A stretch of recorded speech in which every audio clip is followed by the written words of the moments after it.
Good morning, ladies and gentlemen.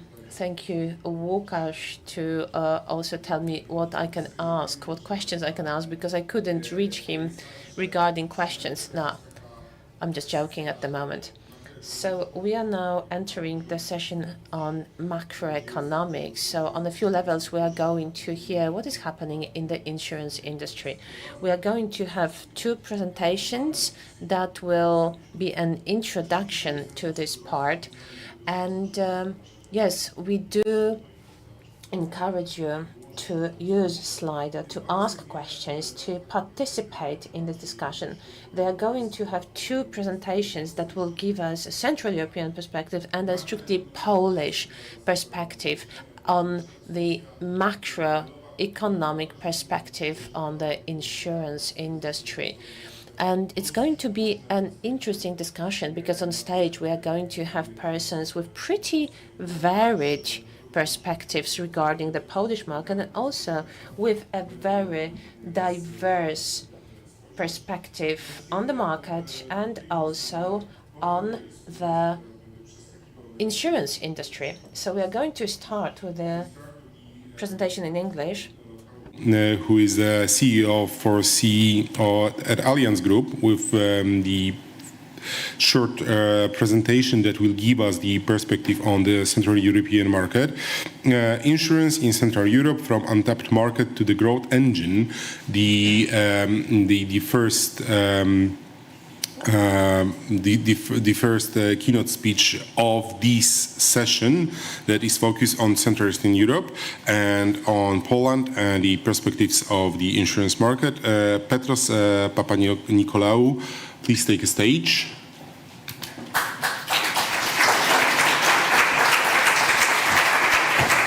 Thank you. Thanks a lot. Thank you very much.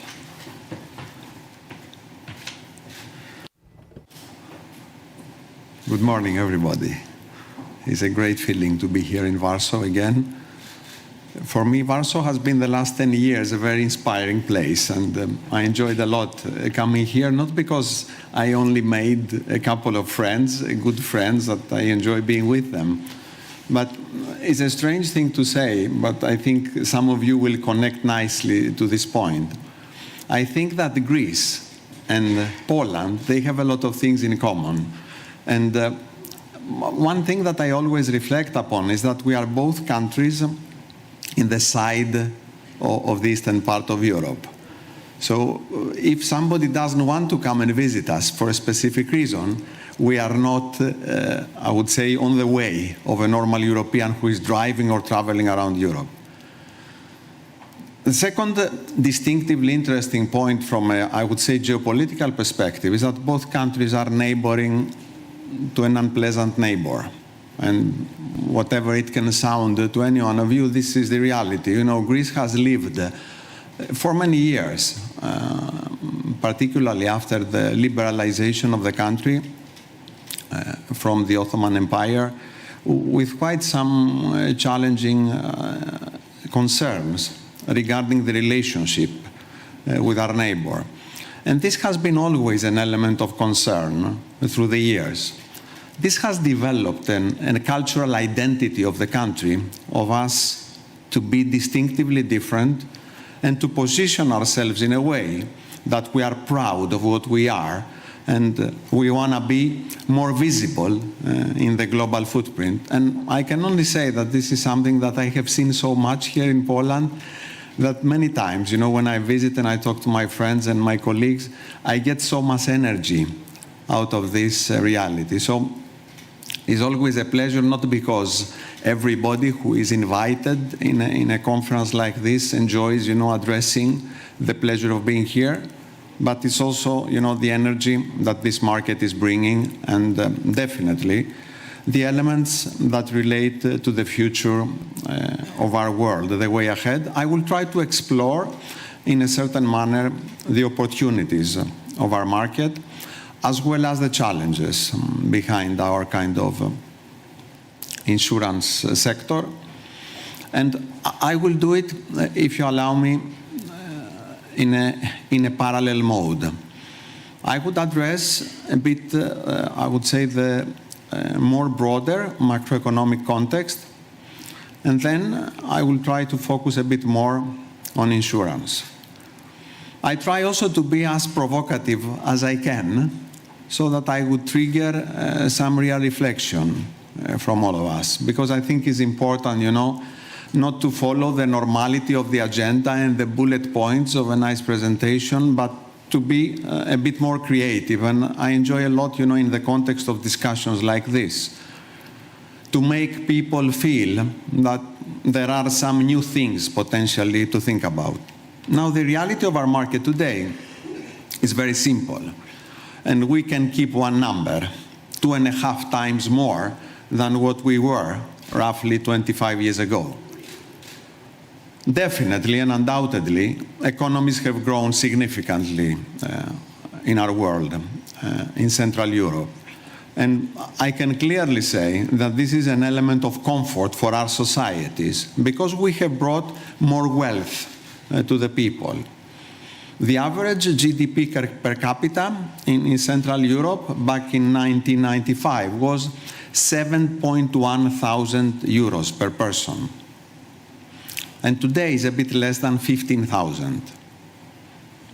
It's a significant amount and a significant growth pattern we experienced the last years. If I put in parallel to that the equivalent number of Western Europe, it has grown from 14.7 thousand euros to 23,000 euros. So the gap has been narrowing down.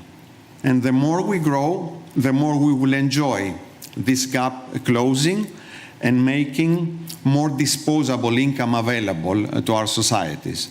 It's a very important element, the disposable income, on the insurability of the community and their appetite to spend more in protection and covers that are relevant to our way of living.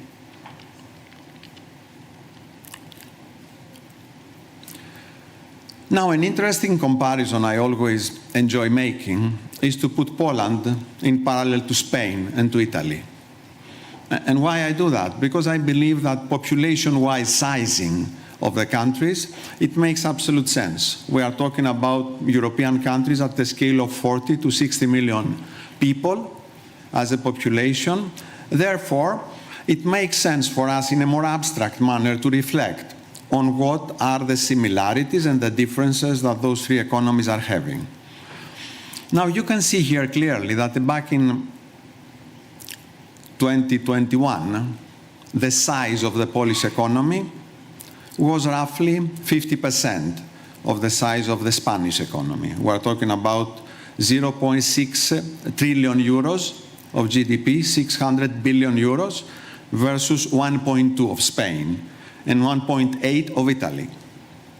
Now, if somebody tries to extrapolate the growth rate of our economy of today towards the future and follow an equivalent pattern that Italy and Spain has been encountering the last 5 to 7 years, you will realize that probably in 2040, and it's not far away from now, Poland could be at the same level like Spain.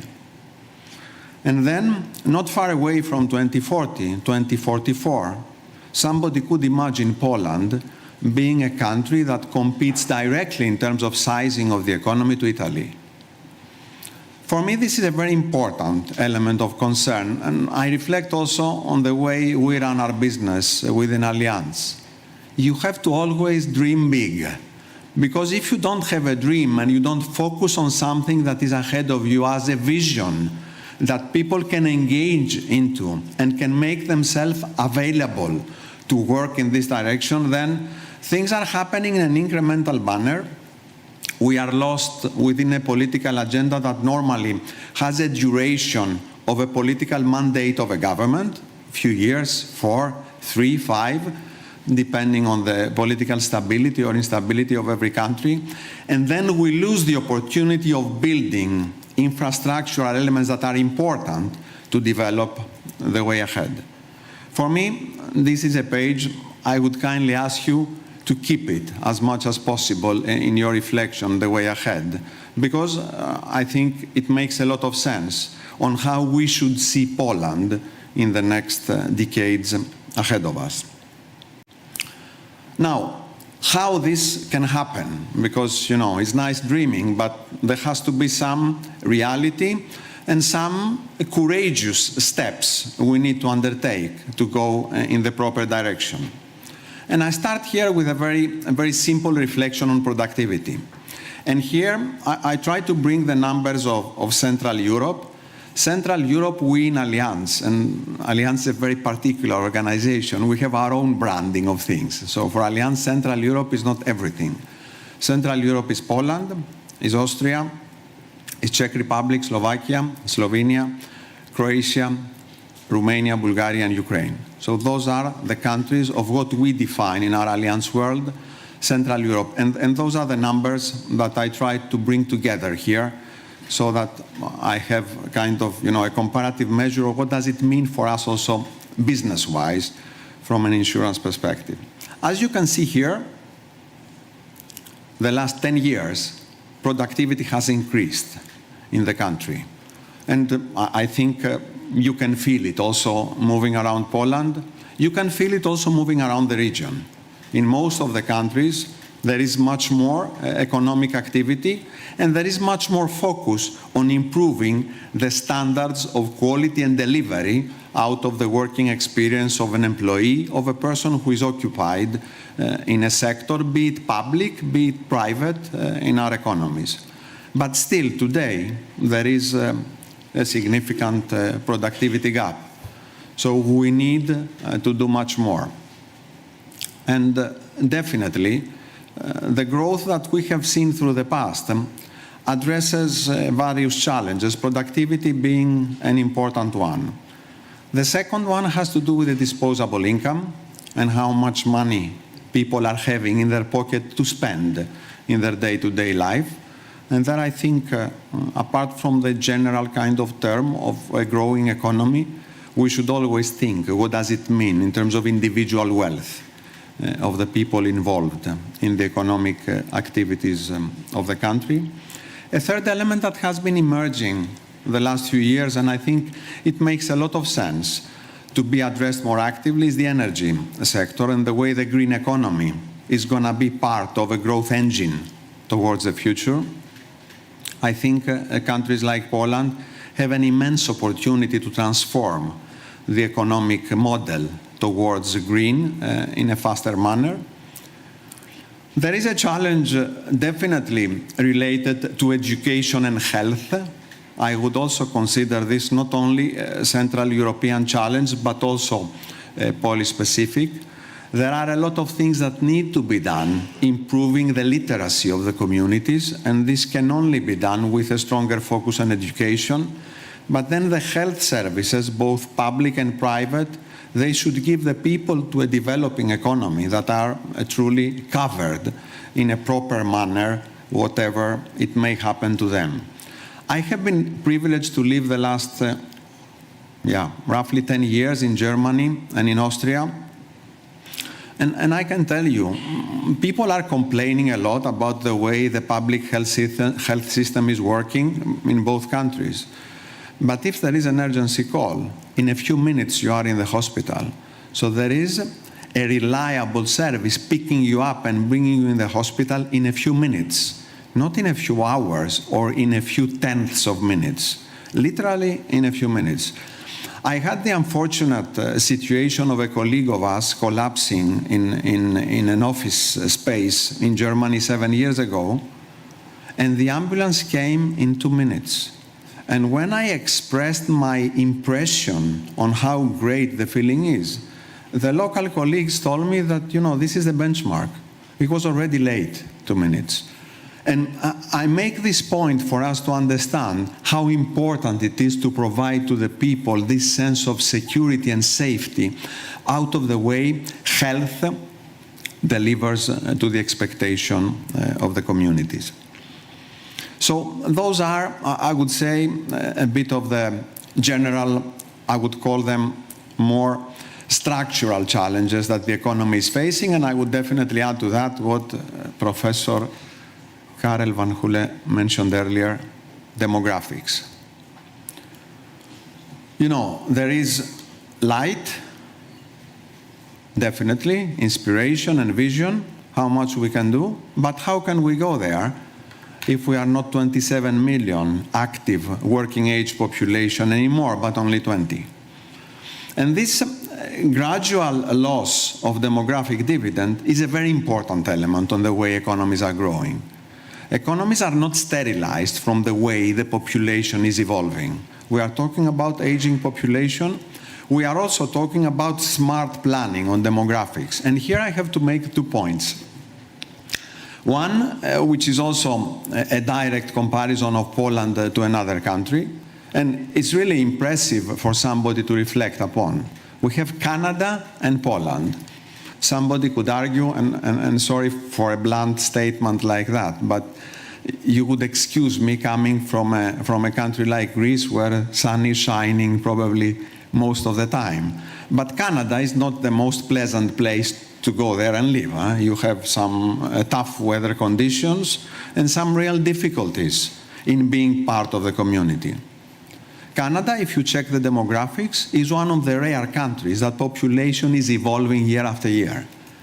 So in a world of today, where demographics are one of the major challenges, Canada has achieved to resolve this in a comfortable manner. I'm not saying something excessively,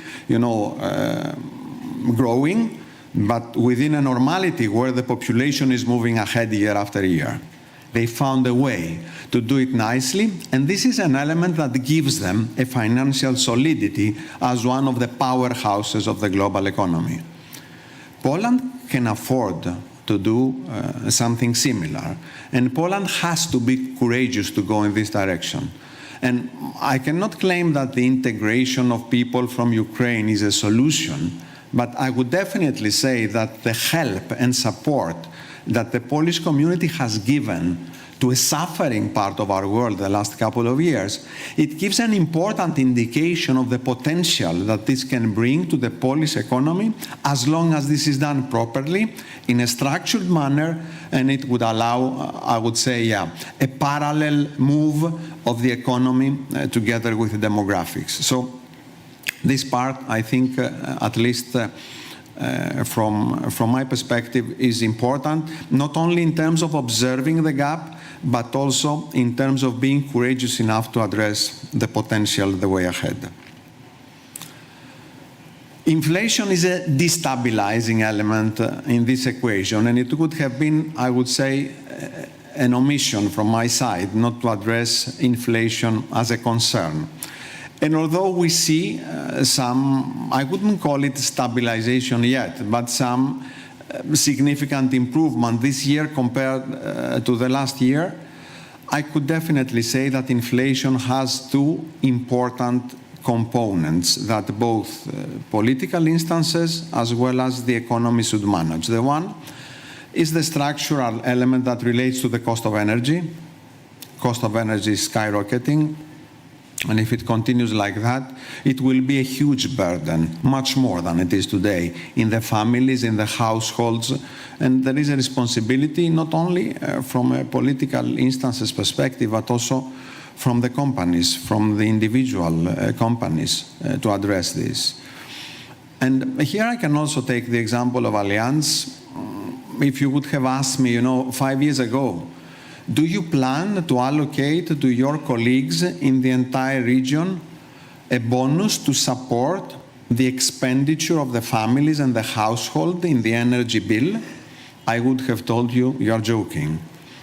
We're going to be planning for salary increases, and that's it. The last 2 years, we have implemented, and we do it with absolute discipline every year. Close to the year end, we allocate an amount to our colleagues to help them and support them in terms of, financial contribution of us as their employer in the way they are managing their finances as families. And this we do it across the entire workforce of the region, roughly a bit more than 8,000 people across the countries where we are active. But this is not enough. If inflation doesn't go down, this issue will be burdening significantly the growth potential of the economy. The second part that relates to our business in a more narrow manner, it has to do with inflation in spare parts, particularly in motor business, where we see also there an imported inflation that is affecting a lot the cost of claims. And this is something that, although somebody could argue, yeah, but what is in it for me is very important because it affects the way we define the average premium that the communities are supposed to pay. Because if we pay more for a claim, we have to compensate this with some additional premium in order to keep the balance of the portfolio. So inflation is indeed a challenge, and we need to see it going down at the level of 2 to 4%, which would be, I would say, a healthy level of inflation for economies like ours. And then a bit more specifically in the insurance market, I wouldn't feel, I would say, the concern, if I may say so, that the previous speaker has addressed, that the insurance market hasn't grown that much in our region.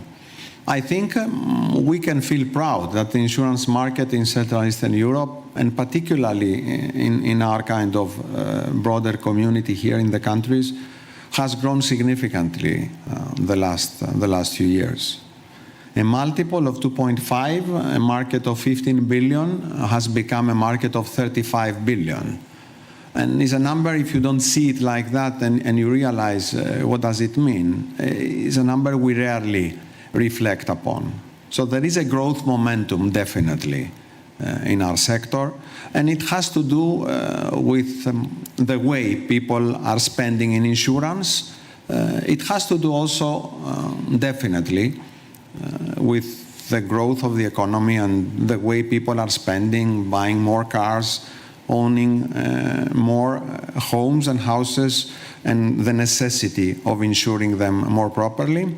It has to do also with the component of financing that the financial sector has contributed, I would say pre-inflation massively, and this financing component is in many cases bundled with insurance products. So when you buy through a mortgage loan, a house or an apartment, I would say in 100% of the cases, you have to insure yourself through an insurance policy, which most probably wouldn't have been the case if you would have built the house on your own just like that, spontaneously. So there is an inherent growth that is coming on the way the economic model has been developing, and this is a momentum that we will see evolving the way ahead. This market has a potential of becoming a market of 60 to 80 billion in the next 10 to 15 years.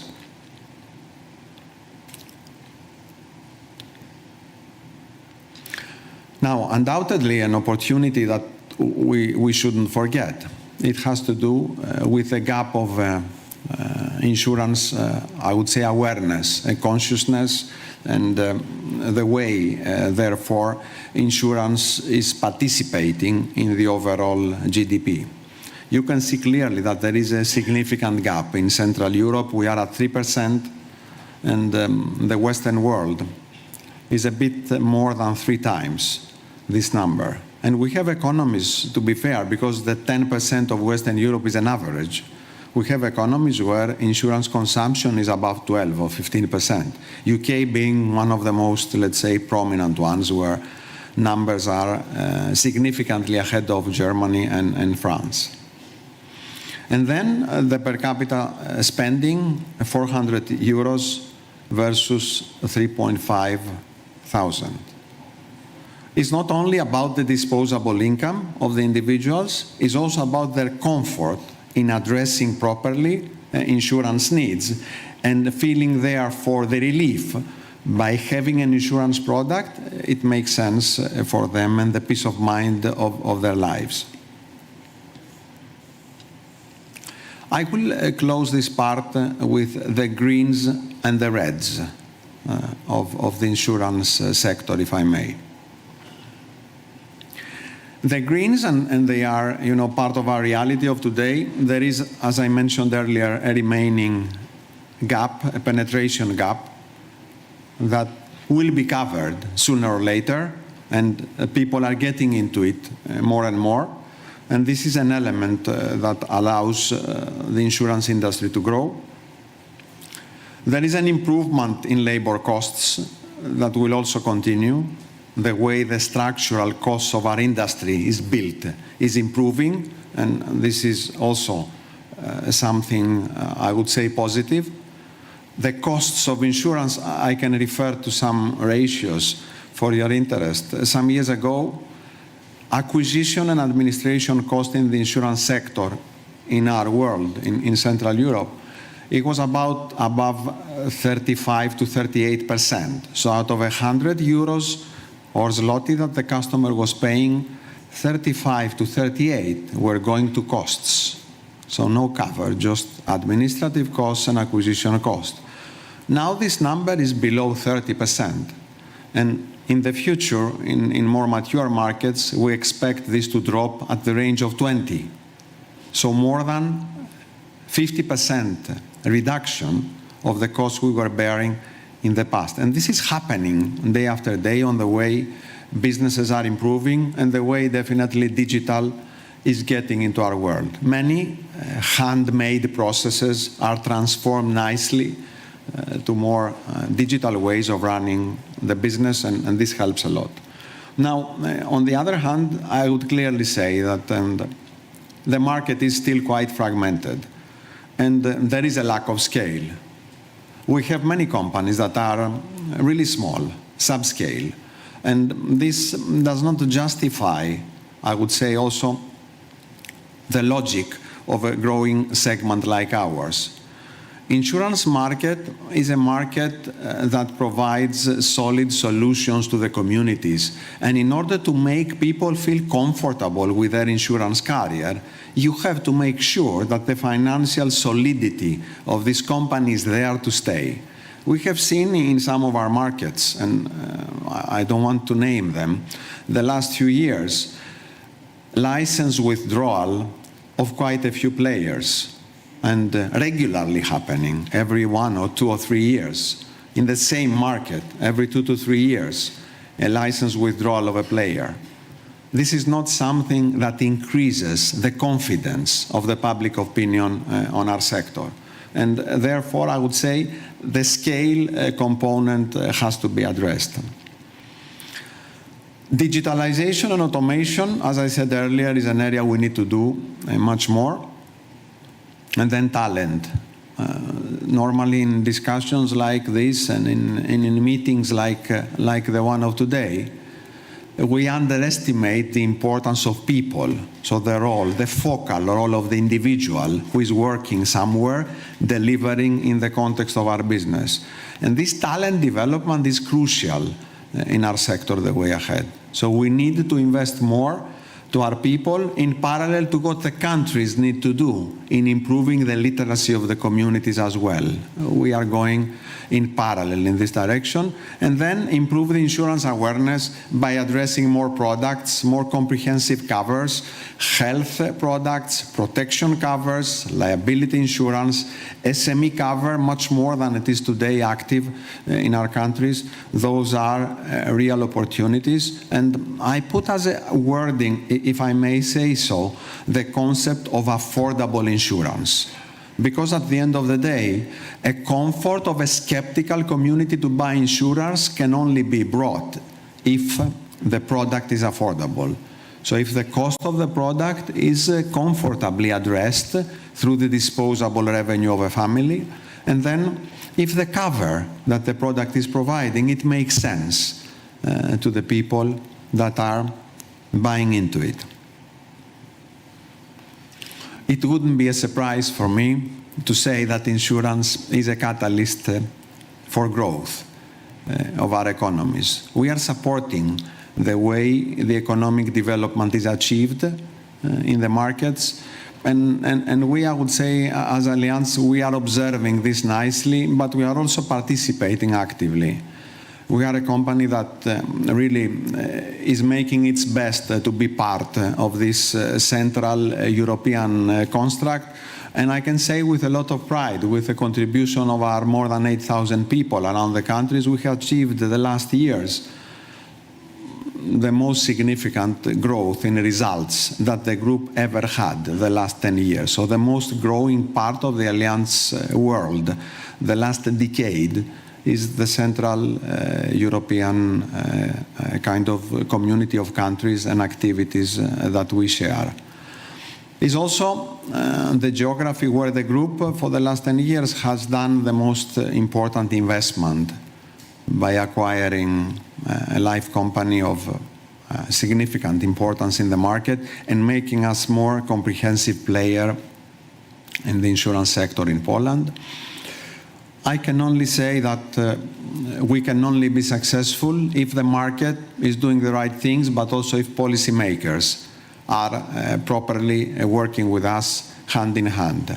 And here, and don't get me wrong, I don't intend to flatter KNF here, but I have to say very clearly that the rigorousness and the properness of the Polish regulator is for us a very important comforting element on the way the market is evolving.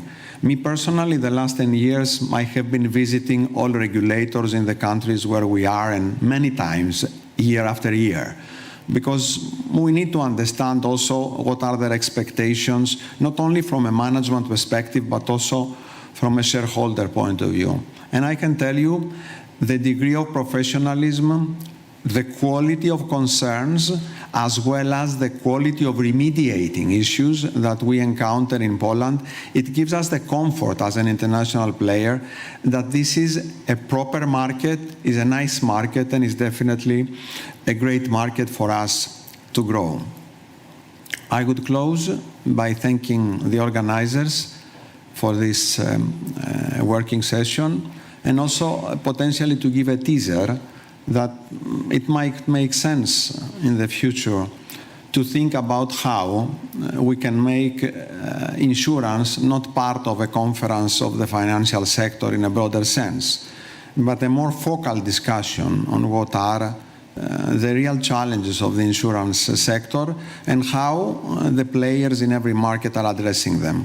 I think it would bring more transparency on what we need to do the way ahead. And then if this is blended with an active participation of regulators and all the institutional players that are involved in the market, we can only benefit out of it. Thank you very much for your attention. It was a pleasure to be here with you. Thank you.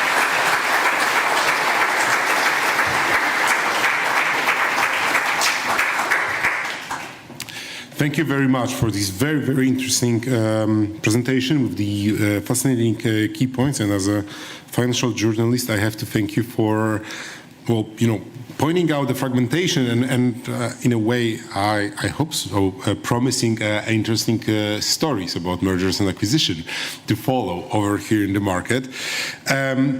Ladies and gentlemen, we are switching back to Polish as the language of the conference. Proszę Państwa, wracamy do języka polskiego. Bardzo dziękujemy za Now we go back to the Polish language. Thank you very much for this very interesting presentation. Now we will move on to the Polish perspective. Professor Eliza Przeździecka, representing Deloitte Poland and also Warsaw School of Economics. And we are going to hear a different perspective. And that is today and tomorrow in the economy, the perspective for the insurance market. Well, when I saw the slide in this presentation, one of them, I thought, oh God, he's going to say everything that I was going to say. My blood pressure just skyrocketed. Well, it's not going to be as colorful in my presentation, but I hope it's going to be equally interesting. It's going to be equally green. So my plan is not to give you a disaster scenarios, but show you an objective image of today's economy, to show you some of the challenges, most of the challenges that we face as consumers, as entrepreneurs and as an economy. Ladies and gentlemen, looking at the situation on the market, we are all experts when it comes to inflation and GDP growth. It is true that even when we buy carrots and go grocery shopping, we can learn something about inflation from entrepreneurs, all of those who function in market economy. So, elderly people can tell us that it used to be so much better. Well, it used to be better. It was better because ever since 1992, we've had extremely good results. And we look at 2010, we were two economies in the world next to Australia who between 1992 and 2019 had a positive growth of GDP.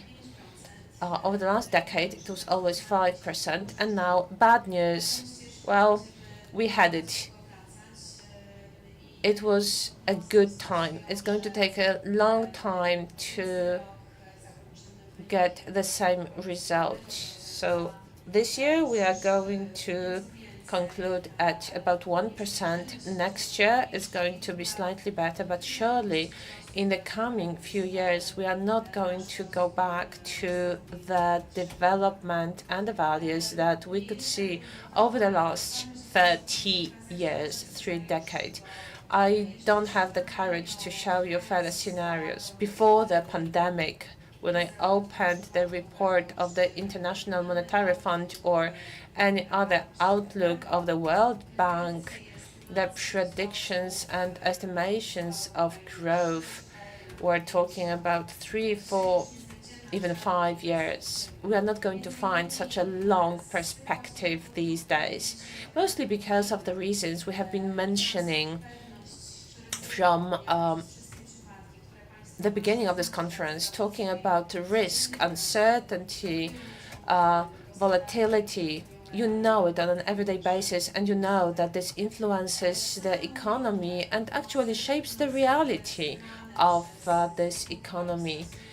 What do we know from the forecasts? Well, from Deloitte, we see that domestic experts are more pessimistic, foreign experts are more optimistic. However, we oscillate between 1 and 2% in the coming year. However, we've heard already a few comparisons with other countries this morning. Luckily, only once our western neighbor Germany were mentioned. But I wanted to show you Germany not only as our neighbor, but also the main partner, both when it comes to commercial and investment relationships. We should look at Germany not only as a more wealthy brother and neighbor, but also a neighbor that shapes the future of our economy. And so we have a very interesting signal over here. It's visible that Germany, just like many Western economies, when they look at the coming months, they look at very negative results. At the moment, people are even betting in some circles whether they will break through this magical zero value and go into the negative results. Looking at our results, we certainly can see a better outlook, better perspective, and a better mood. Moods are also about consumers. Consumers are becoming optimistic.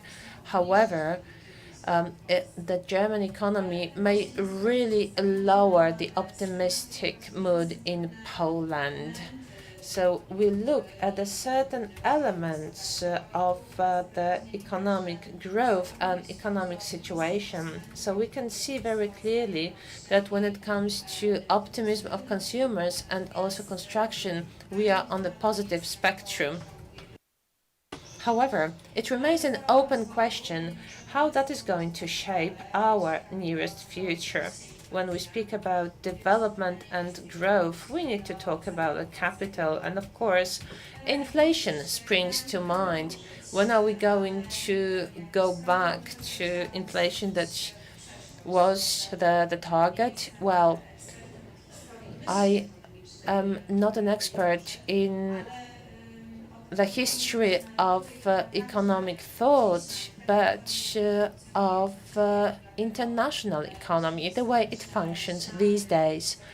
It functions these days the way it does because we can see many things we have inherited from the past. This is why we look at historical data, how we achieved the threshold that all economies would like to achieve.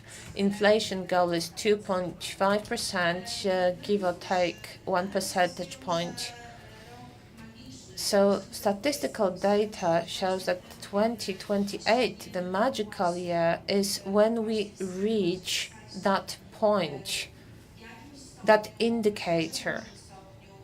To some extent, and I believe to a greater extent, it will allow us to go to more predictable scenarios, or at least we hope it will give us a certain vision of the future that will not have the uncertainty we are experiencing so strongly these days. Capital, that's inflation, but also it would be good to talk about investments in fixed assets. In the long run, they are a very important accelerator of the development of enterprises.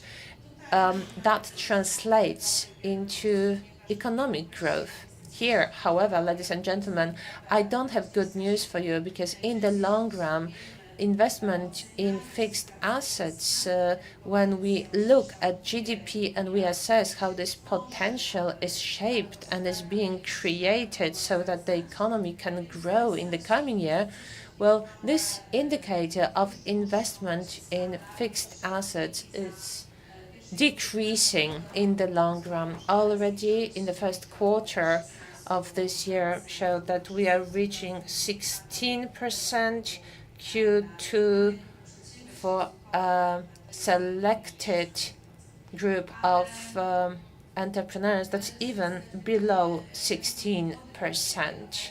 So we should ask ourselves the question, where does this aversion come from, that this investment will be decreasing?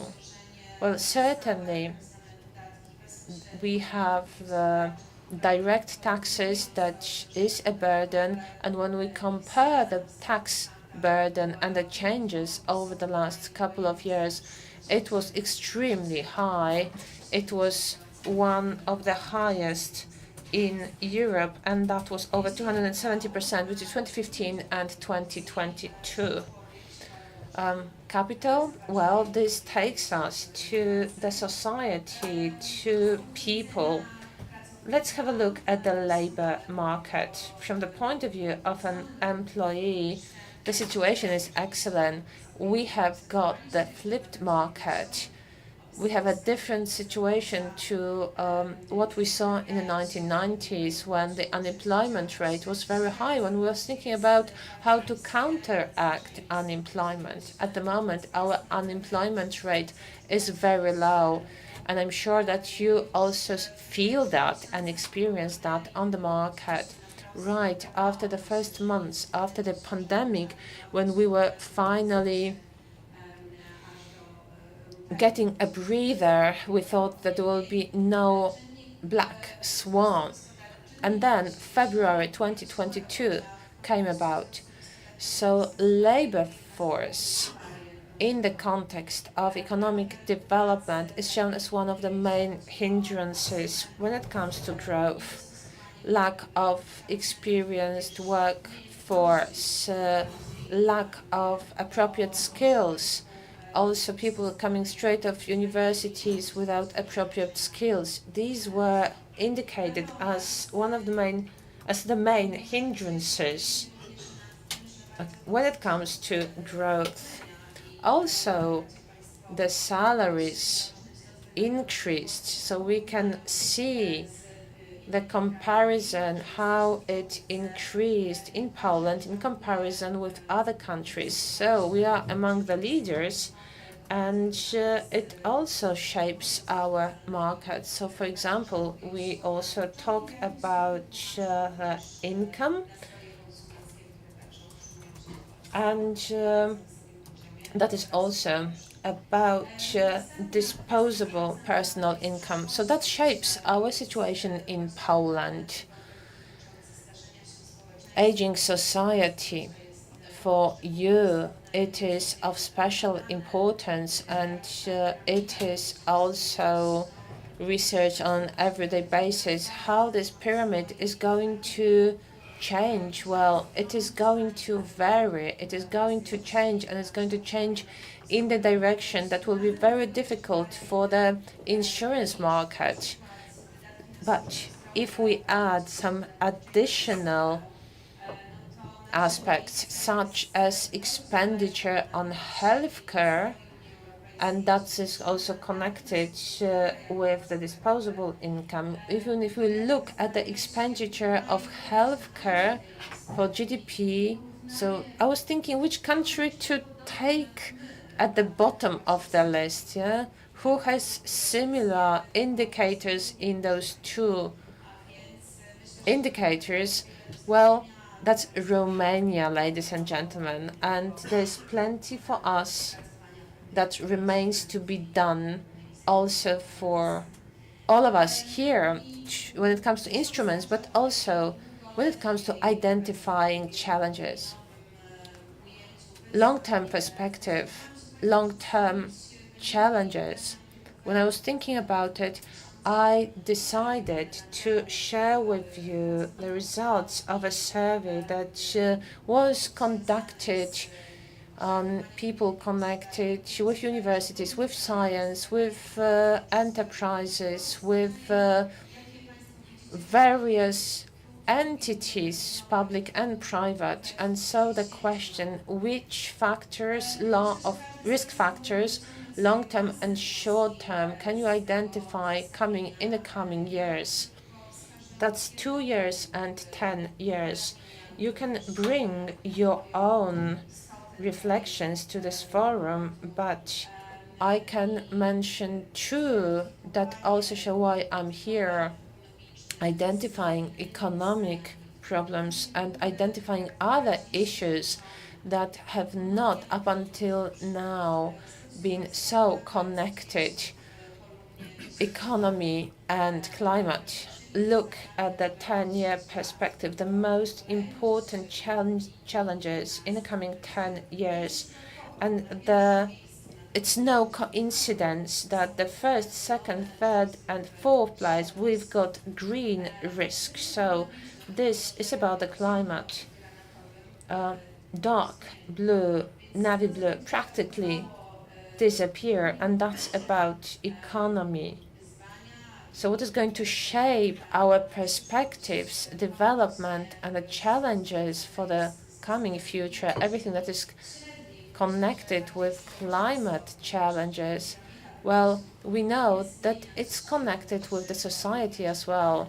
The pyramid is going to change very quickly, and certainly there will be a growing elderly population. So for you, this is mid-term risk, because maybe we'll see it very clearly in the economy in some time. But when it comes to instrument and sales, that may become a major challenge. And of course, we talk about the cost of capital and inflation. Thank you very much, ladies and gentlemen. I hope that you will excuse me that I took a little bit more time than I had been allocated. Thank you so much. Thank you very much, Professor. Those risks really looked nice in these colors, but there was, a scary part to it as well. Ladies and gentlemen, we will continue the macroeconomic perspective.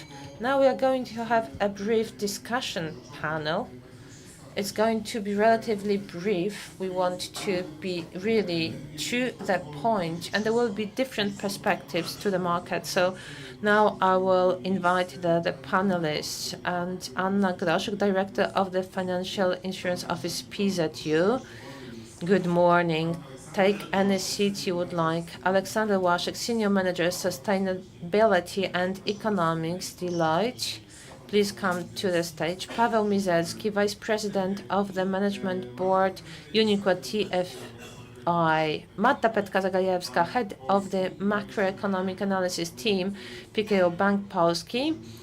And also Mariusz Smentek, Director of the Insurance Supervision Department, Office of the Polish and Financial Supervision Authority. You have been praised on the stage, Mr. Smentek. Please come to the stage. You are all here. We have microphones here, and I'm going to record it. So I'm sorry that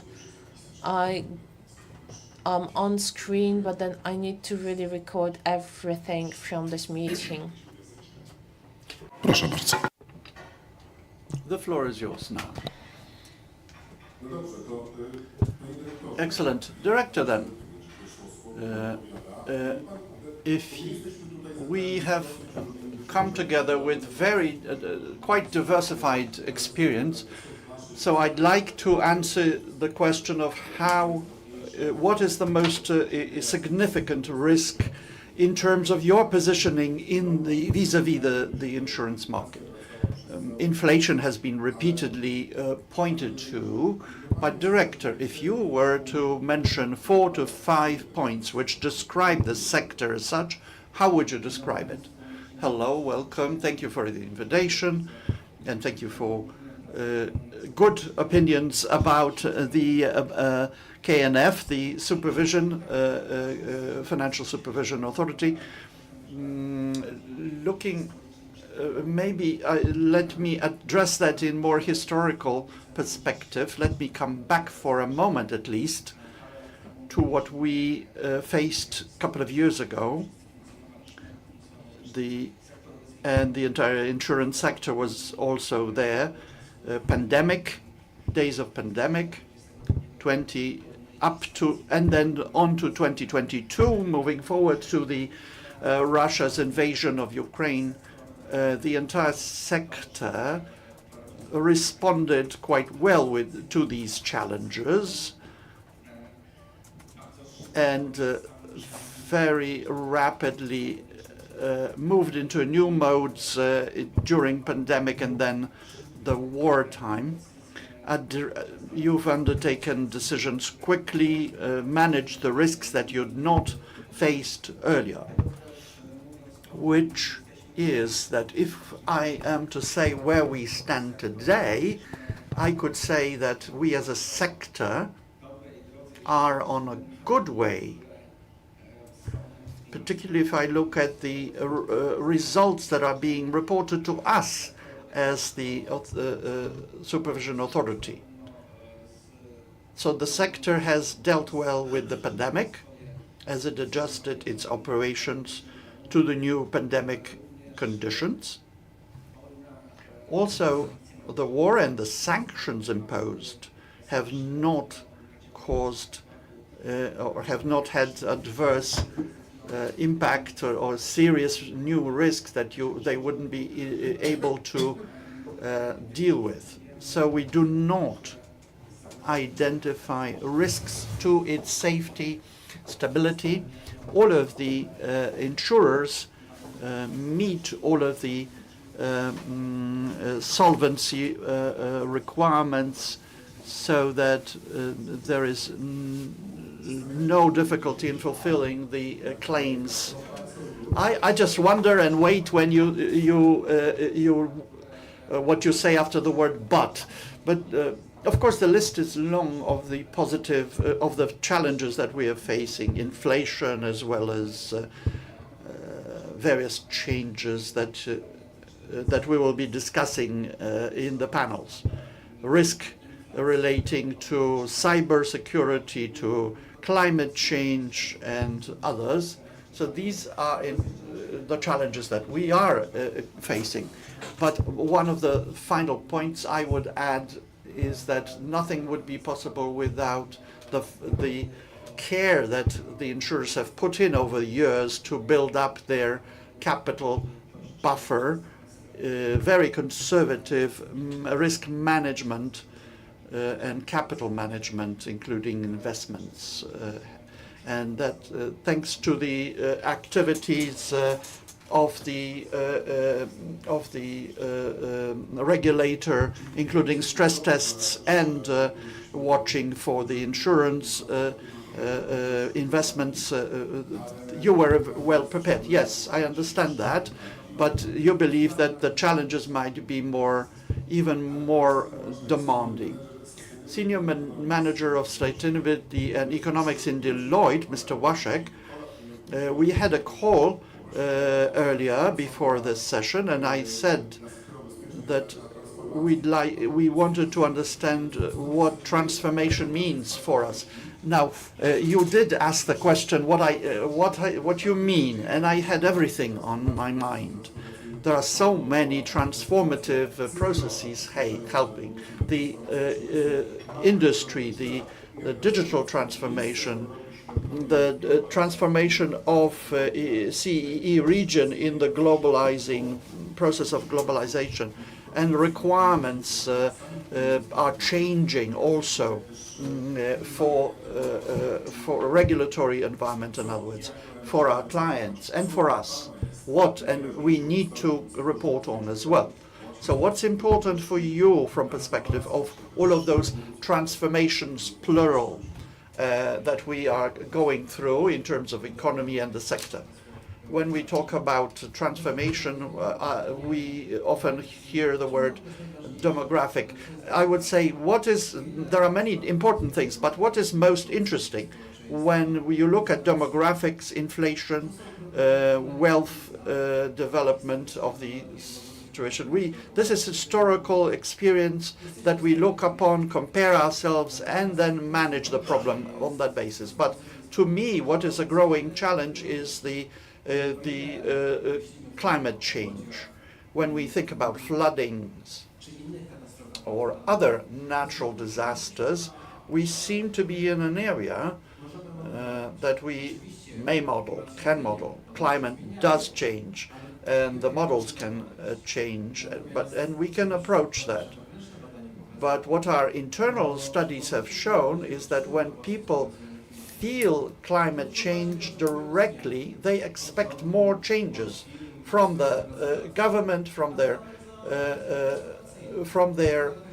employer, from the economy, and that drives economic transformative change expectations, and they want someone to deal with that, and that impacts the business risks of various companies, which are not obvious. So this is high uncertainty area. It's not so easy to model. You need to think of various scenarios or models and understand the interconnection. Heat wave may impact in some sectors of economies. How does that mean? What does that mean for the insurance sector? You have to rebuild relationships with your partners, or do you have to rethink the needs of your clientele? Why did you say it's most important and interesting? The starting point is to understand the interconnections. My summer anecdote, a banal one. A small accounting company had to close down because of the heat wave. They didn't have air conditioning, and they just couldn't work in their office.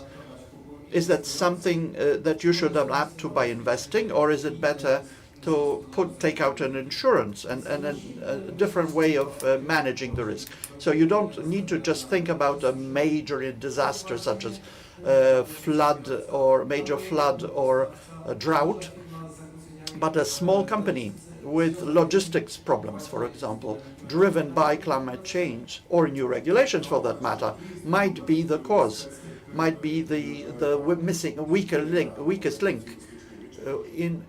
So So is that a challenge for leaders and managers of insurance companies, whether there should be, we shouldn't be responding with new products, whether that can drive new profit for income for the insurance companies? Well, we can improve quality of comfort for clients. One more question that has been repeatedly raised in discussions with insurers. The transformation-related risks are accompanied with numerous regulatory changes. Banks, in relation with their corporate clients, with their business clients, who accompany us in this, they can deliver knowledge to be prepared for regulatory change. Yes, we need to understand what regulations need for us, what they mean for our clients. But let me refer to the first lecture. We cannot expect the regulator to think up of everything. We need to put in our understanding how that economic changes may, what can be affected. And if we understand the reporting well, we can find location for new products. Thank you for that. Ms. Zagajewska, a series of questions looking at the macroeconomic perspective, understanding of the insurance market, but also customer expectation, retail and corporate.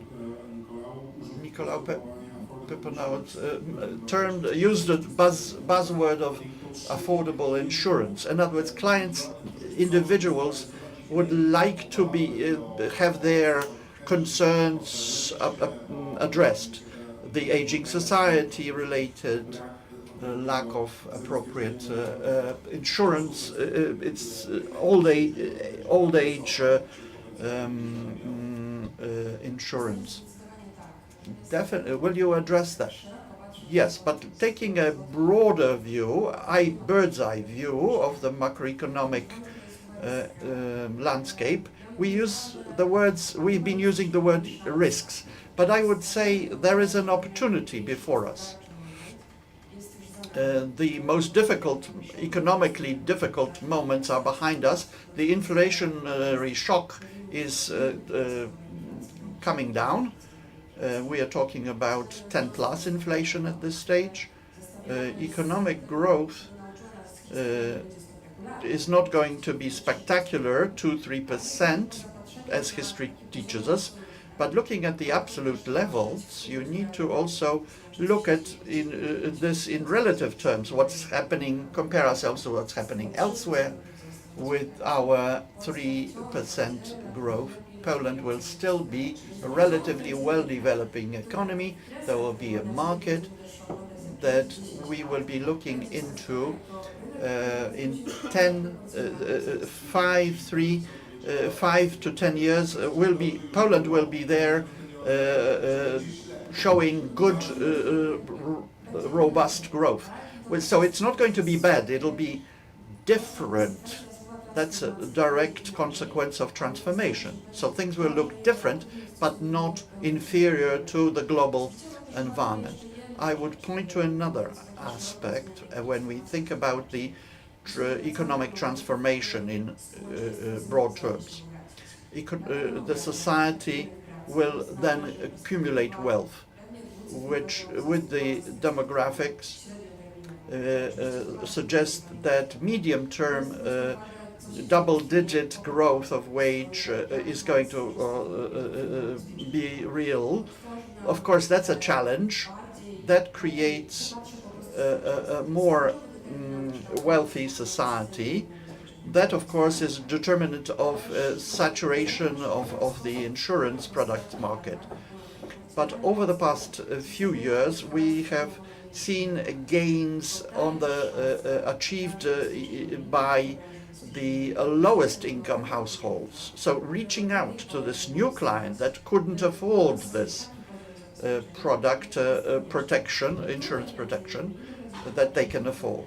And this is linked with the challenges, demographic challenges. On one hand, our needs will grow, On the other, we count very much on the possibility of fulfilling these needs, for the household to be able to afford additional life insurance, health insurance. We'd like this threshold to be exceeded and overcome. If I may, just to add more, thinking about the opportunities, not just strictly linked to economic growth, but another strong change happening is the technological change, the industrial transformation, move into digital economy. And that gives us an opportunity of not so much product, but coming to insurance and protection with comprehensive solutions. Let's say I buy a car, the platform might be where you can buy and then insure that car. The same with home. This can be linked with the technologies, the smart house linked sensors. It's not client informing, but insurance notes that there is some sort of a damage, and they come back to the client. So this fundamental change makes the insurance products much more attractive and closer to the people. Yes, it fulfills that primal need for comfort, sense of safety.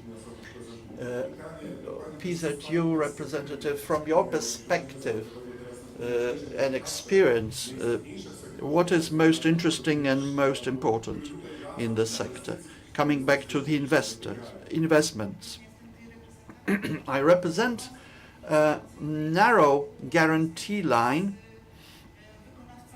linked with the performance guarantees. It's not so much a major risk, but a major scale investment where we need to provide our major clients with major policies. The new risks that we face on a daily basis as underwriters have that risk in mind. These are not just the risks that you have mentioned before, but there are new risks such as atomic-related risk. These are clearly new risks. So we don't change the product as such that much, but our clients, potential clients, come in with new needs, and we wish to assist them and provide insurance for them, but we need measurable risk. So your investments, your clients as investors or as contractors. What is the most painful item for us is the tenor of the product that we issue. Why is that a weakness?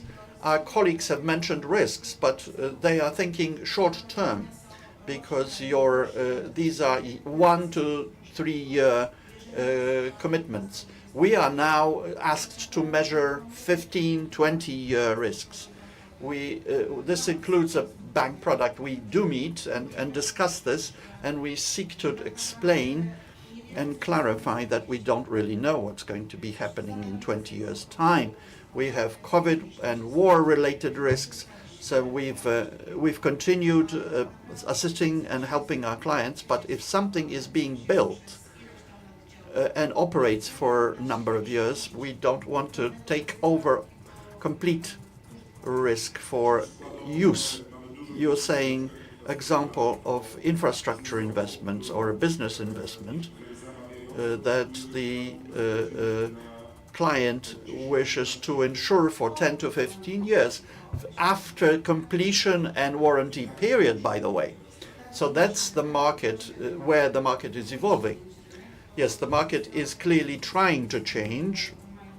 Those who are risk takers and reinsurers, we cannot forget that we as insurers use that part of the market. So this, all in all, is a major challenge and not yet fully covered. But that's what you're saying. Reinsurance Yes, you're touching this item, this problem or issue when you're saying that there are macroeconomic risks, plus the insurance market needs to maintain that prudent stance, and the expectations of the client, investor client, need to be modified as well. At sectoral meetings, we as the insurer underwriter market, but also the contractors linked to specific contracts point to this.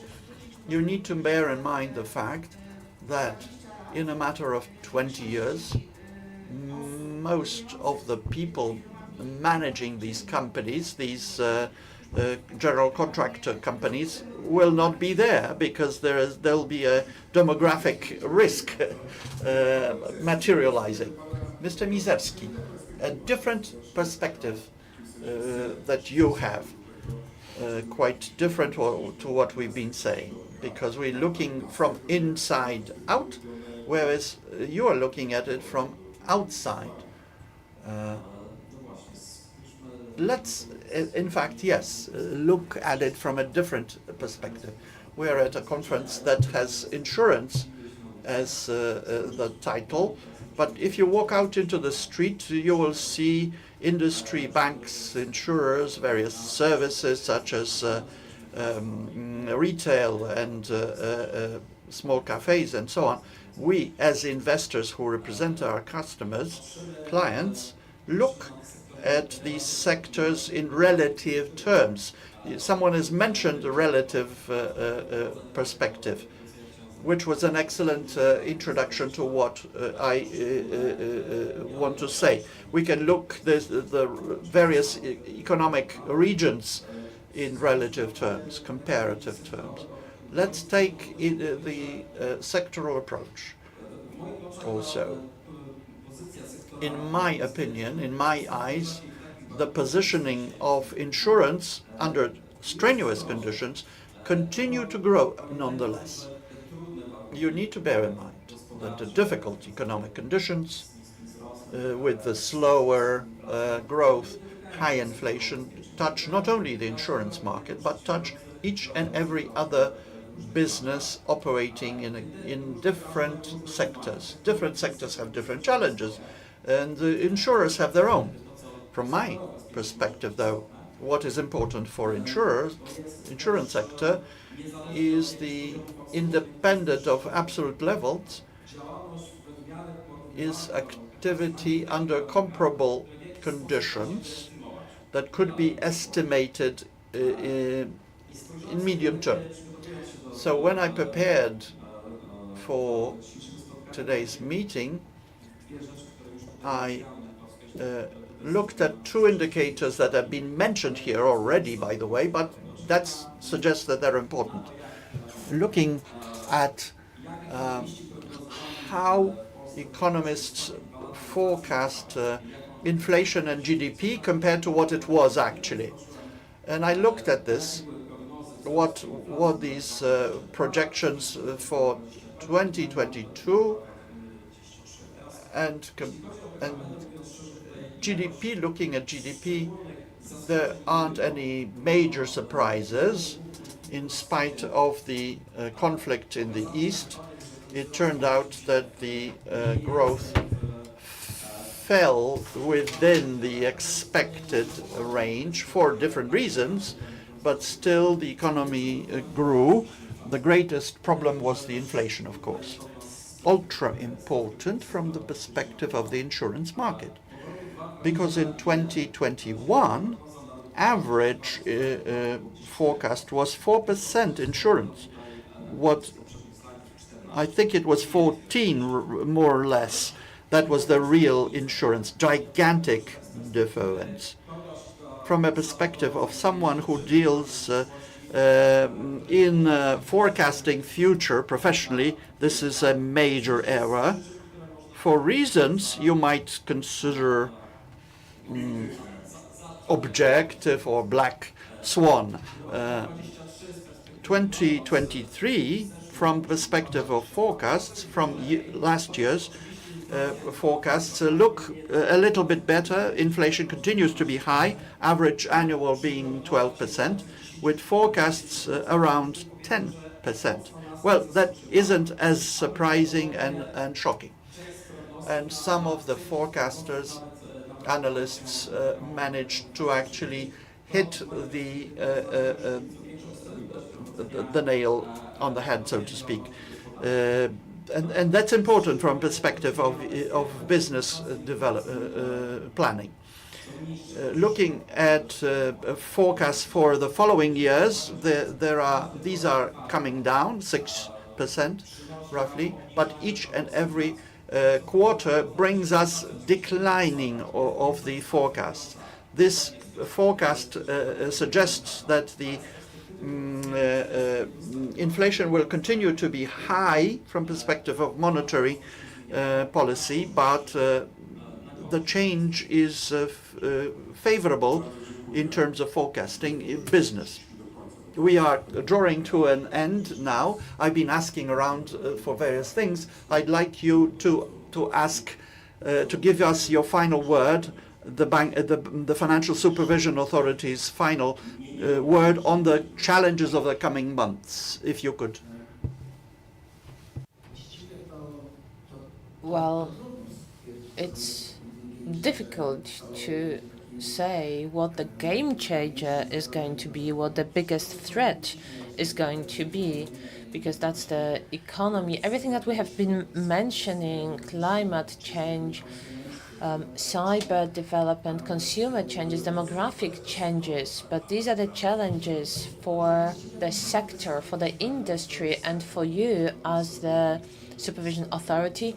Well, we have the same challenges because we supervise it, but we live the life of the sector because it influences us. All of the legal changes that Professor Karel van Hoele mentioned today, the provisions that we are working on, that the sector is working on, and it would be difficult to calculate it and even enumerate in 15 minutes.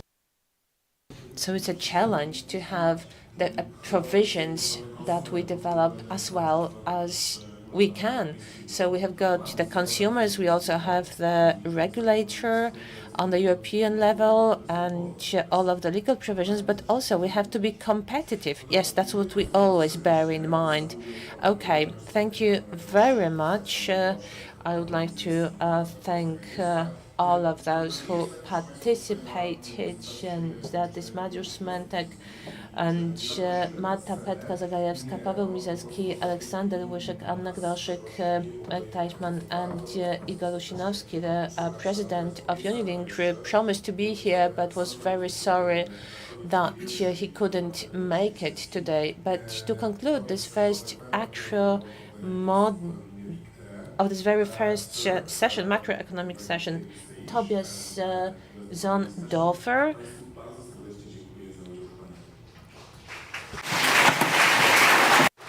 Thomas Zondorfer, please come to the stage, and I would like to thank all of the panelists for participating in this discussion. Thank you so much. Thank you. Thank you.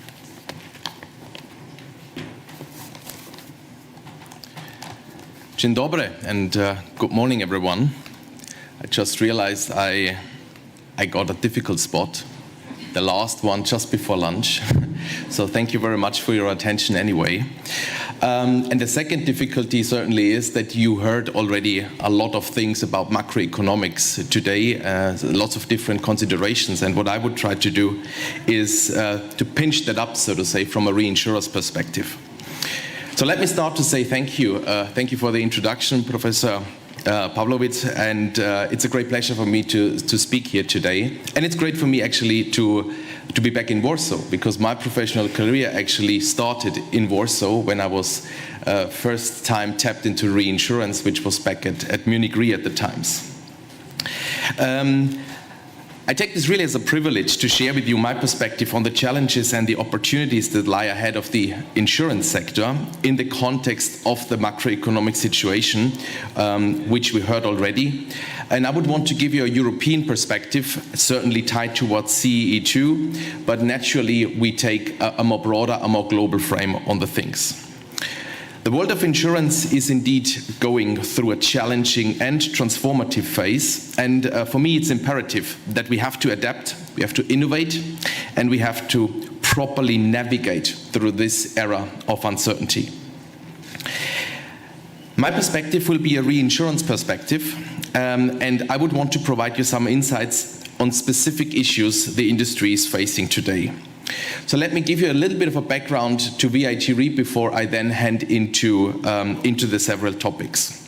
We are a reinsurance company, the reinsurance company of the Vienna Insurance Group. Most of you know that. It's the biggest Austrian international insurance group. And we are headquartered in Prague, in the Czech Republic. So we are an active part of the Central European community. Our mission at VIT Re is clear, and it's a purpose-driven mission. So we are here to assist our clients, the insurance companies, in managing truly significant risks in our ever-changing world, and also help individual and companies, specifically after they faced severe and tragic incidents, to rebuild and regain an economic foundation. And that's what it's about, to rebuild and regain in the most severe events. And this is the main function as a reinsurance industry, to support and help insurance companies to manage their risk exposure by spreading their risks across several portfolios, broader portfolios. And that's exactly why we have a bit of a different perspective on things, and we frame our thinking very globally, because the reinsurance perspective is a global diversified business model. Again, based on this, I would want to give you my perspective on the macroeconomics, and I would want to share at the beginning the fundamental question which drives for me the current situation with respect to macroeconomics. And this question is, how can Europe hold its leading position in the insurance industry? Because today, Europe still has the leading position in the insurance industry. The European insurance landscape undoubtedly faces uncertainties and macroeconomic pressure, and this demands innovation and adaptation, as we heard before already. So for me, if I look at this, 2023, we stand at a turning point.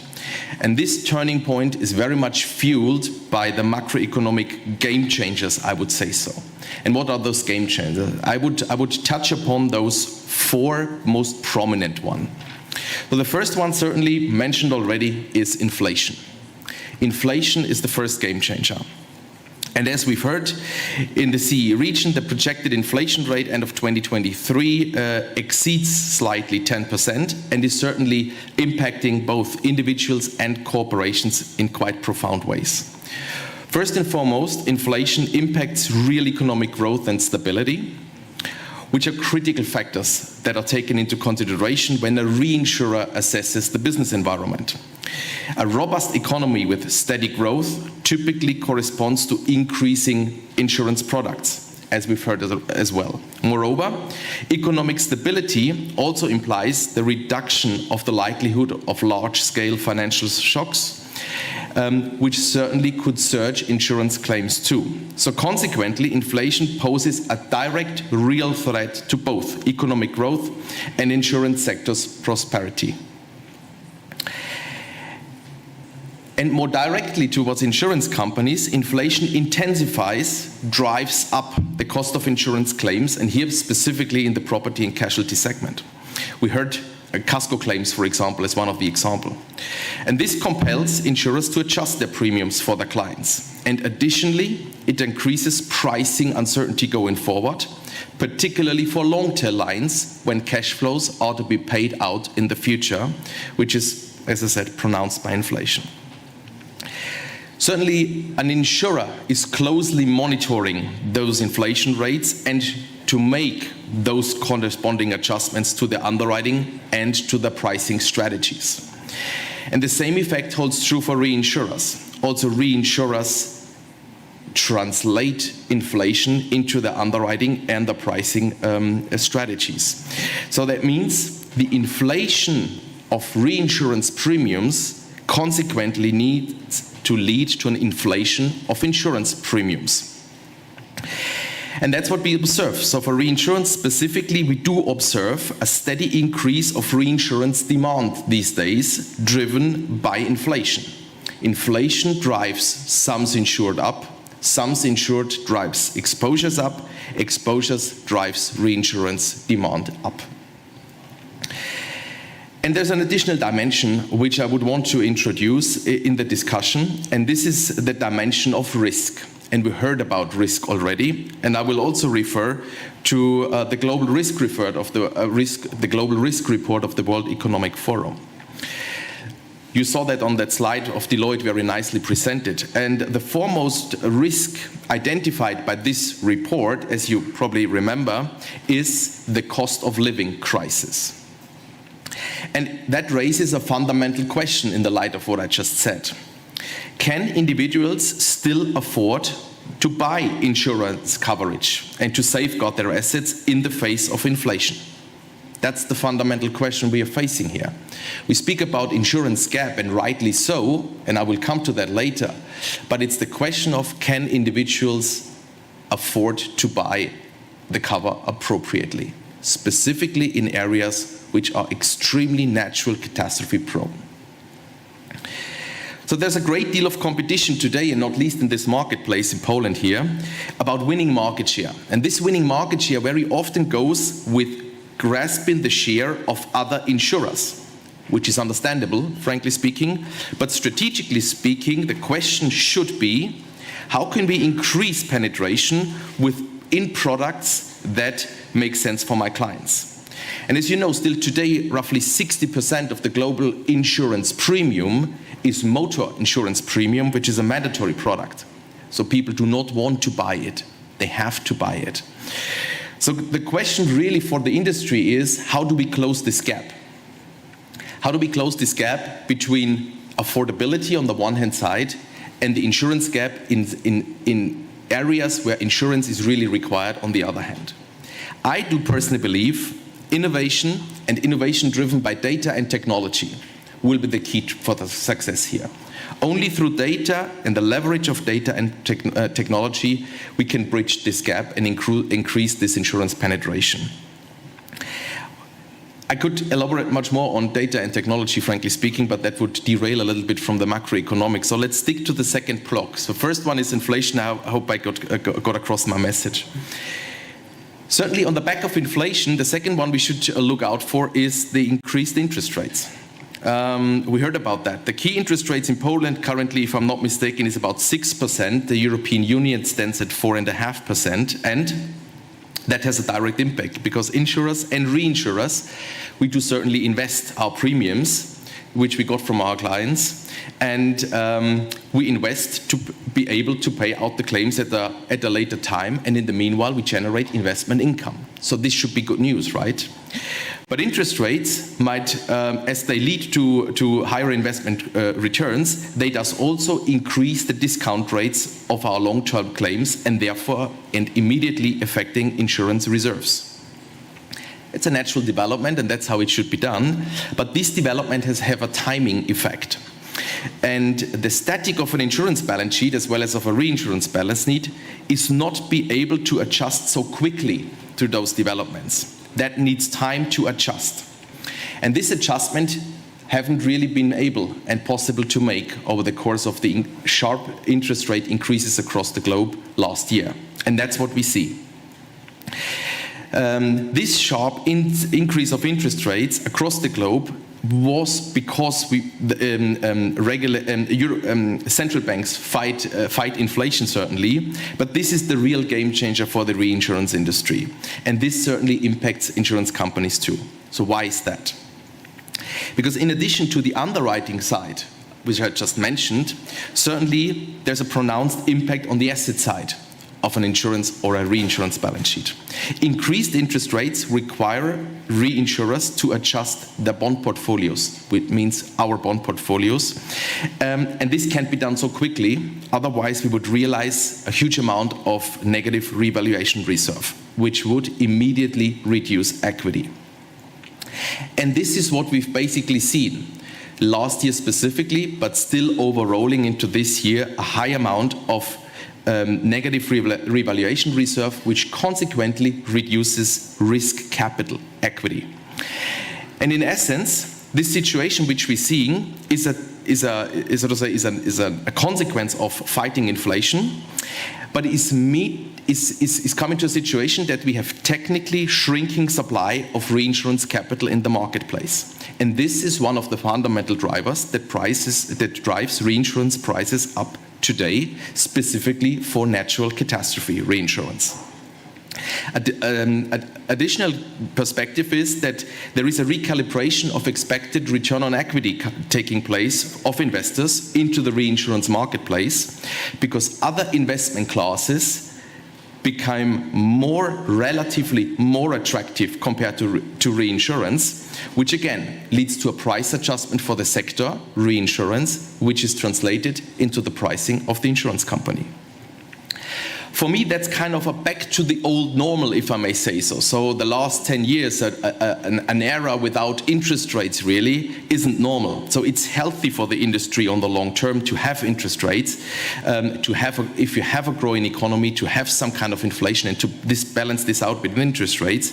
But currently, we simply are in an adjustment phase to this old normal. So let me take on to the third dimension I would want to touch upon, and the third dimension is geopolitics. Political stability and geopolitical risks can obviously impact the overall economic environment, which prompts us to evaluate potential risks related to geopolitical events, trade policy, and international relations that could affect our operations. Because, as I said, our risk capital needs to be distributed globally. In the light of the current global situation, we do certainly monitor the geopolitical developments. And again, back to the risk dimension, the World Economic Forum Risk Report ranks geo-economic confrontation as the third severe risk in this 2023 report. So the geopolitical challenges in Europe, certainly exemplified by the Ukrainian conflict, the uncertainties ahead of the US election in America, and the whole complex around the dynamics involving China and Taiwan, these are things which contribute to an uncertain geopolitical landscape. Connected to this are questions around deglobalization and decoupling, specifically from China, which is immediately affecting supply chains and the insurance of the same. And all of this is certainly indirectly also impacting the Central and Eastern European region and Europe as a whole.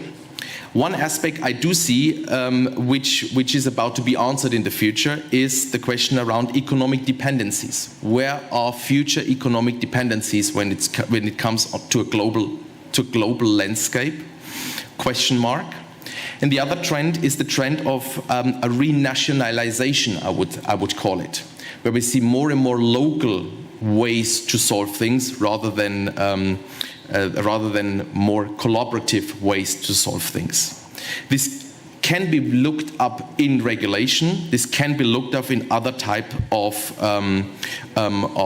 policies which are being issued on a local basis, not really aligned on a at least pan-European level.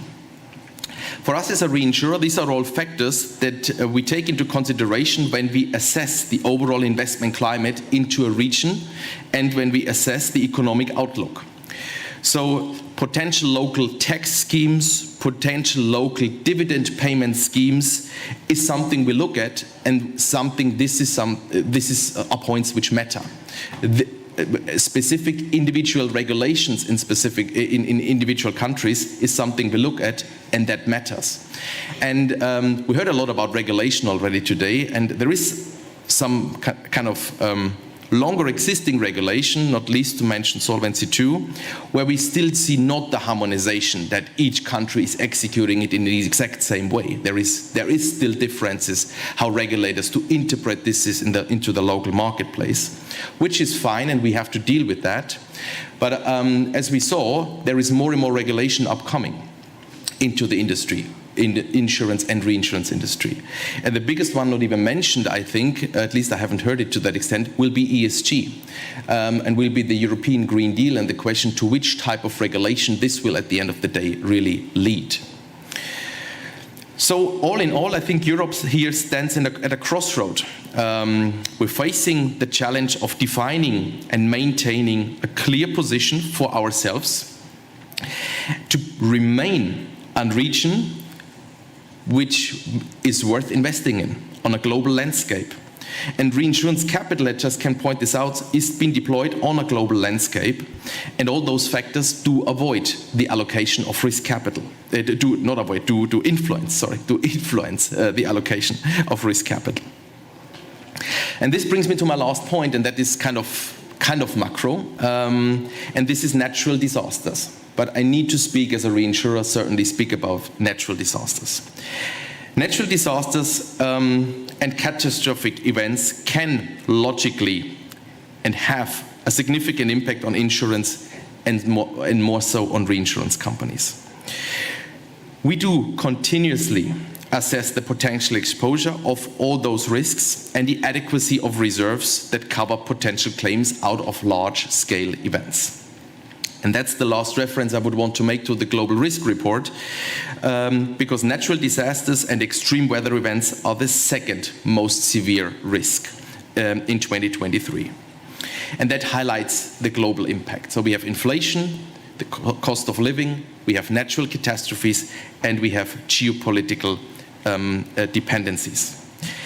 And insurers and reinsurers do play a crucial role in addressing those challenges related to natural catastrophe. So let's have a look into the statistics for 2023. So far, it's again a sobering picture. The total losses on the half year, 2023 half year, total economic losses out of natural catastrophes are evaluated with about $110 billion, which is again well above the 10-year average. The insured losses out of this sums up to $43 billion, also significantly higher than historical averages. The most devastating event out of this is certainly the earthquake in Turkey and Syria, which was, in addition to that, a humanic tragedy. And what we see out of this, 110 billion economic losses compared to 43 billion insured losses, so less than 50% really insured. Coming back to what Professor van Hulle said, are we able as an industry to insure really the things that matter to people? For the CEE region specifically, we saw during summer record rainfall led to deadly flooding and landslides, specifically in Slovenia and Austria. So in July 2023 only ranked as the fourth wettest month ever in Slovenia, with a rainfall exceeding the 100-year return period in certain areas. And this should just as an example and should serve as a strong reminder of the regional vulnerability of climate-related disasters. Coverage of those people, coverage of those assets, that's our role. What we need to do as insurance and reinsurance industry. And we heard about exclusions, which are more and more coming into play. That is true, but exclusion is not a strategy. We cannot build up a business proposition based on exclusion. So that's something we have to face and address. Insurance companies themselves need to be ready to take risks themselves, to strengthen their underwriting and to strengthen their risk selection capabilities and to strengthen as well their capital base to be able to do that. Reinsurers play a specific role in this value chain, and the reinsurer's role is to cover the biggest events out of the most pronounced exposures in a country. We call that the headline losses. So here in Poland, for example, the headline loss certainly is flood. The biggest peril is flood risk. Problem nowadays is that major events are caused by what's called secondary perils. So exactly not those major points and those major perils. Hailstorms, cloudbursts, wildfires, and the likes. Problem is there's almost no modeling possible for those type of perils. And without modeling, a reinsurer is not able to cover that, as well as an insurer hardly is possible to cover that. So we see a new systematic of events upcoming in the light of climate change, that the old models, the more or less the calibrated model of the past out of the biggest peak perils do not longer serve the purpose. The reaction for now is excluding those. That's what the industry does very much these days, driven by the needs of investors and the capital situation I just outlined, but that's not a strategy. We have to innovate, and we have to be able as an industry to tackle those challenges. I hope I get across those 4 dimensions, which I thought are the most pronounced ones. Certainly we could extend that easily and discuss about many more things. Some had been mentioned. Emerging risks is something which are upcoming. AI, certainly something to be discussed later today. Cyber, sustainability, and certainly the light of climate change. The topic is simply extremely broad to cover all of this, but I hope I could fuel, so to say, a reinsurer's perspective into the discussion. So before I conclude, let's ask ourselves one last question. What is the bottom line, all of this? Why are these factors so important for us? And how do they really translate into industry? And I would want to repeat myself on that. It all boils down to risk. And risk is the raw material for our industry. And I recently had a discussion with a friend of mine working in the banking industry. And he said, "You're so blessed working in reinsurance because your fundamental ingredient of your business model is ever increasing, which is risk. We don't have something similar in the banking world." So risk is was fueling our industry. And I think the guiding question needs to be, how can we continue to provide coverage for those types of risks, and perhaps even more importantly, as a consequence of that, how will we stay relevant as an industry, relevant for our clients, for the individual clients, as well as for the corporates. And the only way to do that is to adapt, to innovate, and to choose to navigate through these issues, and the future will show us how we're going to do this. So thank you very much for your attention. And I wish us all a nice conference going forward.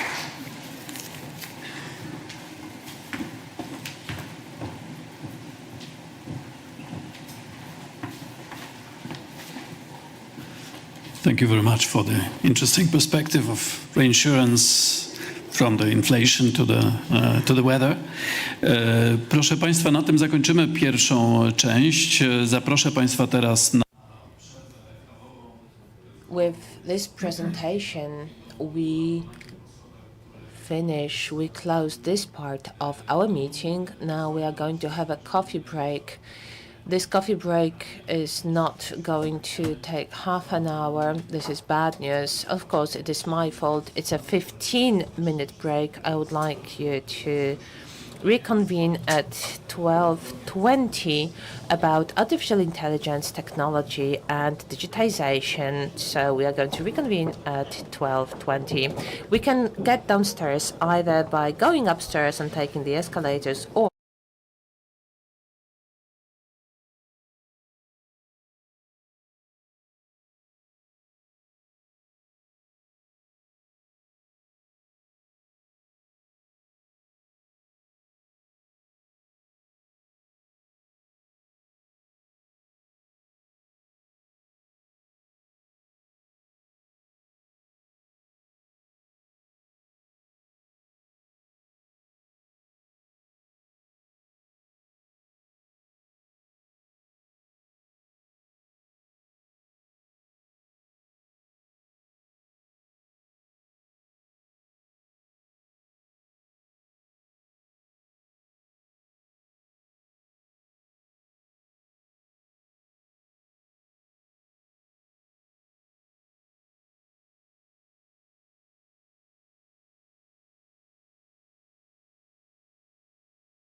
Szanowni Państwo, zapraszam już do zbierania się, zajmowania miejsc, zbierania się do sali, zajmowania. Ladies and gentlemen, we are going to reconvene, and in just a moment we are going to start the second session.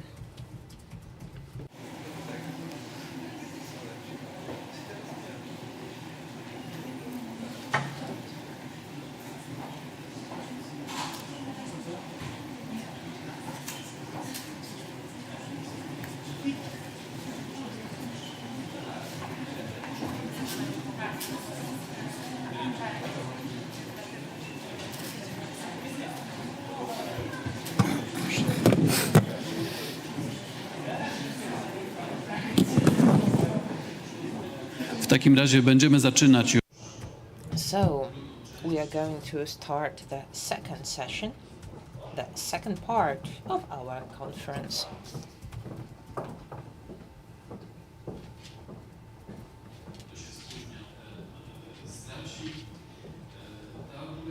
If you come late, you will not take the full benefit of what we are talking about. So, EKF Live, special formula invented by Professor Pawłowicz. It's going to be EKF, quarter of an hour live on stage, new technologies, revolution or evolution, whether generative AI or client analytics have the potential to define the insurance market anew. Łukasz Boczko, consulting lead from Google Cloud. Come to the stage, please. And Marcin Warszawski from Deloitte. Please come to the stage. So, the floor is yours.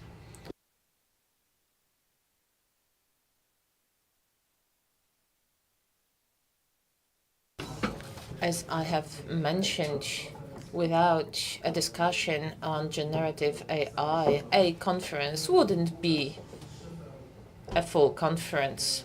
Łukasz, you are the lead, the boss for consulting at Google Cloud Poland. So today, facts versus myths.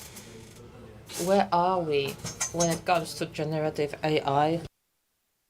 What perspectives do we have? And is it a revolution or just an evolution? So, facts. November 2023, that's what the speaker said, we have got ChatGPT released on the market. An amazing opportunity to look at what can be generated, that enormous linguistic models, 3 to 4 trillions in the economy, an explosion in technology as big as .com, $30 billion. That was the estimate for AI. And Allianz, that's 100 million, AXA 70 million, OpenAI $30 billion after 4 or 5 years. And at the same time, only 15% of companies state that they use AI at a minimum level. So, Łukasz, what about those expectations regarding our growth in the economy? So do you believe in that? Do you share those views? And what about the opinion of Google? Good afternoon, ladies and gentlemen. Good morning. Good afternoon, Marcin. First of all, I share this view that when it comes to cost optimization, process optimization, sales increase, it's unlimited. Today, we are a few months, nearly a year, into the publication of the first models. So this what was made available to the society, so to speak. This is a good moment to really look at where we are, truly. 15% that you mentioned. Globally, maybe these are the organizations that are the most advanced or the most aware of the changes. These cases are validated at the moment. However, we are still far from such numbers. However, the potential is there. We see it with the clients. We can see that they work on validation of use case. But I talk about validation because thinking about how we can use it, that's not a problem, but validating that from the point of view of your enterprise, what costs can we actually spare ourselves, what savings can we make, what processes can we automate as well, and how we introduce that. This is what we work on these days with our clients. What does Google do? We invest, of course, because we know that this is where the future lies, and we can see this model. So this is why we also adapt this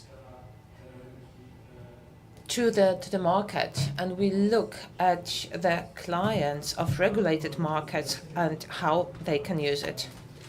So looking at the insurance market, what use can you see there? Before we move on to insurance, it is estimated that about 75% of the value generated from Gen AI is going to be 4 areas: sales and marketing, generating content. Second, this is customer service, supporting the agent or call center support, and new content and new software. These are the 4 areas. I believe that for insurance, the first 2 areas are going to be most interesting, and it seems that automation, that area, or support for customer service processes, this is where we will see the earliest implementations. However, there are also cases that are specific for the insurance company. For example, Gen AI that generates frauds, to generate a lot of fraud cases, to train the organization or the system that's anti-fraud. Yes, well, I also performed such an exercise. I went into one of the models, and also he showed me how to perform such an exercise with fraud and anti-fraud stuff. So don't recommend that, to tell you the truth. What would you recommend, or what do you see when it comes to our industry? I can tell you that there's a growing interest because we are working on an everyday basis with our clients. I believe that summarizing and synthesizing content, that's an enormous opportunity. So we have the also case for bots for customer service, and that could be useful for the insurance company. We can have really good possibilities to really responsibly answer questions, something that we are working on and is going to be released soon. These are element models regarding the image, describing what's in the photograph. As representatives of the industry, you can imagine that what you can do regarding claims, it's enough to put those pictures into the model, and then you right away receive the model, what's been damaged, which parts can be exchanged, what can be repaired, and that is in the context of the fixed asset that is insured. And you also mentioned the description, what's in the picture. Anti-fraud processes can be supported that way. And unfortunately, we do have cases that are fraudulent. Imagine, what does it look like from the point of view of practical implementation? Because we talk a lot, in theory, a lot is happening, but what is it like in real life? Yeah, summarizing, drawing conclusions, but also summarizing the conversation with the client. Yes, Deloitte, together with Google, introduced such a model in Canada. So there is the conversation with the consult center, and there is the summary that is drawn. This is good for other people dealing with the claim and also for compliance. And what is incredible, this is a really fast return on investment. 20,000 hours per year in the consult saved by using just one use case. So that's a huge saving within 1.5 years. Can you mention something, Łukasz? Well, generative AI, this is the standard AI we've been working on, and together with Deloitte in the UK for one of the insurance companies based on Google Street data from the client and publicly available data, and also data from the statistics office. We can see that based on those pictures and images of Google and Street View, we can build a model of the property as well. So this way, we could really speed up the whole processes of evaluation. Yes, so for example, look, instead of sending human agent, you can do it based on the photographs. And what does it look like in Poland? Well, in Poland, as far as we know, we have a few representatives of PZU here in the audience, has just activated a lab that will work on such cases and also later implementations. I am not aware, but maybe during the break someone will come and tell me that we are also implementing this. So I am not sure at this point that we have other implementations, but why do you think it is the case that we have not really implemented anything? Well, we have been working a lot of pilot projects with POC, and that is being introduced. I think what plays a role is the fact that this Gen AI is cloud-based. And so you know that cloud as outsourcing is also regulated by the Polish financial authority, financial supervising authorities, but it is being regulated. So the percentage in the Polish finances is really low. Poland is third, but from the bottom of the chart when it comes to using such solutions. So this also translates into innovativeness. And so year on year and quarter to quarter, it is changing, and I do believe that Gen AI has sped up that process. I would also add the barrier of competences, because AI and Gen AI is going to reduce the number of job places for simple work. But on the other hand, there is a huge demand for people who can really program AI, add parameters, etc. So without solving the problem where to get people, how to transform, I don't want to say workforce, but the abilities and skills of our employees to really adapt to Gen AI. So Marcin, to summarize, revolution or evolution? For me, this is a revolution, just like e-commerce. But e-commerce needed 20 years, from the bubble, 1999 to 2000, to the moment when we can buy everything online. It's taken some time. So there was hype and there was disillusionment later on. But for me, this is a revolution, absolutely a revolution. What do you think?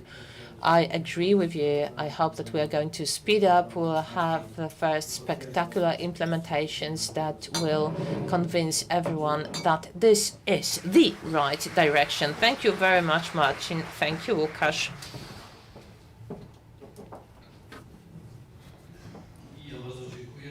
So, thank you very much. This was a really dynamic quarter of an hour. Łukasz Buczko and Marcin Warszawski. And now we are going to have a debate regarding the future of insurance. So, Tomasz Mańko is going to lead that, and he is the vice president of the management board on PKP Ubezpieczenia. That's PKO Ubezpieczenia. And participants: Małgorzata Adamczyk, member of the management board of Punkta; Jacek Byliński, president of the management board CUK Ubezpieczenia, CUK Ubezpieczenia;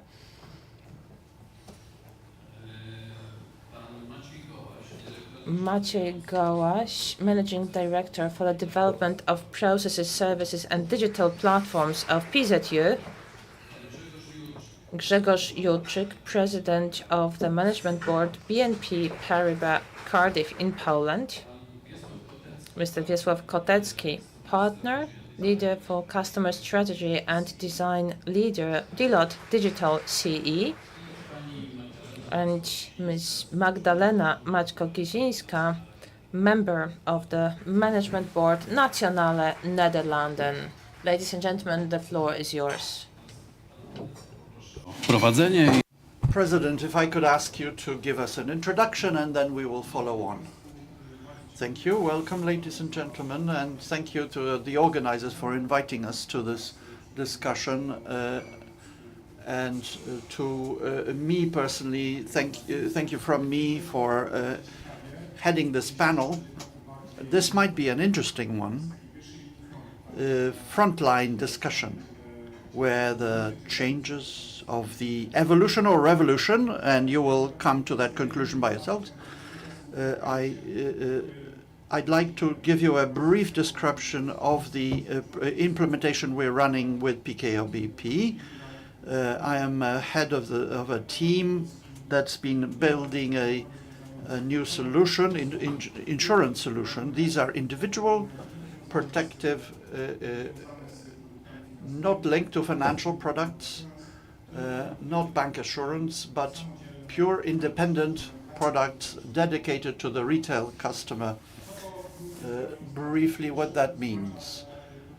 This means that these products of PKO BP are mass-type products. So this is clearly addressed to hundreds of thousands or millions even of potential customers, insured customers.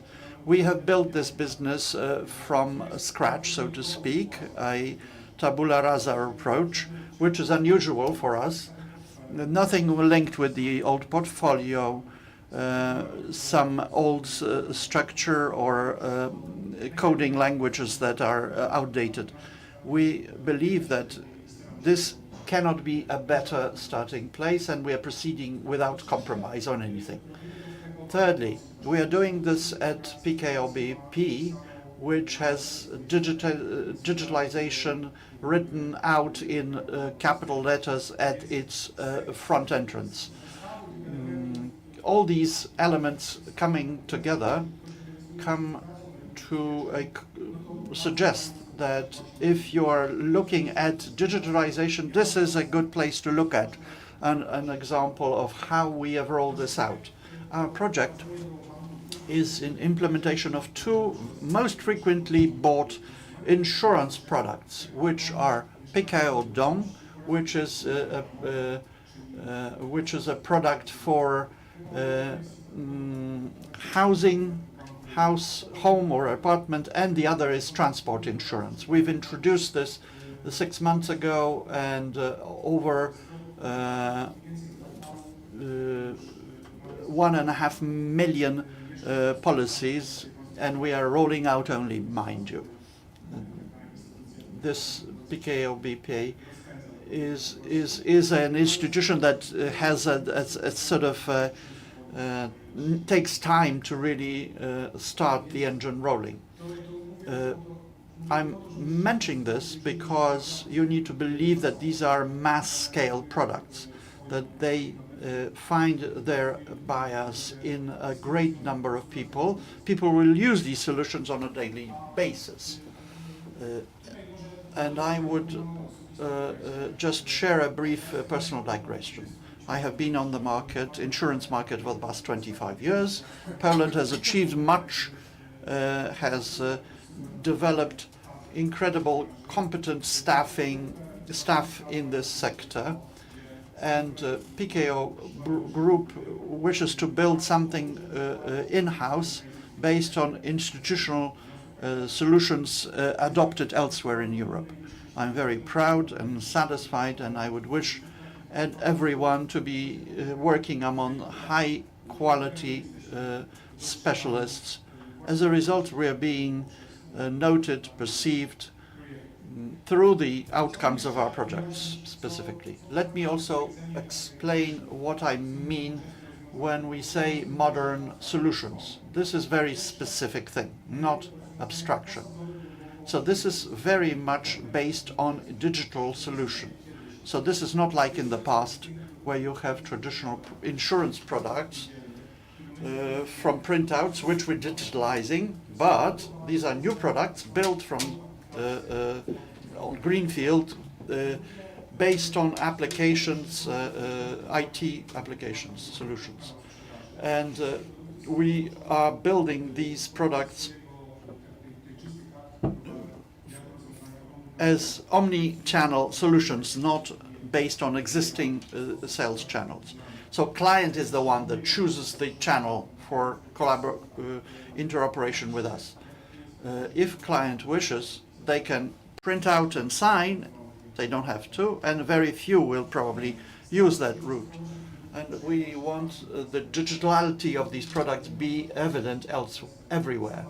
All the processes, signature, claims process, any adjustments into the policy happen digitally. And I'd like you to convince yourself by reviewing this, reviewing the graphics-based interfaces, where we don't throw in the unreadable commitments, but of course we explain everything and we are compliant with the regulations, but it needs to fit the smartphone screen. Our cry of the future is that if there is a claim, the person can use the app, send the picture, their AI, in collaboration with a specialist, will assess the risk and the loss, and the clear the amount that's calculated will be immediately passed on to the client's account. And that's how we would like this to be running. So this digital revolution to happen, we need to reach the customers with the digital channels. And the media that we use is our own app. And it's difficult to cover these. This is the eco on a daily basis. 7.5 active apps, 2 million transactions per day, and over 200,000 logins every hour. This is a live application used by customers. So this, for insurer, is a dream channel. Customers have it and use it. So education of a customer to use these insurance products through this existing application is relatively simple, straightforward. We believe that that's the competitive advantage source for us. What are the effects of the actions coming together of these products and the app and our selling strength? The bank turned out to be a very good place of where insurance can be recognized positively by customers as well as advisors of our bank. Let's admit advisors, in other words, customer agent will have been the strength of the bank. The high combined product ratio allows us to perceive the bank, our customers to perceive it as a safe place to invest. And the process is a good process, satisfying process, doesn't lead to frustration. It's simple.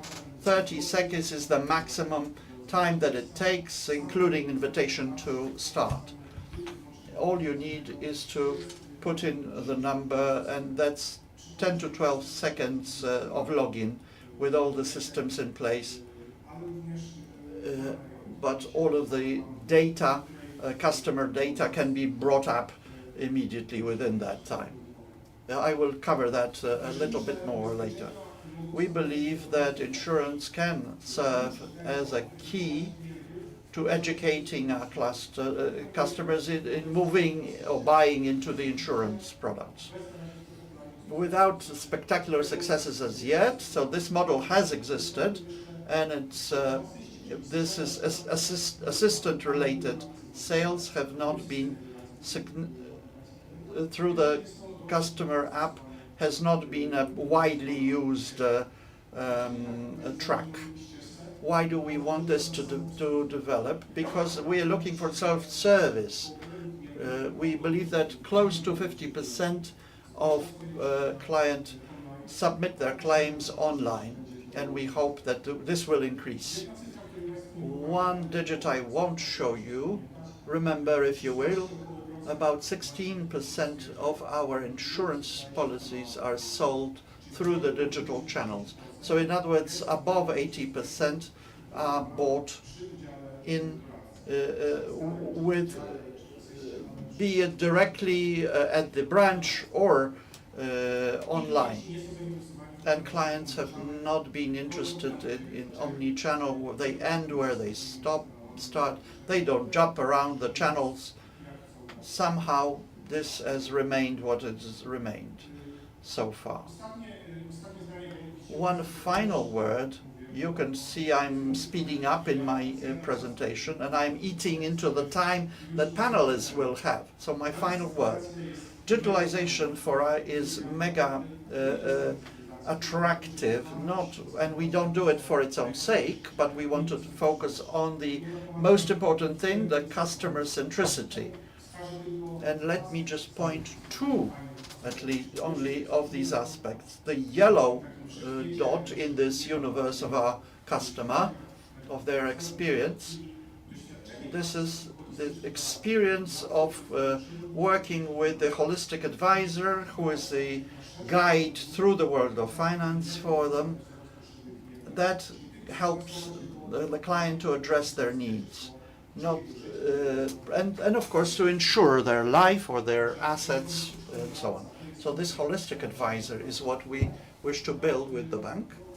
At the bottom of the list, working based on data.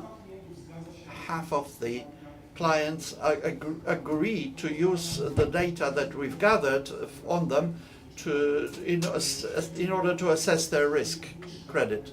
So, and half of them achieve discounts as a result. And through correlation, we are able to assess risk. So these are measurable benefits that we reap and operate in the financial market. Thank you for your attention. Let me move immediately into the discussion, our panel discussion. You have been presented, you're in your place. I am warmed up, so I'd like to warm you up a bit, give you a warm-up.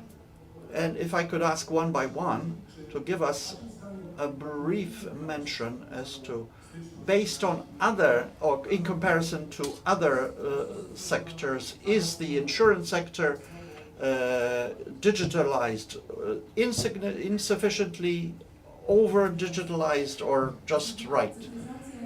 Digitalization by all means exists, and it continues and progresses whether someone likes it or otherwise.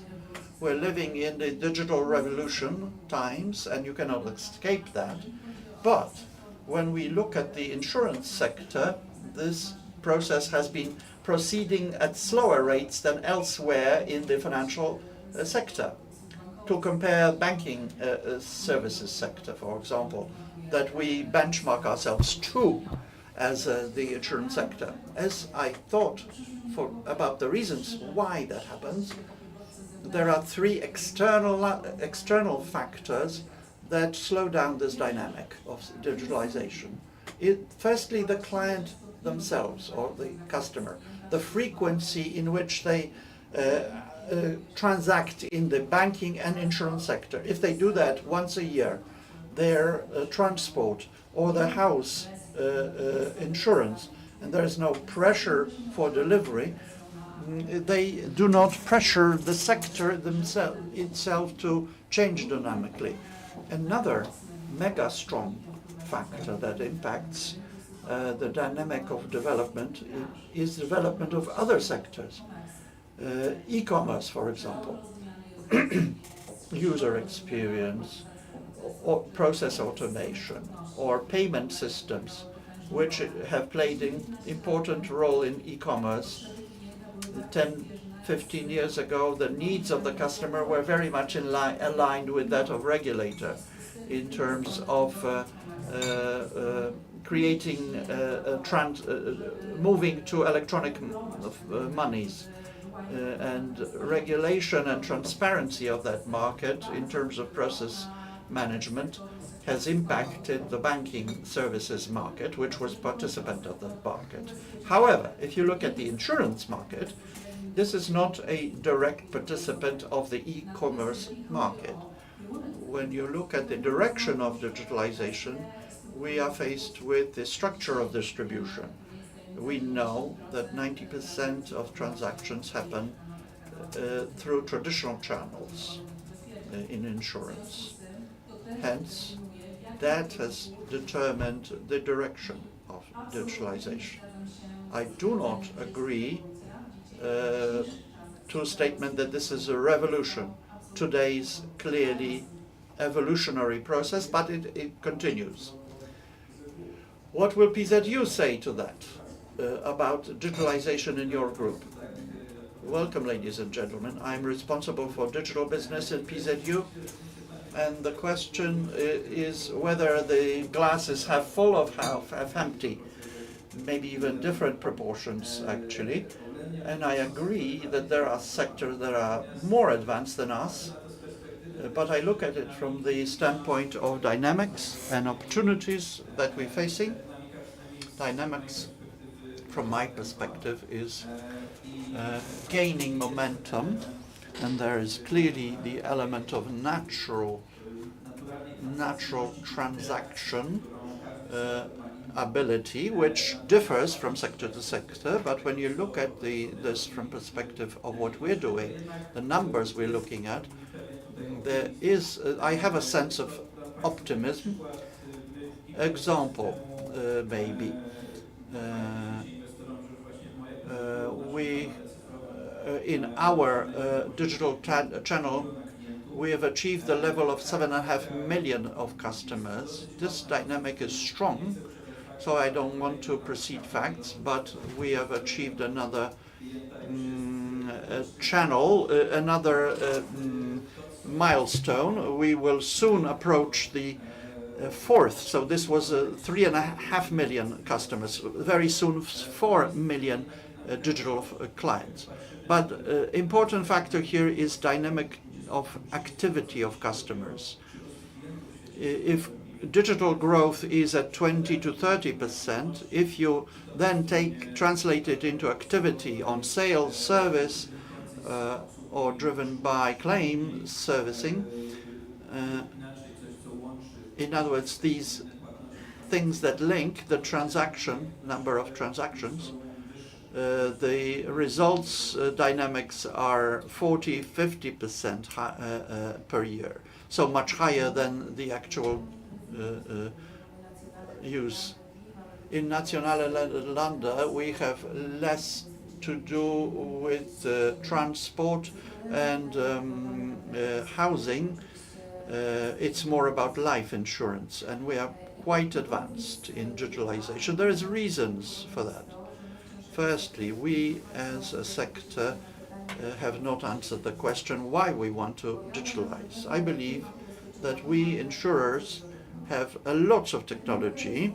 Technology is present, as I hear, and I have been active in this sector for 4 years. A bit of a greenhorn, I still believe, where as a result I look at things as an outsider. Technology is clearly present, there's lots of it, and it's a good quality technology. The question is, where do we need the technology? There are answers. We need it in order to optimize the business, to make it less cost. But that's the first problem is that, of course, we are quite diversified in terms of product.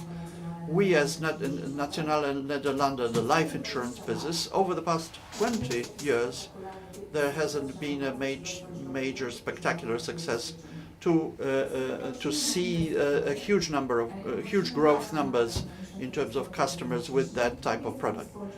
We are living in a society that's getting wealthier, and you can build a beautiful history of growth, but we've not been successful in that, which means that these customers don't have needs, because many people, a large part of the society, have insurance needs, particularly in life insurance. Why don't we have the need to insure our lives and families? But what that means that we are not doing something right as insurers. We're not able to keep up with the needs of our clients. If we do that well, we will have where to invest in digitalization. Major volumes, another reason to digitalize. In order to look at the history of digitalization back 3 years ago, we focused on the retirement fund, where hundreds and thousands of clients there. Had we not had that, we would not invest into a major platform where individuals primarily use, but the volume of our fund was the basis for building the platforms. So it's not the technology, how to use technology is the problem, but the question of what we need it for, what we want, we go out to achieve, and we need to address the needs of the customers and image of the sector. The note that if you go to digitalization, customer buys from us rather than the other way around. Brand hence is very important. Brand. If you ask about brand recognition on a common man on the street, we know that we need to be addressing that. And we need to go for technology, not just technology, but many other elements. Grzegorz, in Cardiff, you are very close to the banks. So does it bother you as well, this gap that you mentioned between banks and insurance? Well, I moved to insurance from banking 6 years ago, exactly from banking. And I will tell you right from the beginning, when I have been in insurance, I have the impression that we are 4 to 5 years behind. That's the gap, and it continues. You are entering the mobile platform, etc., etc. Well, you do it like a bank, but the bank did it 4, 6, 8 years ago, and is now introducing those products. Of course, some of the banks did it earlier. When we talk about digitization from the point of view of purchasing insurance policies or selling policies, buying them, I think that this is similar. But it looks even worse because it depends on the scale. Not all of the insurance companies have the scale that will allow them to digitize the back office. I believe we are going to talk about it today as well. So I think we are 4 to 5 years behind.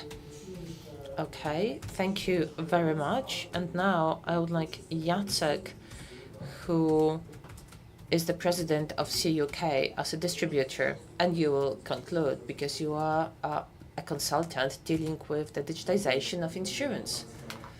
Thank you. Good afternoon, ladies and gentlemen. I have to admit that for me, the glass is more full than more empty, because I'm looking just from the perspective of the distributor and not the entire market. So when I compare how we used to sell policies 10 or 15 years ago, this is a huge leap. So I wouldn't be ashamed of it, at least when it comes to distribution, because we came from an analog agent who sold it practically speaking at the desk with a lot of paper, to a more modern distribution based on systems, based on other methods of reaching the client. So I can see a huge leap.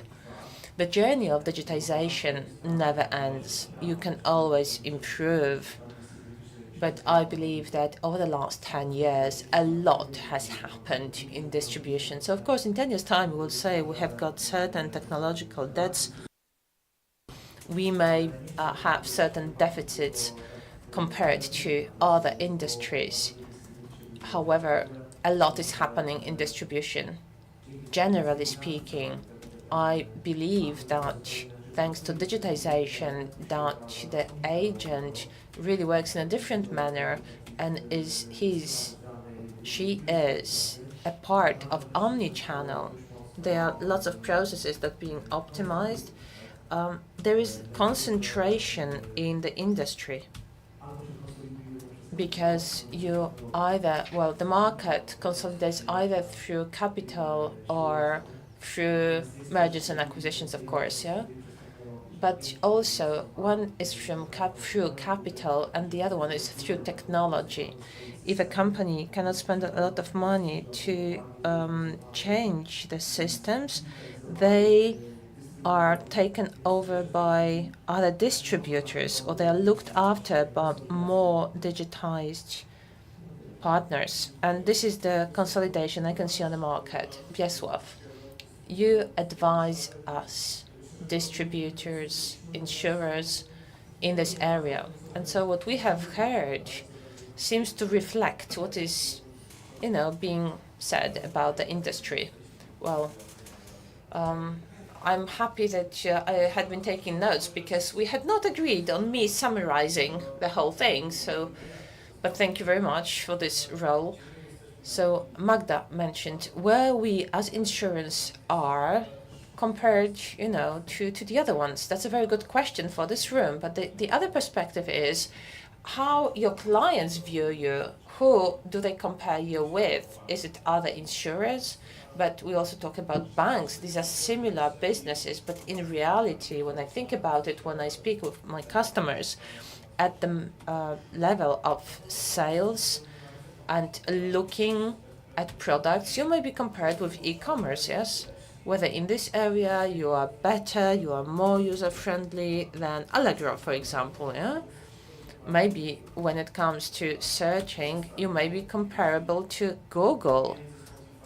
Between Spotify and YouTube and Netflix, yeah? Are they going to enter the portal, the website of the insurers? But in the interaction, this is what they are going to compare you with. With claim adjustment,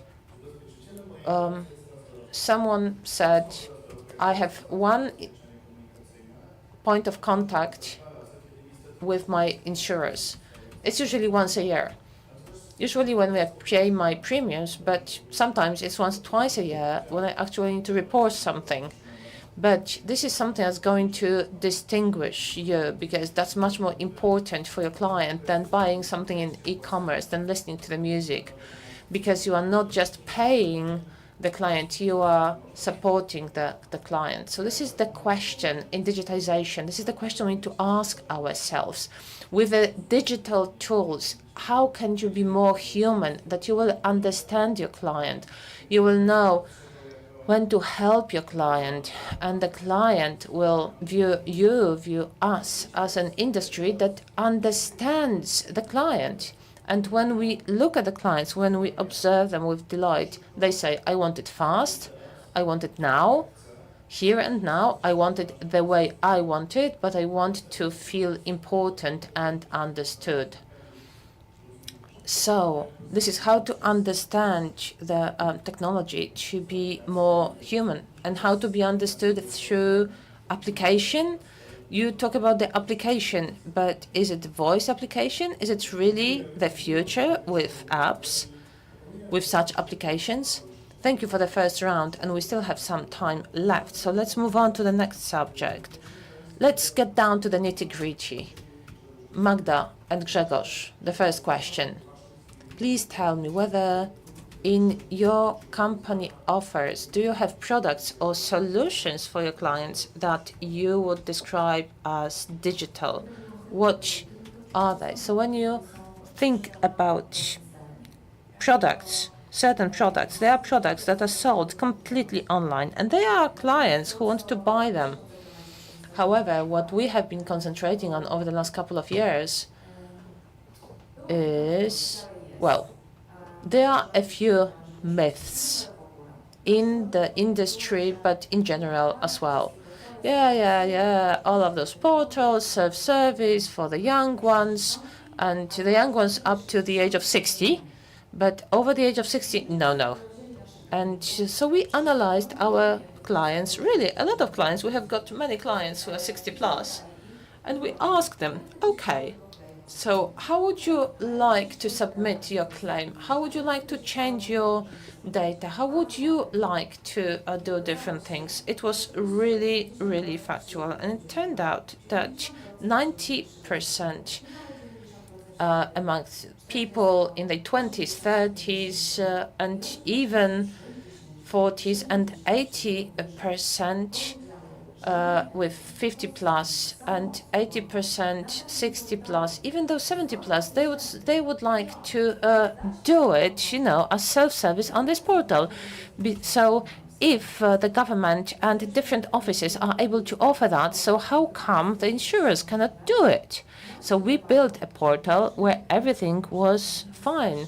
And, we decided that if we offer this to the clients, there will be 20,000, 40,000, because you interact once a year. And so we prepared the plans very quickly. But now, when we joined with MetLife, and so we really wanted to look after our clients, and we gave them those solutions very quickly. And so the clients who were on the old portals, it will take them a year to move to us. And do you know when we actually achieved the number that we had on previous portals? 2 weeks.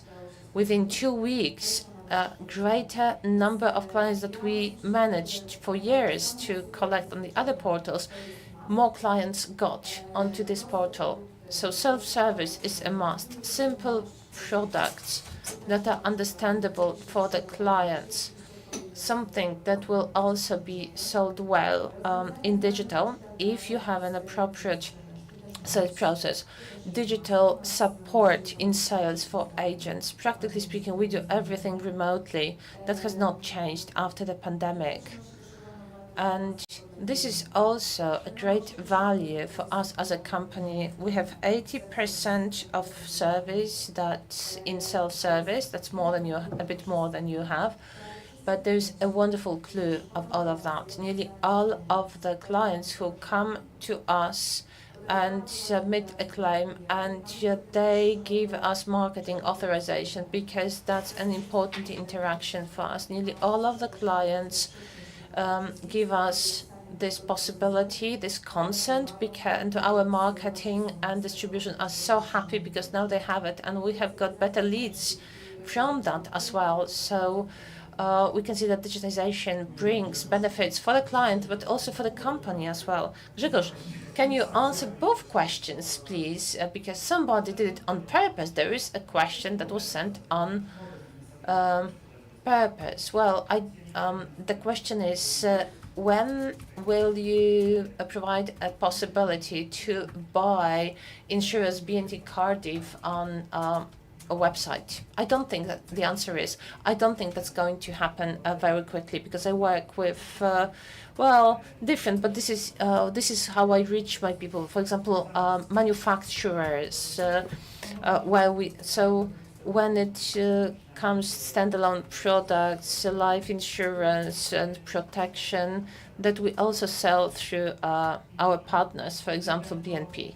So I don't think that is going to happen very quickly, because we work directly with the clients, with the manufacturers. We concentrate on big partners. Going back to the first question, to the digitization, starting with the portals that help with self-service. Yes, we have caught up with the banks. We really worked hard on that over the last couple of years. Some of them are better, some of them are worse. I also work through the portals. I also work through Cardiff and through partner applications, that you can submit a claim, you can receive information, you can get it processed.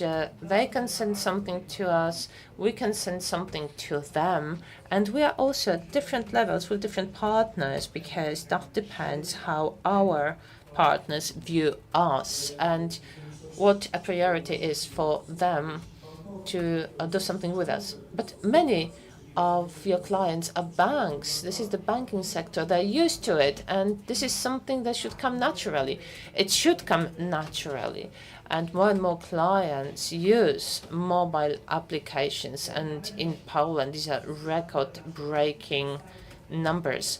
But can we move everything in there? I think there will still be some old portfolios that will have to service otherwise. But yes, we would like to come to the situation where we will have it in the app and also in the portals. So now we will move on for a moment to the distributors, and then we will move on and we'll talk about the processes. So now it's going to be the question to those of you who represent distribution companies. So this interaction certainly influences the way we as the provider works with the client. With the insurance consulting advisory function is something very important. People buy what is advised by the consultant.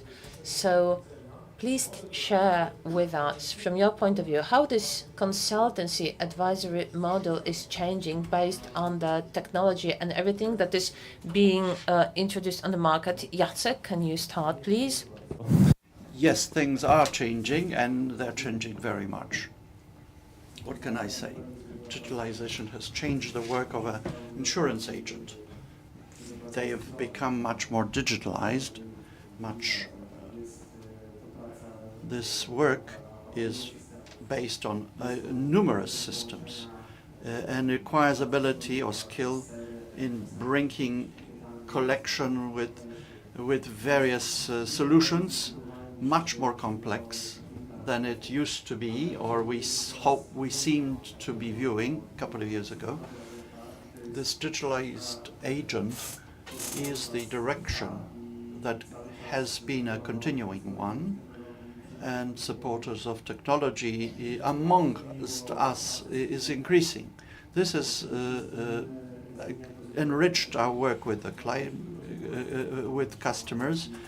Economic activity is difficulty. Agents are complaining a lot about the margins that they're getting. They are pretty stiff, not changing in spite of the inflation. So it's ever more difficult for them. Economic pressures increase. So effectiveness here is the key to working through the sales network. To be able to remain on the market, you need to be able to serve a broader customer base with the same resources. So apps allow the agent to keep on working in the market. I'd like to also stress the fact that the role of agent has evolved. Assuming that 10% let's say, digitalized direct market, we sell policies online. The finalization actually happens online, but statistics is sale through the agent's channel. But this is actually omni-channel sales, because the agent starts, but it finishes at the website so the clarity of where the client actually transacts is not clear, and it's rich. The agent is a guide to the client, to the customer, as to how to move around and use all the instruments available, tools available to the customer. And it's not just a single meeting, thank you very much, goodbye, but it's a beginning, then a mobile application, and clients now are educated for using that. Advisory model is a major challenge for the insurance market, and we as distributors perceive a major opportunity in digitalization. The fact is that a substantial number of agents are online. They are selling the tax referred to as the third-party insurance for automobiles. Some agents know that they can earn much more with their portfolios and sell more to the customer.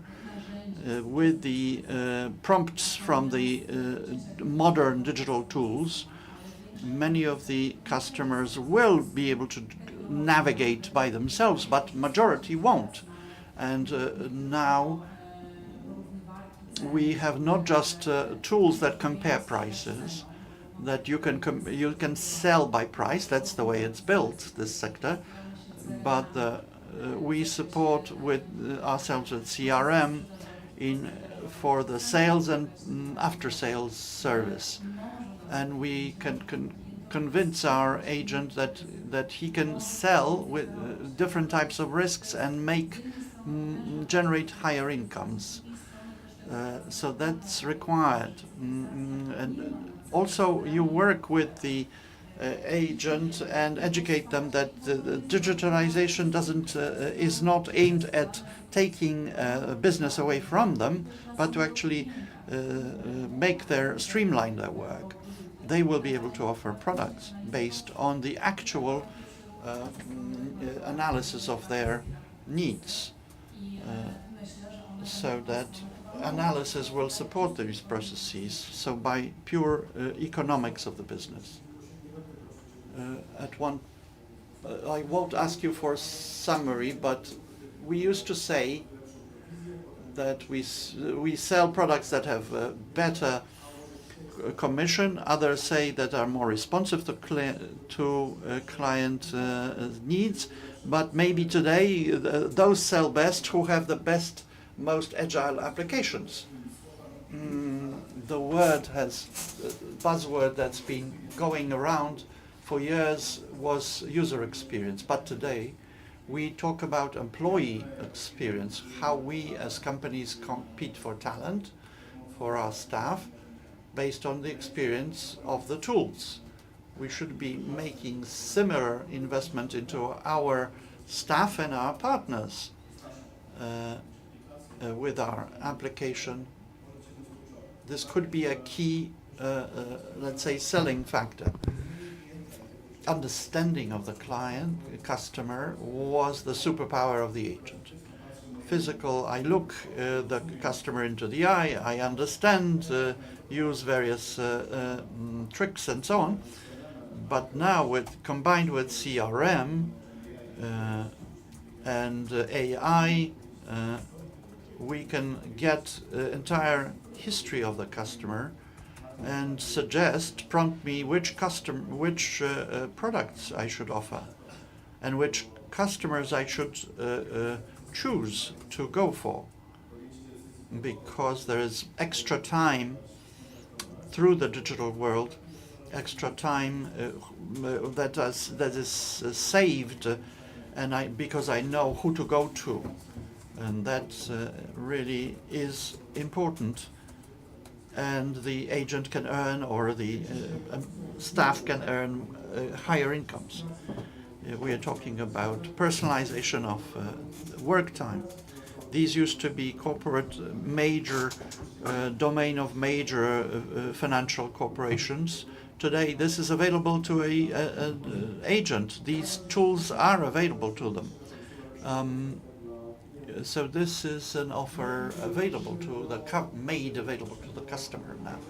Now we are moving to our massive insurer, who just said that the scale sometimes doesn't allow them to develop as they would dream and want. Do tell us then how much you need to invest and how much you expect to earn from this digitalization. When I look at this question, I must say that I've been a bit taken aback, because back office and digitalization is the basis, starting point, in fact. This is the first step or project. You've got the scale, and you've got the relative transparency, explanation of where to go, cost effectiveness vis-a-vis what we can earn. So this is the capex we need to incur in digitalization to then respond directly to the question. This is clearly something that's happening and has been happening for a while now. Operational processes, RPA technologies are being used, and AI in claims process being used. But when we talk about digitalization of the entire sector, I would say the major challenge is to take a step forward further, is to connect the internal processes that translate into interaction with the customer. And we've said that a number of times here. Understanding of actual needs, not just product push, that's quite diversified, but actual needs of the customers is the crux of the matter. So responsiveness to the needs of the customer in terms of their already well-developed e-commerce practices, and so as to provide end-to-end process. That's the key challenge for us, I believe. So development of front end that needs to harmonize with back end, and composing the solutions, digital solution, in a way which ensure multi-channel, multi-process, multi-channel, multi-product be a tool for a person, and be responsive for clients that customers that choose to go digital all the way without any help, external help. Some time ago, we introduced travel insurance into our electronic solutions and they're used to clicking this, and has to have that guaranteed as they wait in queue to board a plane, in fact. Are you thinking about your staff experience? Because technologies are replaced by processes that are less attractive in our work. This is about getting used to the technologies. And agents often treat this as a potential source of competition. So the analog vis-a-vis digital, this is not a 0-1 decision, either-or decision. In many cases, that's how we try to explain this and how we try to prepare the participants. This is going to streamline their work, is our main message. Even if we stayed on the subject for another hour, we would still have a sense that you've not said enough. The time is running short. So let me just address one more question about the customers that have been finished off by digital world. If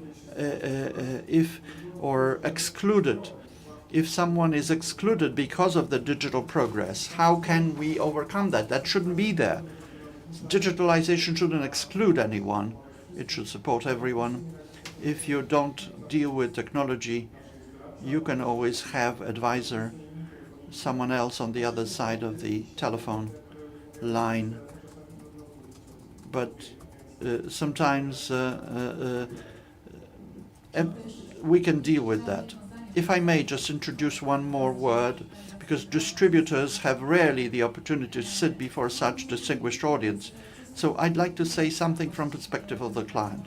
The opportunities for in the area of customer satisfaction. We, as distributors, are a protective, in a sense, umbrella over the customer. We take on ourselves the entire responsibility for risk, for all the regulations, cloud-related matters, everything that comes together to be a insurance market. So insurers who wish to be compliant with the rules, transfers the responsibility to the distributor to a large extent. So I'd like to appeal for equal opportunities and equal level playing field, in a sense.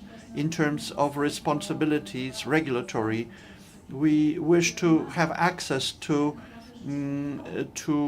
regulations, information, so that we can make life easier for our customer. It's natural. As distributors, we understand very well the customers, and we are aware of what we wish to get from digitalization. We are close to the agent and the customer. So submitting this to your attention as distinguished audience. Thank you very much to all panelists. Thank you all.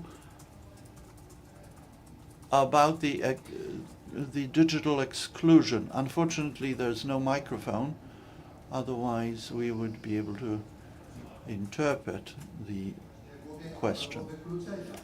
Yes, about the exclusion. I forgot my smartphone, and I cannot, this is interesting session, but I cannot ask a question. I wanted to submit a question. What was the question? The session is interesting to the extent that we are in the digital age, the age of revolution. Tomasz Michalski, professor of the Warsaw School of Economics, the risk head of the financial risk department. We have a digital revolution, we have the dogma of growth, and we have environmental crisis as well. So for insurers, the matter is of great importance. From the standpoint of structuring of the products and addressing this to the moderator. We in the financial market have a bit of a problem responding to the key sectors of the insurance market, the banking, capital market and insurance. Should bank go into the insurance market or enter into that?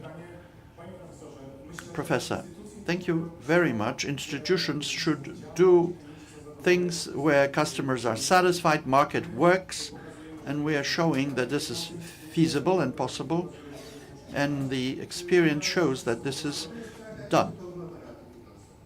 We've gone through the financial conglomerates.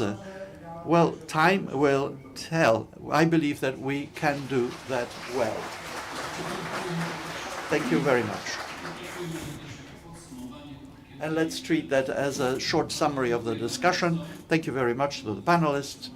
Mr. President, I will hand over his smartphone so that he doesn't feel excluded as another person.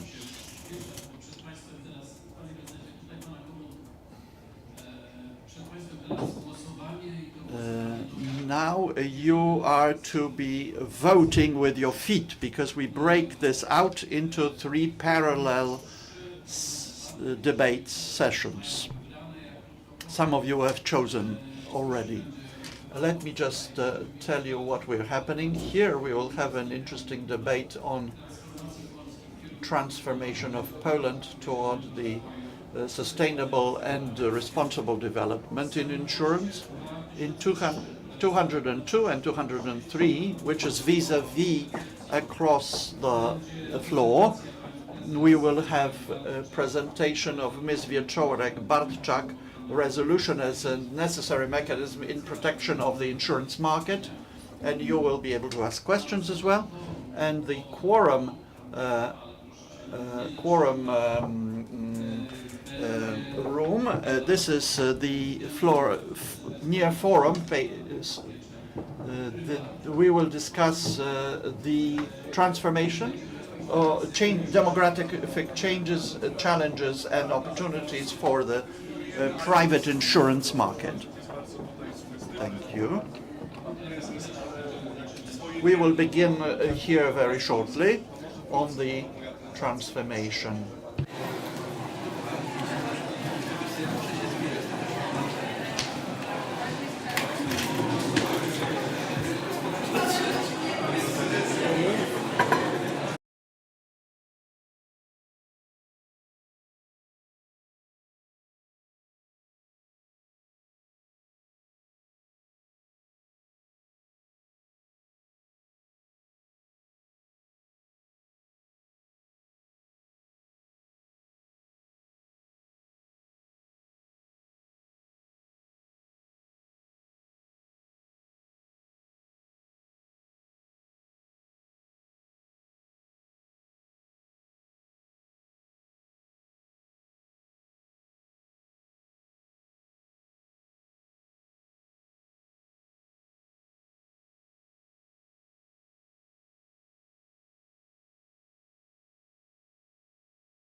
Nie, pan wszystko będzie zaraz robił, jak ty, tylko jak chcesz szybko posprawdzać.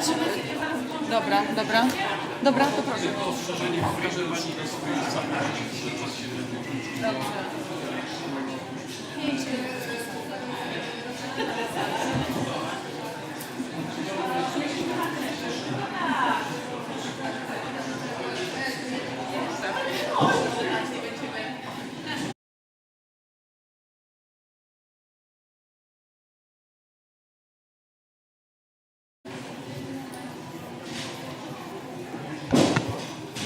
Wygląda na to, że mamy już wszystkich albo większość zainteresowanych.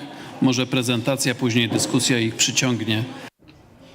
We are also planning here a presentation followed by discussion.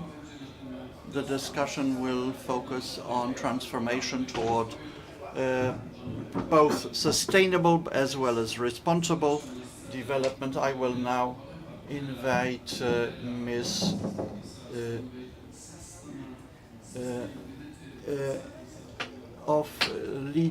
Irena Pachola, leaders of Sustainability Consulting Central Europe of Deloitte. Apologies, it's easier to read than to speak out. And then followed by Mr. Jarosław Dąbrowski, CEO of DFCM. Then Dimitros Mazarakis, of Global Head of Business Development, Climate and Sustainability of Zurich Insurance. Ms. Katarzyna Przewalska, Director of the Financial Markets Development Department of Ministry of Finance. Daria Ryglewska, Deputy Director of the Insurance Supervision Department of the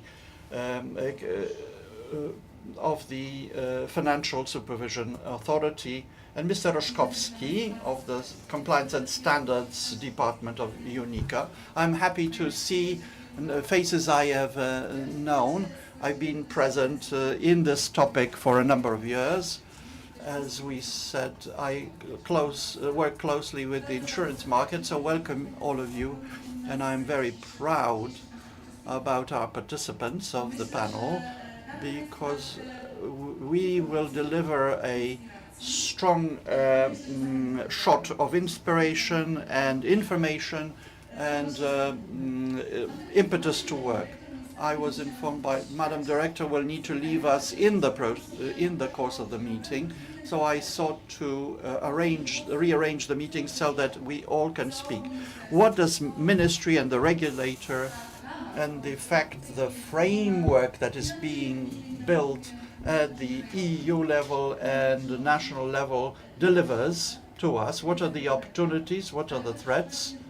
And what is the encouragement we can find in what Ministry has undertaken now in the dialogue with the market?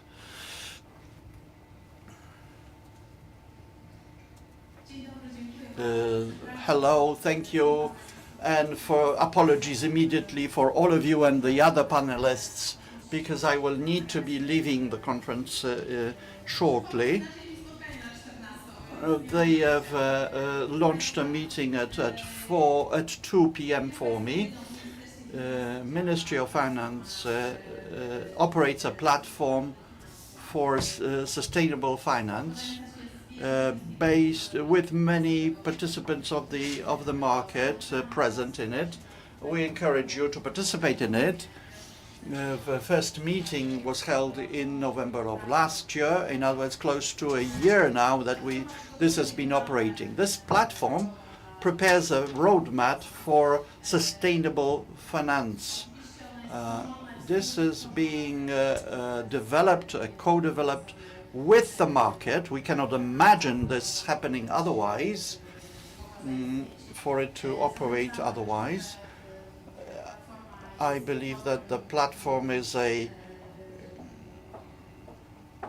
solid organizer of the discussions around the topic, or being a hot topic, I would say, for the past years, sustainable finance accountability of financial institutions in creating ensuring sustainable development.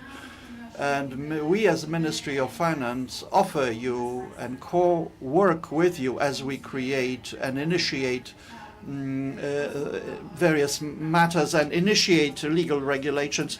Let me just talk briefly about the regulations relating to finance that are under preparation in the EU particularly. I would remind you that since 2019, the regulation on disclosure of sustainable development in financial services, SFDR regulation. This ensures transparency in risk analysis for sustainable development. This has introduced many obligations of the financial market players, participants, in terms of life insurance products, but also other products for those who create retirement products. And we provide this on website on the risk analysis in clients' risk investment decisions, and also policy of compensation policy. This is somewhat less present in the discussion on the risk factors. The insurers need to be compliant in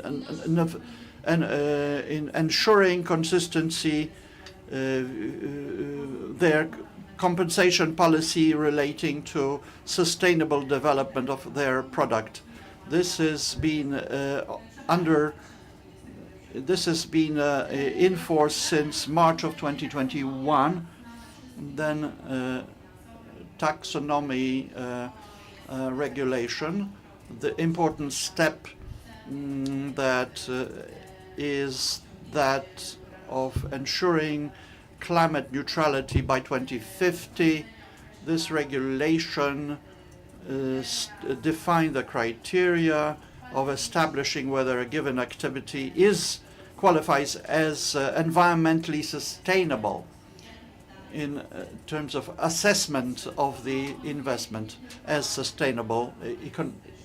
This is being broadly addressed to all the businesses, the entire market, not just financial market. I won't go into detail of that, but well known to you. Another regulation is the regulation of April 2021, which changes the regulation on risk adjustment in insurance and reinsurance. Insurers need to take into account sustainable development related risks in their development of their policy and ensure prudent or prudential investment policies. And this relates also introduction of these sustainable development factors into their compensation schemes. Another is April 2021, risks for preferences in sustainable development in oversight of products in insurance products, with the regulations of running operations in financial advisory vis-à-vis investment-related insurance product. This applies to intermediaries, financial intermediaries, as well as insurers in terms of approval of products and other solutions relating to oversight of the product and management of that product vis-à-vis each and every financial product, insurance product for the market. One final regulation that have come into force or have been adopted in December 2022. This has not come into force as yet, but that relates to reporting of entities in the area of sustainable development. This directive, because this is a director, introduces adjustments to the reporting on the sustainable development, expand the registry of companies that are required to do so. Public companies that employ above 500, all of the entities that are currently have not been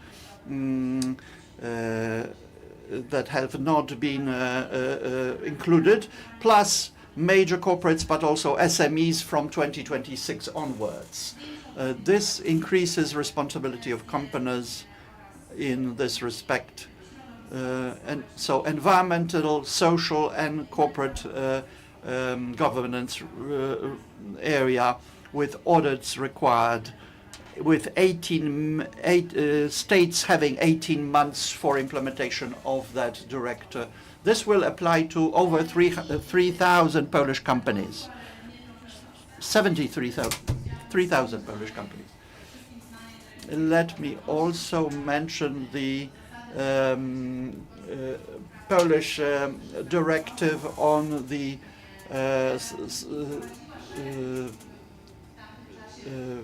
viability that has come into force in 2016. There are also introductions of sustainable development.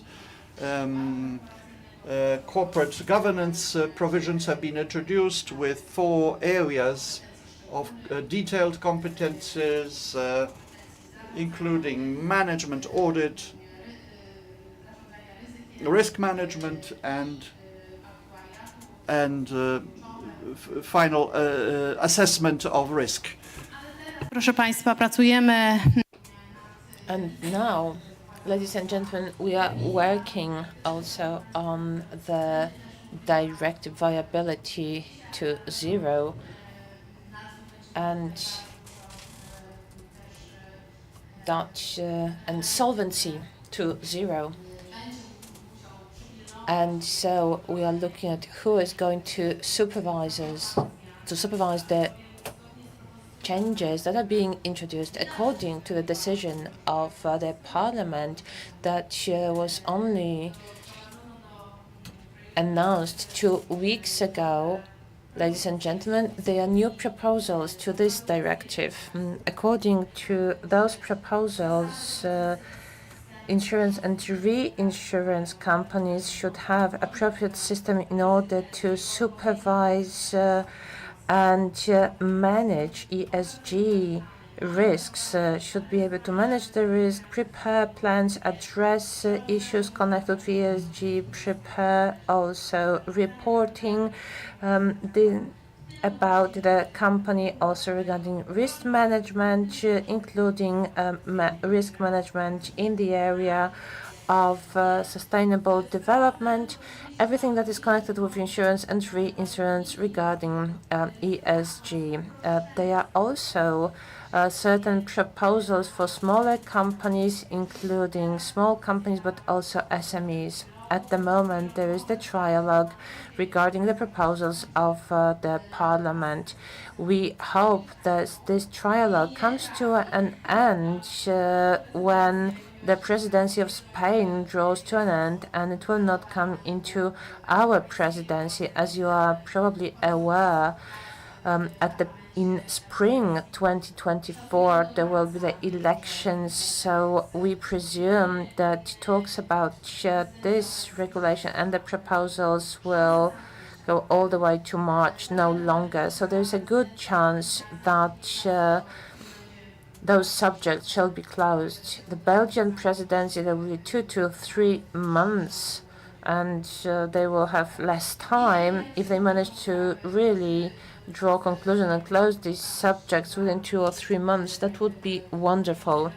Well, we are not sure whether resolution, so ordinary restructurization that is being discussed in the second panel as we speak, there are parallel works there is a good chance that it will be closed during the Spanish presidency. We keep our fingers crossed, because if that doesn't happen, it will be for us to deal with, because the Hungarian presidency in the second half of 2024, not much is going to happen, because there will be no EU Commission. Everything is going to be created. There will be new structures in the Commission and also in the Parliament.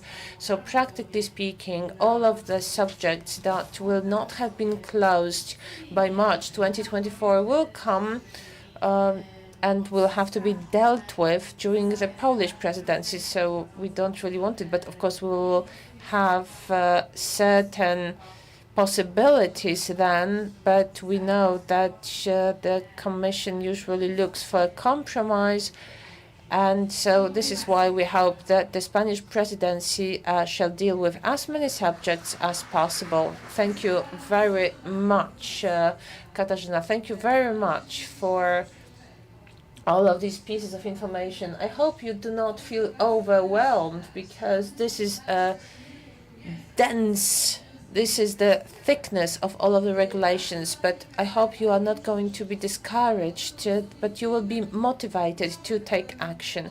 I have got a few slides, but I don't want to talk about everything, because I know that we have very little time. So the influence of regulations, that we fulfill the obligations, but also what activities we are encouraged to undertake. Also, just to mention what we are going to talk about, there was a long list of different regulations, and there were regulations regarding products. So regarding products and the mission that we have, you have a lot to do. And looking at the insurance gap in our geography is big. And when it comes to ensuring climate risks and safeguarding whether a citizen or an enterprise, there is an important social economic role that I would like to also discuss during this panel. I would also like us to look from different perspectives. You are an important player in the economy. Not only do you contribute to the economy, but you are also an investor in the economy. So referring to the social expectations of an individual, your client, a citizen, but also looking at this density of different regulations where you need to find your place. That's quite a challenge. So there's a lot to do, and in our discussion we would like to touch upon how you manage that. And so I hope that we will be able to hear, and Daria, I count on you, what we can do regarding sharing knowledge, sharing know-how, and also taking the right decisions, safeguarding and ensuring ourselves. So this is our role in education, but also in monitoring,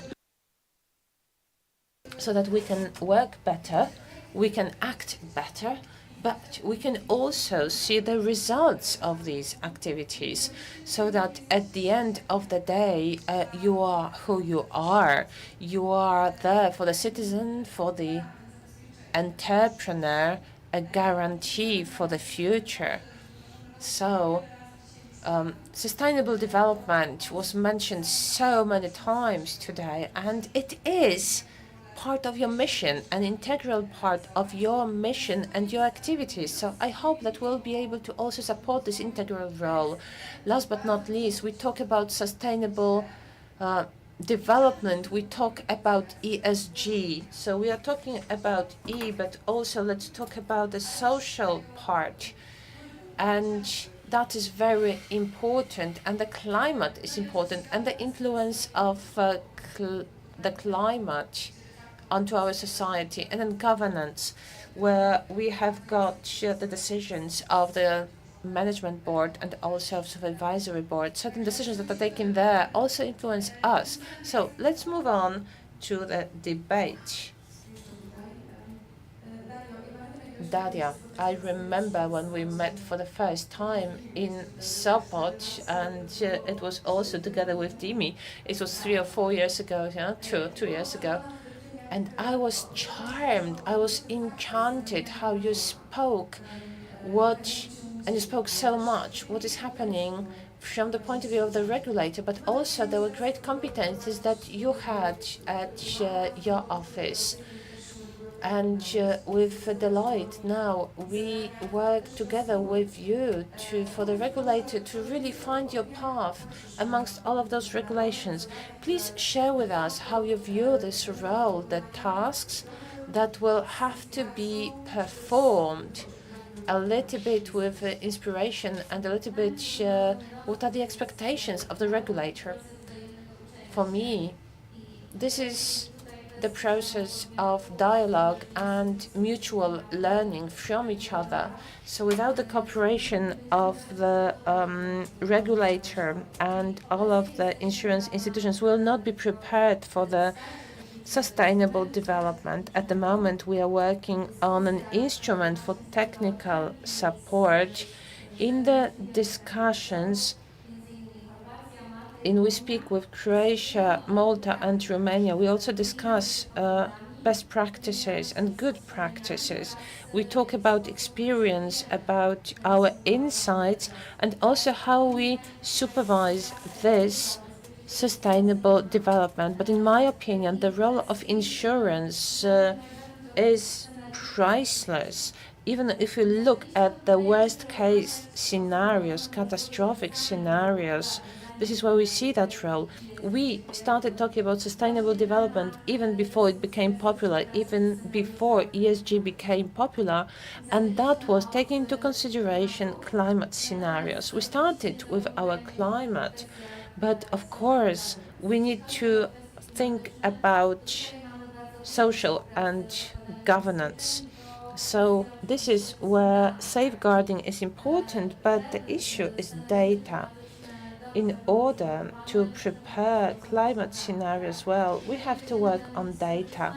If we look at historical data, the model is not going to work. Looking at the number of claims that we are having at the moment, this is not once every 200 years. They happen more frequently.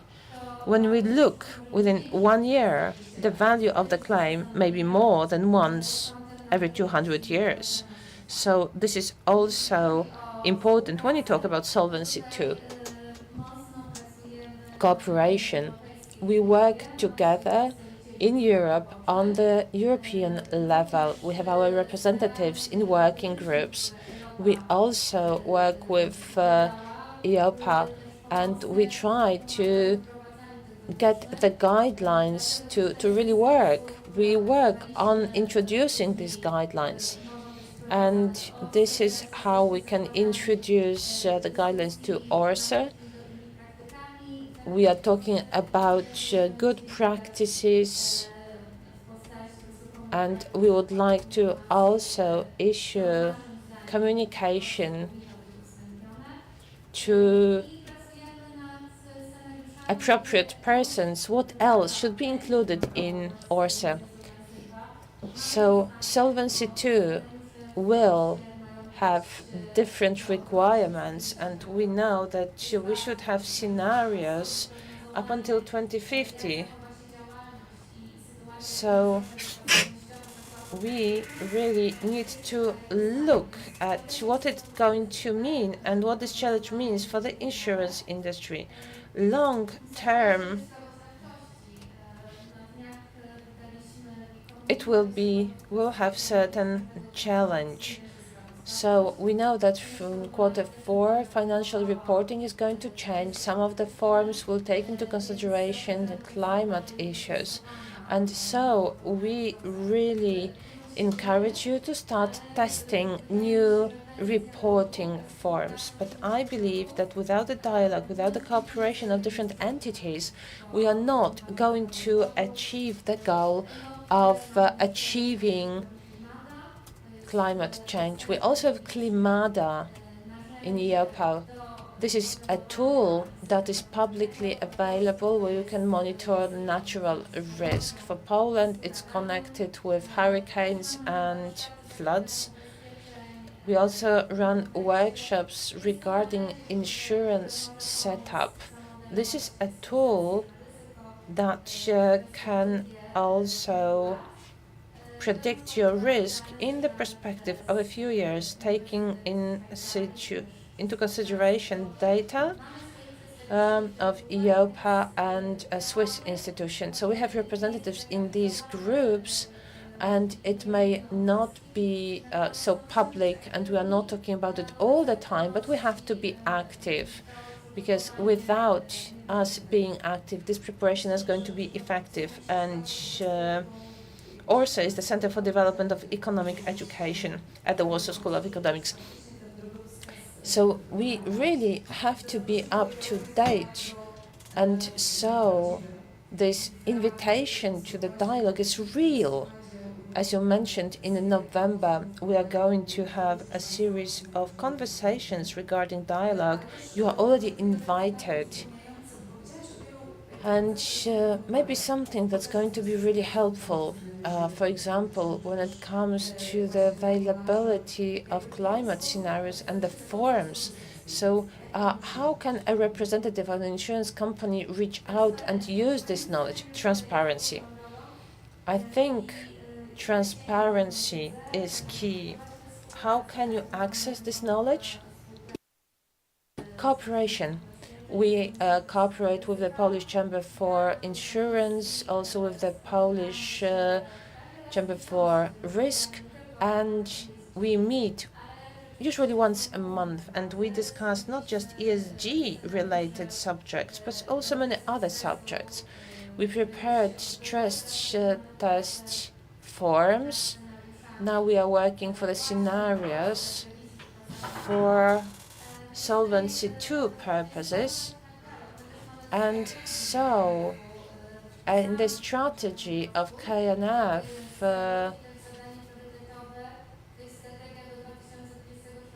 we have the strategy until 2024.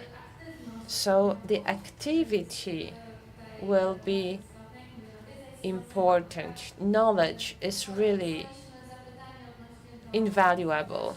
We have sent out also inquiries regarding reporting, knowing who is going to test it. I'm sure people will be testing the forms. We also have biome assessment. Sustainable development is already part of it. It is not assessed by it. We just want to suss out how insurance companies are preparing themselves, but this assessment is an ongoing cooperation. There is also a round of questions and answers. It is published on the internet website of the Financial Supervision Authority, and so this is going to be also important, the technical support. So this is about reporting and also disclosures, but it needs to be dialogue, transparency, and cooperation are the three most important elements. Thank you very much. Thank you very much for this encouragement to be in dialogue, to also reach out for this knowledge and know-how that you can also find within your authority. And, well, I know that you have some controversial thoughts about it, but if you could share with us what you think, Paweł. Well, thank you very much. Thank you very much for this comment. Well, as a representative of supervised entities, that this cooperation with KNF, when it comes to learning and preparation, this is really based. And this is the thank you very much to you, to all of the directors, for this approach of the Financial Supervision Authority. ESG is important, but my hypothesis is that this is devalued. ESG is being devalued. And what we do with this hypothesis is up to us. Well, for example, Deutsche Bank in the States signed also for greenwashing that was for $25 million, and this was also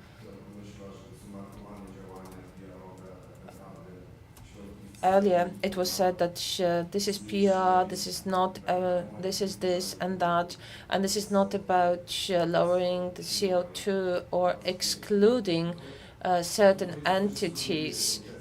So this is a settlement that is worth 25 million, and it shows that this hypothesis is right. But for me personally and professionally, ESG should, and a good introduction of ESG should mean good functioning of entities, looking for competitive advantage, looking for areas on the market that are not remain uncovered by insurance.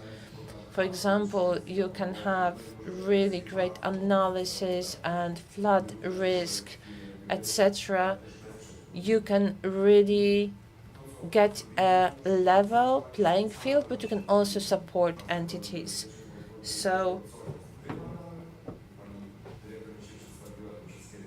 and we heard about the regulations, about what we want to do with the group, what we don't have to do, but we want to do, and what we are going to report monthly, quarterly for the future. So this is part of the strategy, but again, this is not just a document that we are wonderful, we support the society, etc. But we need to just give tangible arguments. So this is what we do. And then we will think with our wonderful PR specialists how we are going to show that, but with the language of tangible activities. And we'll have two groups in mind. First of all, the clients, our own individual clients, then corporate clients. That's one group. And the second group is our partners.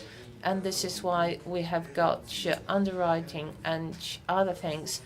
We have, but it's not going to be excluding things, but we want evolution, not saying that as of today or tomorrow we are going to exclude this industry. No, we are going to change that in 2 or 3 years, and you will get a value in itself. The due diligence process is also very fundamental. And then there is the language of tangible information and facts can bring value to the clients. And also one more thing, you mentioned ESG, 3 letters.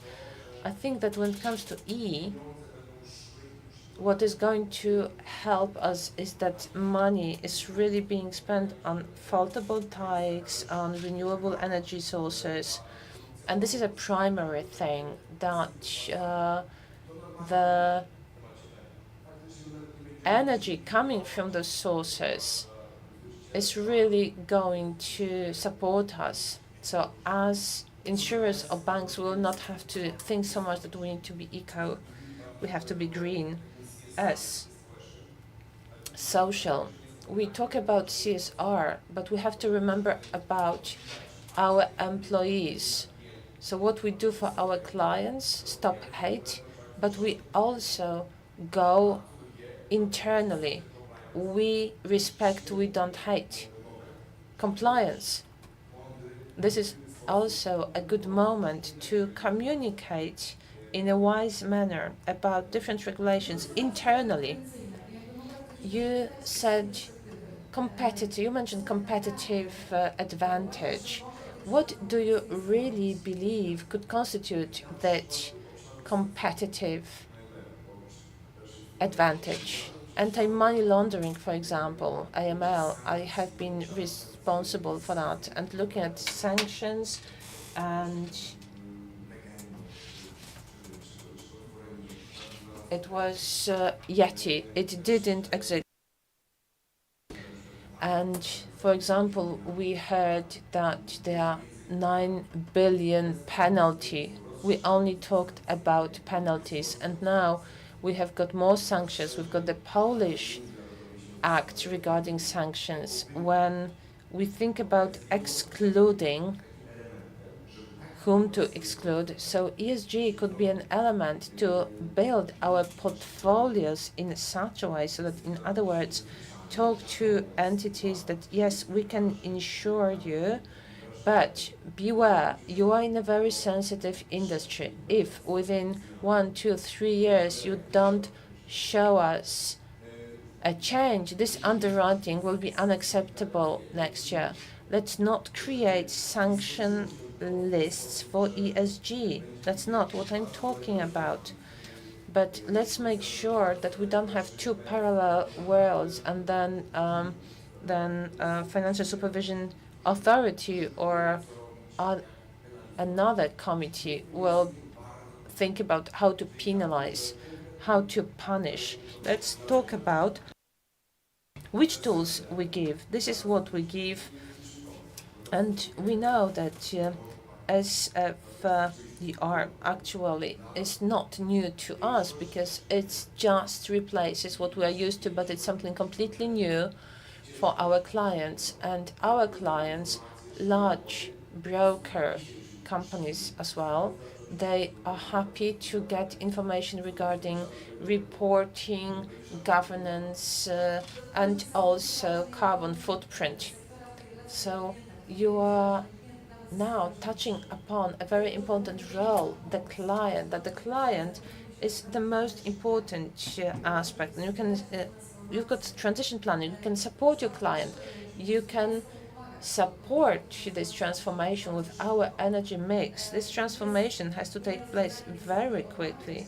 And it is not a solution just to exclude, but to support in this journey. And Daria, you wanted to mention something, right? There are two tasks here that I see for monitors. One is the identification of greenwashing, and you need dialogue and data for that. Also, without benchmarks, I am unable to say whether a given product is green, dark green, or maybe it's green, it shouldn't be. This is why we say we need the reporting. This is demanding, difficult, but that's where ESG started. Because we weren't able to identify whether a given product is green or whether the investment was green. Another task is to combine the three letters, what goes into E, S, and G.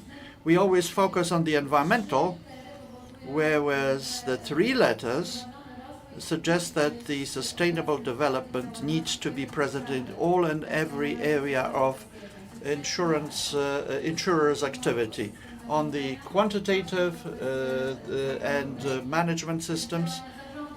But management can require and ensure that all areas of sustainable development are covered. So we need to ensure that ESG be a separate area in management, that it should be element of all of the areas, and take a total approach. And the third aspect is the longer-term horizon. Even the energy transformation is not a process that will take a year or two. So let's not take that away and put it only in the energy insurance, that we shouldn't be insuring energy sector, but rather this is a transformative process that we need to prepare for, and this will be also the social factor there. There is an important aspect of this, and that's the access to data. To understand the challenges of our client, then you have to go to data. And short information there, insurance sector hopefully will join the banking sector soon. That has come together to build a tool that could be a national platform for data coming from a real sector, to include banking, financial sector at large, to help us understand the taxonomic green to asset ratios and other aspects, so that we need to have that access to information. Moving on. You have a big role now, a global role within Zurich Insurance. If you can elaborate a little bit, how do you see the role of a sector and also the opportunities for the sector, which comes from actually being able to respond to these issues and actually cover and support clients in that respect? Thank you very much. Dziękuję bardzo za zaproszenie. Będę dzisiaj mówił po I will speak English briefly. That's easier for me and maybe more pleasurable for you. I would say anyway, insurers have a huge role to play in society, in the economy. You know, we're big institutional investors. We are society's risk managers. We understand risk like no other industry does. We're big employers. We support communities. And we are part of the fabric of the entire economy. Nothing happens without insurance. And not many industries can say that, maybe the banking industry as well. So there are roles to play within this entire spectrum. And I want to go for a second back to the regulations and some of the opportunities that they bring it to us. Obviously, all of these regulations are wanting to encourage two or three things. One is transparency. The second is comparability of what people are doing and being able to compare.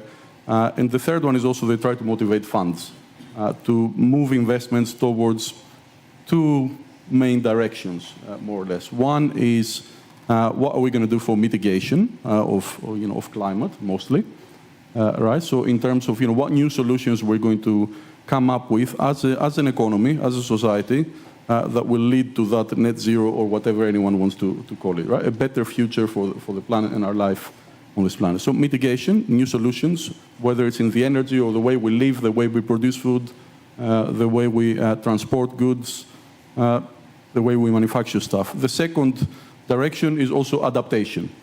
In the meantime, until all of that mitigation effort has some effect, which is going to be decades out until even if we get everything right, we still have to adapt to the effects of climate change as an industry here, which has some opportunities for us, and definitely as an economy and as a society. So when I look at the opportunities, there are plenty of opportunities here, right? We have the risk in our DNA as an industry. No one else understands it like we do.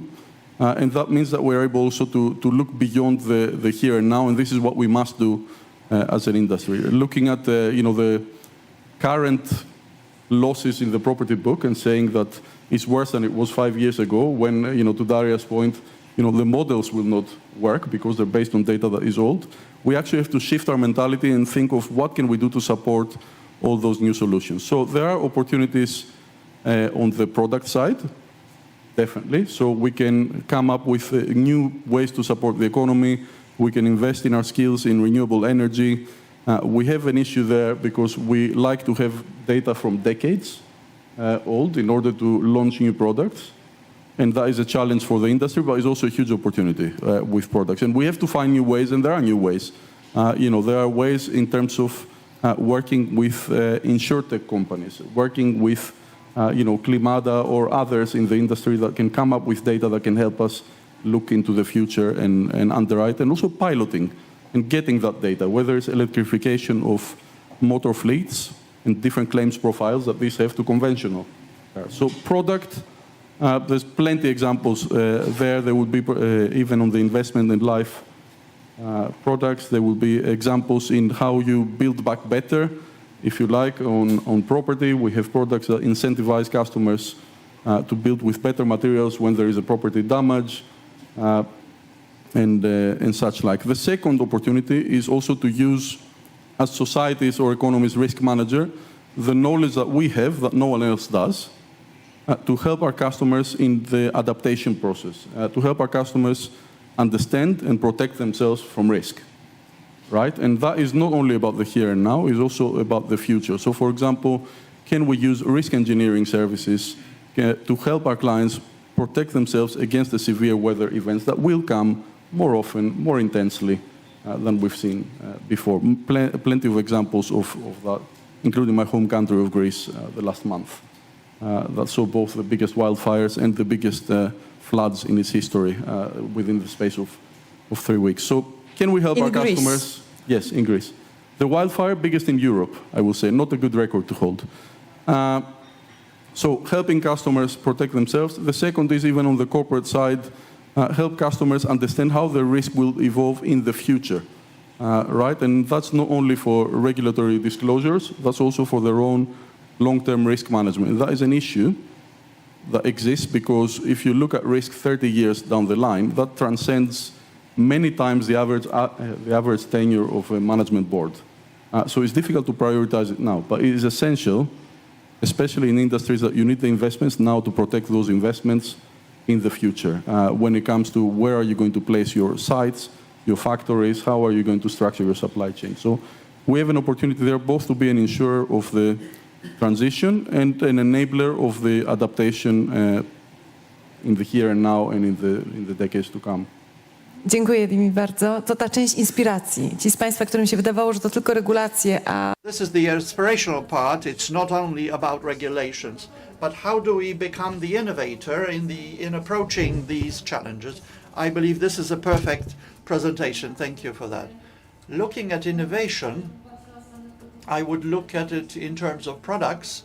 Do we need to create new products in order to keep up, to respond to the sustainable development paradigm, or do we adjust the existing products? It's not that we need to create entirely new products, but as we listen to the client, as we understand their needs, whether they wish to be paid, compensated, or prefers a service. This is an element that needs to be looked at it up close. Looking at life insurance as well, because we're looking at the disaster-related asset, but we are looking also. We should look at the pay-as-you-go systems where with this variable premium that we pay. Sustainable development on the life insurance side is a longevity aspect and also the climate change indirectly. As the customers look at the risk maps, consumers typically mention the fact that they're most afraid of climate change risks and second, health-related risks. So that should encourage us to look at ESG as well on the life side. Jarek, insurer is not just someone who creates products, insurance products, but also invests into the economy. We've conducted a report on the insurance sector's investors, and this turns out to be second largest investing sector in the country. You are active in this field extensively. How do we look at the role of insurer from that perspective? And how do we ensure that this flow or pipeline of investments support sustainable development? I am a banker in a sense, building the financial sector in EEC region for the past 25 years. This is an incredibly interesting discussion, and your very active role of the Financial Supervision Authority, who has led us into that discussion about ESG. But let me start with an anecdote and say, when 2 years ago, my house near Warsaw, in the suburbs, received a photovoltaic installation as a present for me, as well aware, the insurance gap is not very large. I have been quite supportive of the leading insurers, Netrisk, Punkta, M-Find, Inslee, and so on. I have been a banker, but with a strong awareness of the insurance needs. And I wanted to insure my house and the installation, the photovoltaic installation. So I wanted to renew my premium. And one of the leaders, or international leaders on the Polish market, told me, we don't really have that in our portfolio. Why don't you insure it as glass, simply? I exchanged that company and chose one that had solar installations in their portfolio. So this is becoming a standard. I'm happy to say that the largest Polish insurer on the product side is also a trendsetter, which is good. PZU, for me as a banker, this really is about PZU and the rest of the world further on. I value all the insurers because they introduce something valuable to the market, but PZU is aware of all that and does a lot in this area with Link 4 PZU Group as such. But note, 2-3 years ago, this installation was perceived as glass, but yet today each and every insurance have in their portfolio full service for solar installations. And less regulatory, more life related. I recently had a very good meeting with two of my clients. They are present in innovative technologies and are a great example of ESG. One is a producer of module zero emissions houses with storage of energy, heat energy, with heat pumps. So they produce about 300 to 500 houses like that per year. That's their capacity. So, which is a progress, of course, because the traditional part of the building industry, construction industry, is incredibly heavy in terms of their footprint. So the new is coming, and you need to perceive it, assess it, and deliver product that may be a modified product or a new product, whatever, but needs to be transferred from other third markets where another produces energy batteries or storage warehouses. These are able to collect energy. The losses are 0.1% for a year. In Lithuania, has actually developed such energy storage for the entire country, so that they can ensure sustainability for the entire country. So these are clearly trends that are obvious and irreversible, and they need to be develop our banking, but also together with insurers, we need to prepare for. One final thing to say. Are you aware of the fact that what is the amount of energy that is currently being produced from renewable sources and water? I don't have a prize for that, but I will give a handshake to the person that knows. What is the percentage? Madam Strzelecka? It's not as bad as that. It's 11%. And the rest is lignite and hard coal. So we are clearly way behind Europe.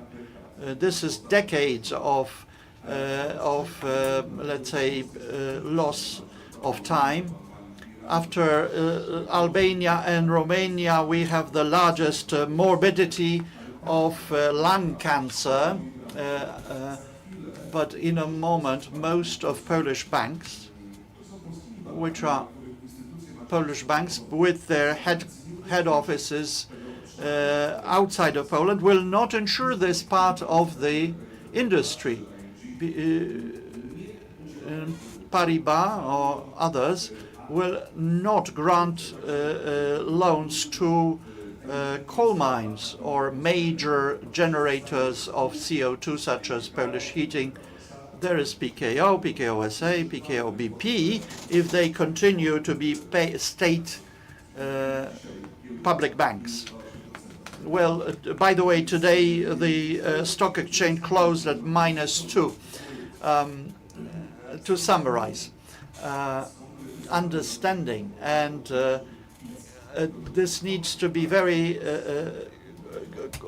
concrete definition of what the ecosystem is of the world around us, an adjustment of products, insurance products, including and also banking products, is something that we need to do now. Not like I had to look for other insurer for my solar panels. So we need to understand and translate into our language of understanding customer needs and share the risk as well immediately. So this capability of the insurance market in Poland is about 5 to 6 billion zlotys, which is nothing, which is very small. We need to reinsure ourselves, and they won't do it in a matter of 2 to 3 years if Poland is also not prepared in terms of mentality, product, and regulation and measurement in compliance with the European and world standards. Transformation is necessary, but what follows after that is actions of our financial sector, who will not turn our backs on the society, not such as miners or other vocations in these what we call dirty industries. In the coming 2 years, there is just no way in which we do not move forward with photovoltaic solutions, and we need to develop new transmission network, electricity transmission network. As in Germany, we should not, we would not allow or grant licenses for solar if you don't have a storage facility for energy. Businesses, people, you need to work in compliance with regulations, but also monetize the respective. That's the key to success. Thank you very much. These are inspiration for action. We said information, inspiration, and one word finally from each one of you. The time is running to close to the end. Appeal for action. If you were to dream and say what you want to encourage people to do, to encourage insurers as to how they should develop, what should you say? I would say you need to be very vigilant to be up to date and be able to get the right timing for the respective specific actions. Why do I say that? I've spoken recently to my colleagues in compliance from Germany, and when new regulation came, very restrictive regulation as of 1st January of this year about this due diligence, now 80% of their analytical work is committed of looking at suspect cases where clients were not ready or they were very sly, making difficult light for them. So thank you very much for the dialogue, and hopefully we will also implement the regulation in good timing and meanwhile transform ourselves for the clients. Thank you. Transformation, yes, but taking into account risk and risk management, effective risk management. We are talking here, and have been talking about the solar energy, but let's not say that since I have that, I should have a lower premium, because we need to understand where that comes from, how was it built, I need to assess that risk. So the transformation needs to be reasonable with appropriate risk assessment and within reasonable time frames based on dialogue. Support the client. There's no business without a client. The example I would give is even if you make a sustainable fund for life insurance products, you still have to educate the client so that they understand what it's about in a language that they can understand what it brings to them. It still has to make sense as a product. It has to have a return for the client, and you still have to make it available and easy for them to obtain. We have all of this knowledge in our industry, and we have to realize our role in this transformation, make a great business, as Jarek said, out of it, and really play our role in enabling the society and better things to follow, from managing risk to enabling a sustainable transformation. Panie Jarku, ostatnia myśl? Ja bym tutaj użył tej Let me use the Polish translation of the Roman rule, the faster, higher, and further. We need to go in that direction, and we need to look at communication, because the governance is something that's internal and not inclusive. But we, insurers, need, but also the Ministry of Finance, Financial Supervisory Authority, need to engage. As we said, solar installation may have a life time of 20 years. Maybe some drone would destroy it, but certainly not Gale. I love that. Thank you very much. I dream that those of you who are drilled into this topic have strength in their organization, in strategic thinking about product and client, and those who make decisions in the places you are taking to speed the process up and set the pace for going further. Thank you. You're closing with your competences. I'd like to just say that there's a huge role for insurers to play in this process. Without that, no project can be launched. Role of banks is leading, and we always talk about banks, but there will not be credit. Social element is also important, but that's a separate topic. But insurance is of crucial importance. Building energy storage, for example, we have excess production. We have too much of the power in the system, and we don't know how to use it. Low and medium voltage are not appropriate to handle that load.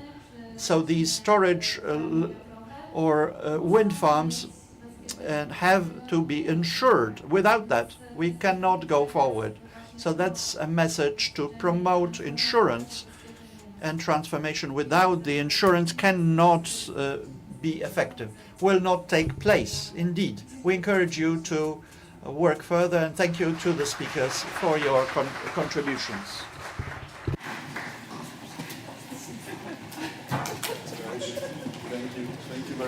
Ja także dziękuję za ciekawą dyskusję i za dyscyplinę czasową.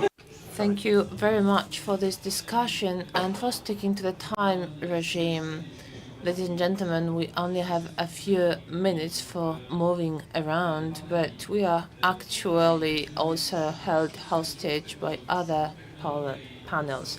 So here we are going to talk about technologies again, technology and outsourcing in the insurance industry. But in room 2003, is this going to be about the trust of the client on the market? What makes the client feel safe? A few minutes of a technical break.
Zapraszam Państwa do zajmowania miejsc.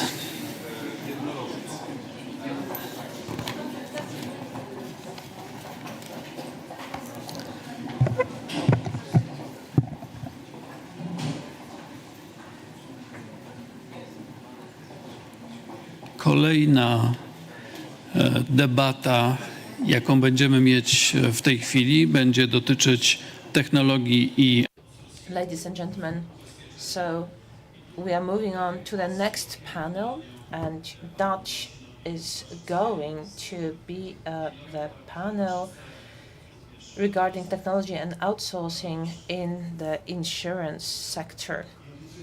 And I promise this is the last time that I am here.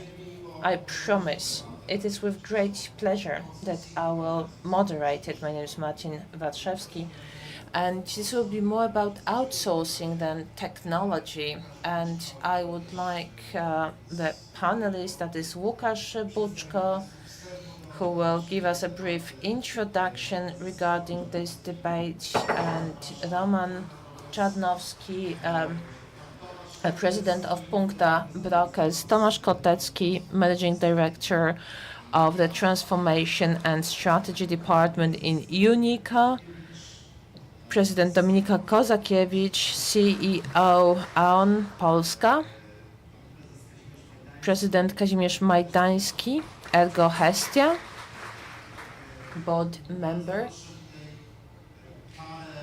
and so Łukasz Buczko, Katarzyna Dąbrowska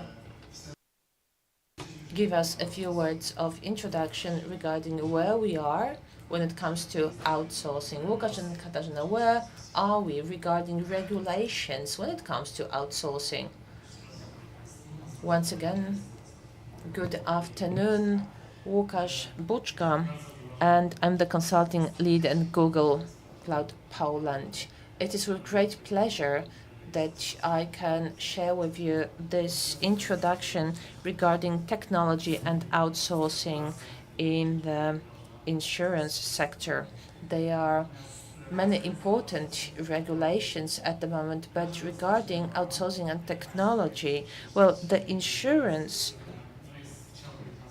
industry, as you have heard, is within constant flux because of the changes. This is not just about regulation, but also macroeconomic, geopolitical, and changes in the industry as well, and changes in behaviors of the consumers, where we have to also manage the expectations of the market. And the pressure is great. In order to do that, one needs to consider outsourcing also when it comes to financial services. Outsourcing is nothing new. However, in our opinion, it is more important than ever at the moment. Regarding outsourcing in the insurance industry in 2022 reached $24 billion globally, and by the end of the decade, the growth is expected to reach 9%. So you can imagine what potential that means for the market. Why do insurance companies decide to use outsourcing? And that includes technological outsourcing. There are a few reasons for that. First of all, cost effectiveness. It should also come from standardization, from also the scale effect, and that can translate into more effective business processes, access to expertise. Certain non-functional issues can be outsourced, for example, payments, documents, and contact center as well.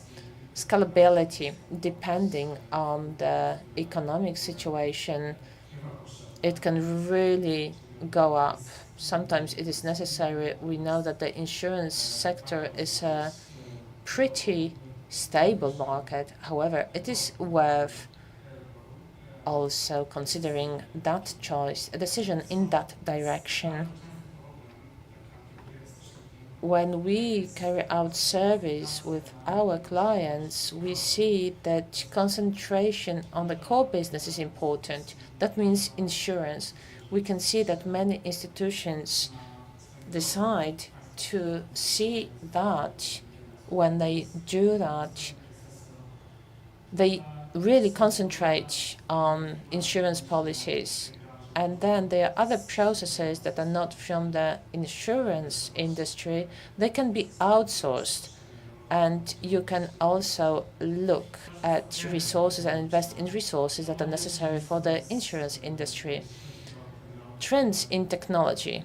First place, this year, it seems to be analytics and artificial intelligence, especially Gen AI, that we discussed with Martin on this stage today.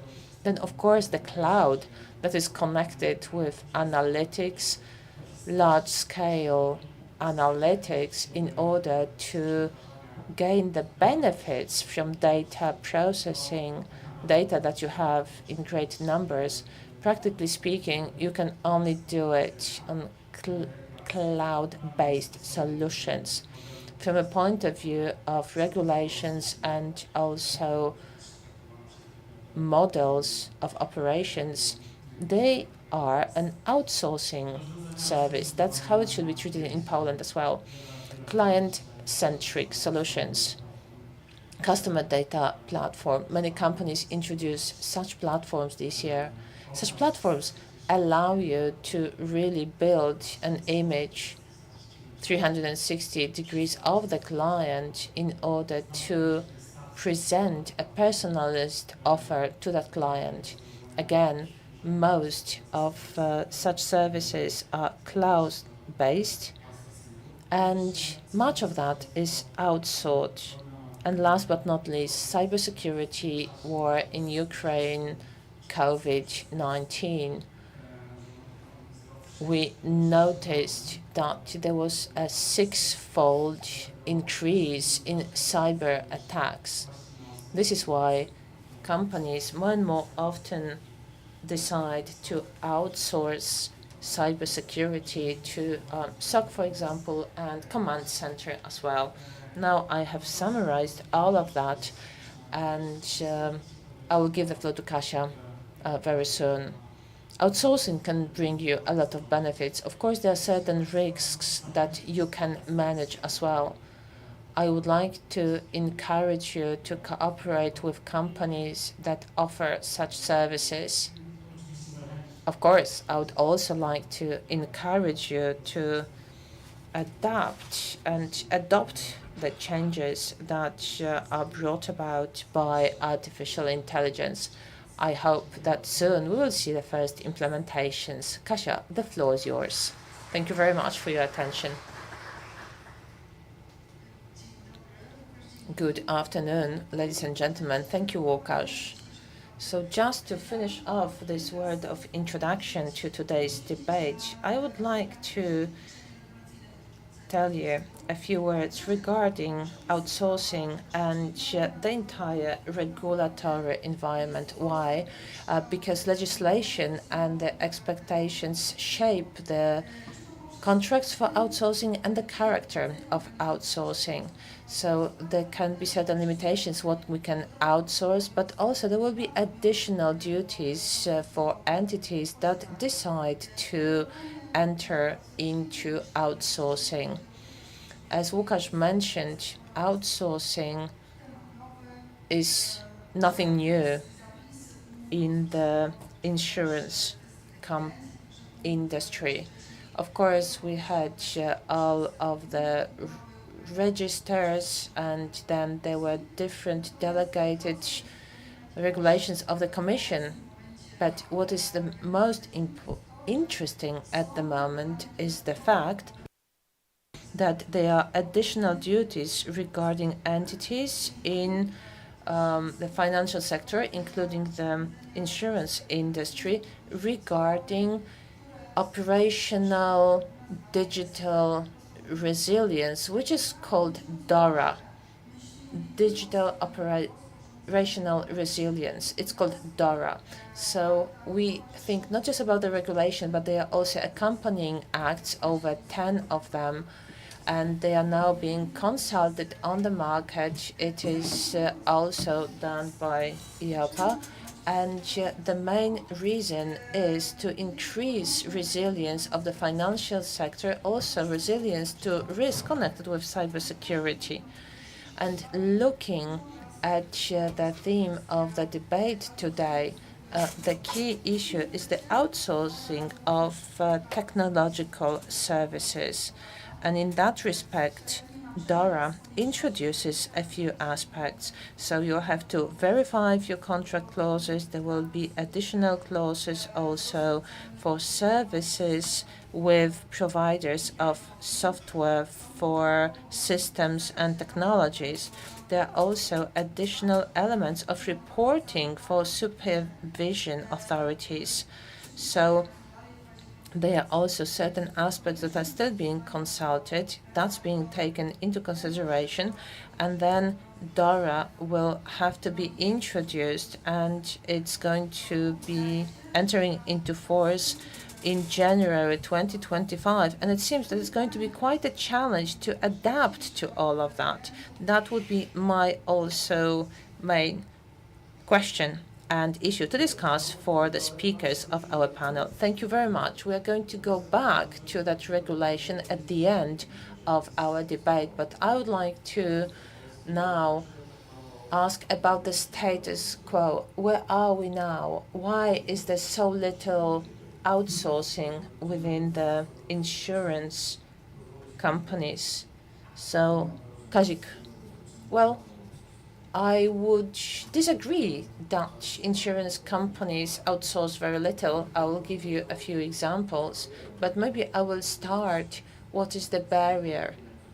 And I really am a great fan of outsourcing. I'm responsible for operations in Ergo Hestia. We've got over instead of having 1,000 people there, I would prefer to have a few entities that would take it over from me and just a handful of people to supervise all of that. I can see three barriers to begin with. First is the VAT. As insurance companies, we are exempt VAT, and the majority of outsourcers have to add VAT. Secondly, it is very difficult to find an entity who is operationally going to be more effective than we are, and that's the 20% of the VAT. Secondly, it's the size of insurance companies. We are not small. And with this scale effect, we are really able, with optimization, achieve lower prices. And this is why I think that outsourcing is really good when it comes to highly specialized issues. The scale effect can be seen really well within the regulations. If we have a small entity on the market and we provide them with the list of expectations and requirements that we would have in order for them to be our partner in outsourcing, they just give up right away. On the other hand, when, for example, we entered a cloud, there was a big American entity that was not interested in adjusting to our demands and requirements. So that's the cloud, that's scale. And thirdly, I also believe that as insurance companies, we compete with one another. And, handing over certain things to one outsourcing companies, then it is, leveling. And so when you hand over information about clients and mass, then, it really is not an issue. When you have mass correspondence, you can do it on an outsourcing basis, but more individual things, then not really. And so I can confirm your hypothesis that not much is being outsourced, but I will also state stuff that's contradictory to this hypothesis. Claim adjustment. every third claim is outsourced at Hestia. This is not little. That's hundreds of thousands of claims that is done by external companies.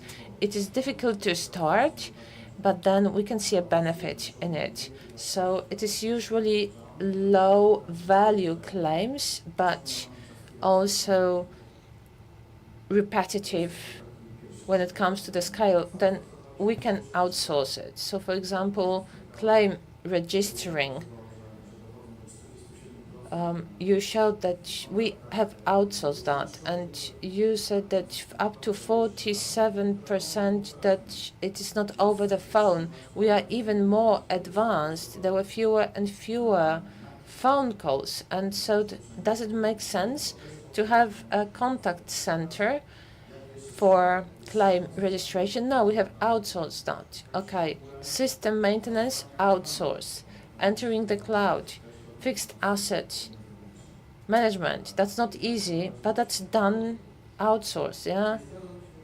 Debt collection, fraud, I would disagree that just a small amount, part of the market is being outsourced. So maybe other panelists are of a different opinion. Roman, well, I will happily share with you my opinion. The situation is much better, especially over the last 10 years when a lot has happened, even from the regulatory perspective.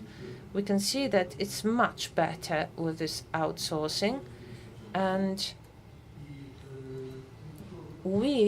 this outsourcing is insufficient. And so this is not about insurance companies, but there are a lot of barriers or limitations that we have on the market. And what the previous speaker mentioned, the barriers for outsourcing, then I fully agree with that part, considering the economic part, VAT. Unfortunately, VAT makes it more expensive by 23%. There's nothing we can do about it. This is just pure cost, so that is any issues. But when we looked at outsourcers, when we look at our market, we can see that entities that bring also about 20 million in outsourcing, then there are very few of them. And that's 20 million when they look in hundreds and they count it in hundreds of millions, then of course you will have commission, etc. So they will have the same, and that's the revenue.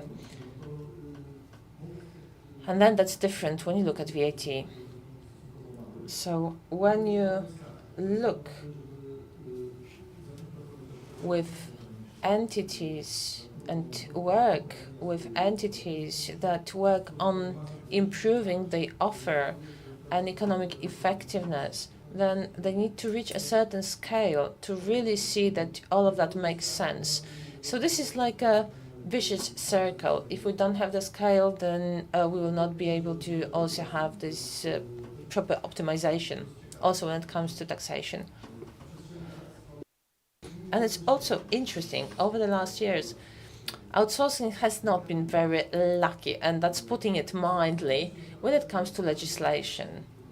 Going back to the 1990s, the first act, 1990, July, this was the act on insurance activity. They didn't talk about outsourcing, it was about outsourcing, but the definition was different. There was a catalog of activities. So, for example, paying out the insurance couldn't be done on an outsourcing basis. So it was difficult to outsource it if the final outcome couldn't be performed in outsourcing, and not much afterwards. And then 2015, when we have the new act regarding insurance and reinsurance, this is more about European acts and not just new solutions on the market here. So now we have got Solvency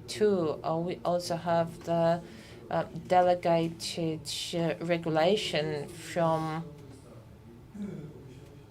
2009. So looking at paragraph 73, that defines all of the activities that can be outsourced, then we also have certain interpretations that this is the closed catalog. You cannot do anything outside of that. On the other hand, in the Act itself, there is no mention that other activities mustn't be outsourced or that they cannot be outsourced. So this is debatable. And to conclude this regulatory part, I would like to go back to 1940. Since we have to have outsourcing, and that was 1996, and this was where you have basic and important functions.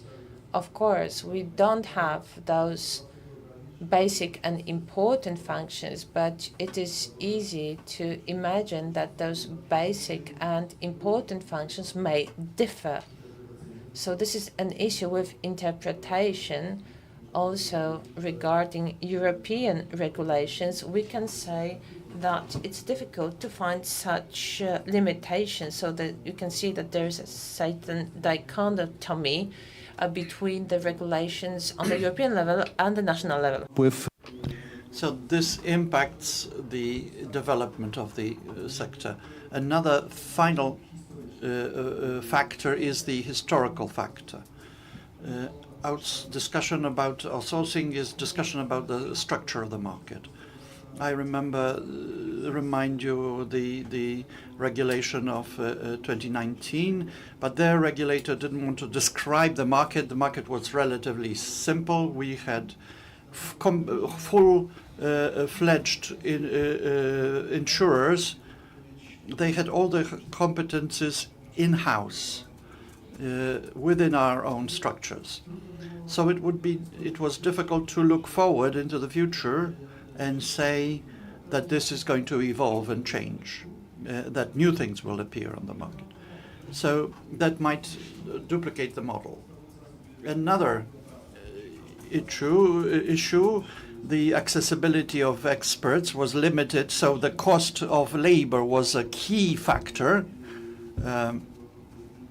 Did not promote other types of activities. So that's all as far as the factors I would describe. But as we said, we are here and now, and regulatory need, causes and market model, all of that puts us where we are.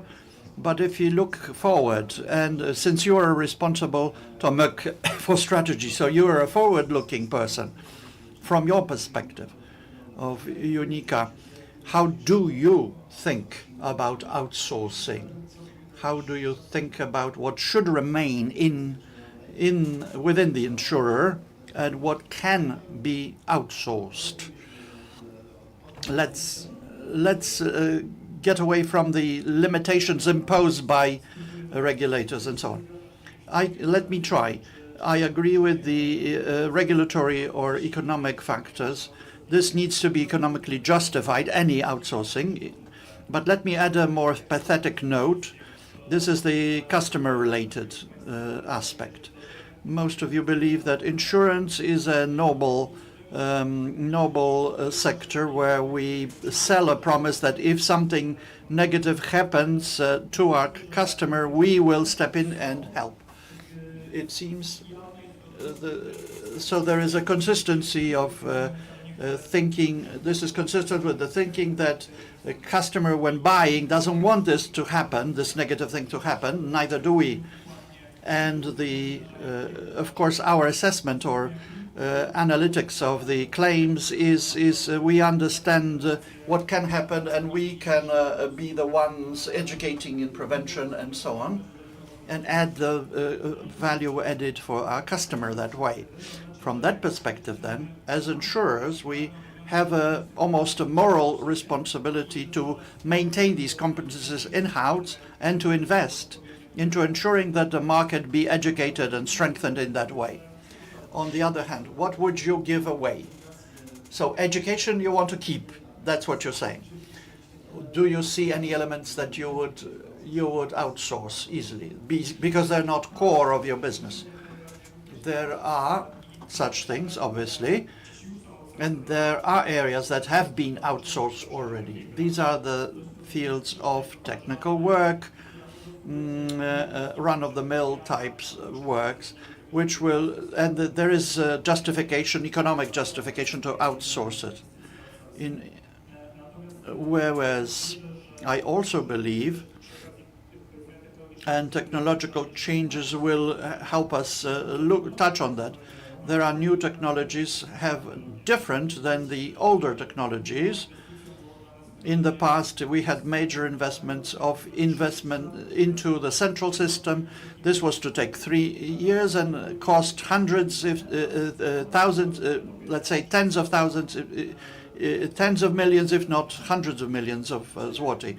Now we have technologies which ensure access to qualified specialists.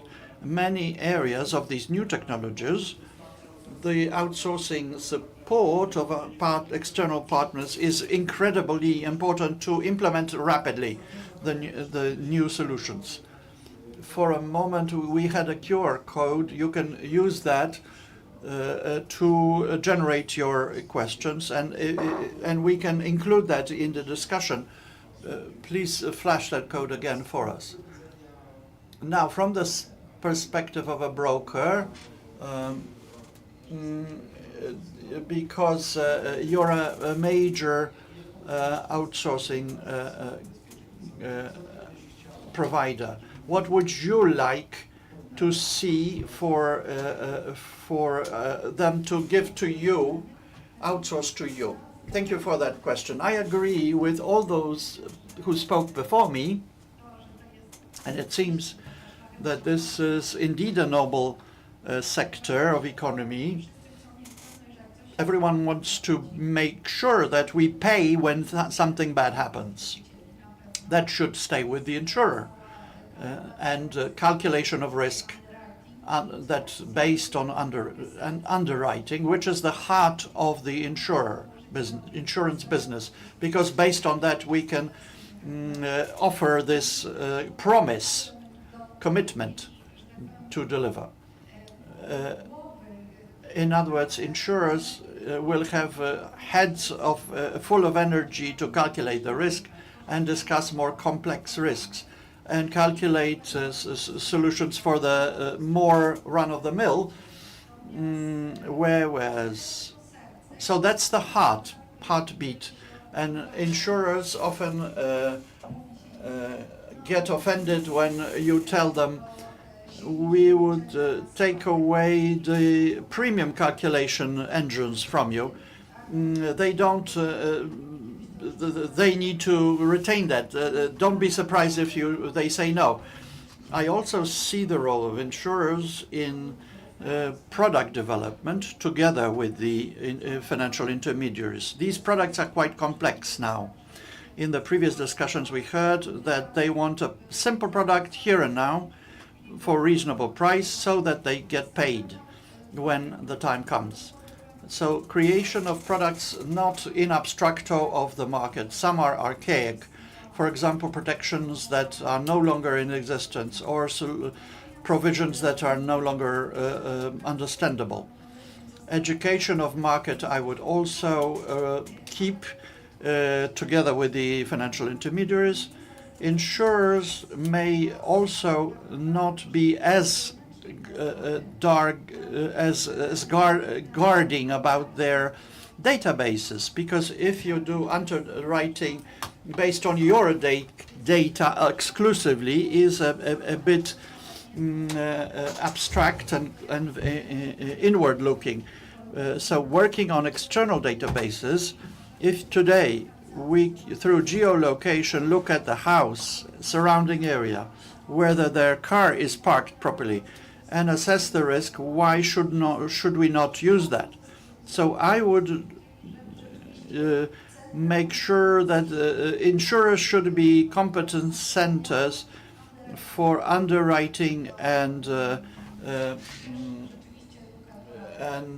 educator of the market as well, so that they can do that actuarian function. Ownership of the client. Who is the owner of the client? Don't we lose that ownership? Is that a topic for discussion as such? Let me proceed with that. This doesn't sound too good in Polish if translated from English. Ownership of the client. The client may not like that. There are 3 dimensions of that. Do we know who our customer is? Individual PESEL ID number. Do we have contact data to that person? And thirdly, do we have permits, marketing permits to contact them? Not because we have product, but for the product to be expanded as well. If we agree then that it's valuable, prevention is valuable, that education is also valuable by insurers, these 2 thresholds is something that should be held by insurers if they are responsible for something more than just calculation of risk. However, a business play would be not to provide contact data to customer, but to intermediary. Then we, in a sense, take away from the customer, because we cannot tell him the storm is coming, close your windows, prepare yourself for this or that. We oftentimes observe that this data is being treated as a treasure, which they are, but we need to learn to collaborate with around this data, customer data. It's not that we are planning to push out the intermediaries from the market. I believe it's a value of this market is the multi-channel approach. We protect ourselves against pathologies that might otherwise work if we have multi-agency, because we have strong direct channel insurance that invest into the workforce, sales force, and we do not monopolize the market as insurers, and don't increase the fees, because then our intermediaries agents might want to leverage their fees as well. So let's co-share these 3 levels of customer ownership in order to do better for the client and achieve our objectives better. Elżbieta and then Roman. Let me comment, because for me, customer ownership means something different. I have no difficulty with sharing the PESEL data or marketing data with the clients. I think it's normal and required, but if I were to understand the customer data that way, then I would be owned by the tax office, the social insurance, and so on. So we are taking approach a bit of outdated view on that. It's not about that, I believe. In the present world, we are really the client. Client is the king, and what we own is our experience, user experience, not user but customer experience. That they will want to come back to us because of the experience that they have with us, or the opposite might be true. So this is experience that we build together. Otherwise, even best intermediary cannot sell a bad product, and it doesn't work the other way around either. So protection of PESEL and address data and so on is required by the law, but it's absurd, because we get a gangster 7 times a day, and they have all our data somehow, and is trying to sell us some underhanded product.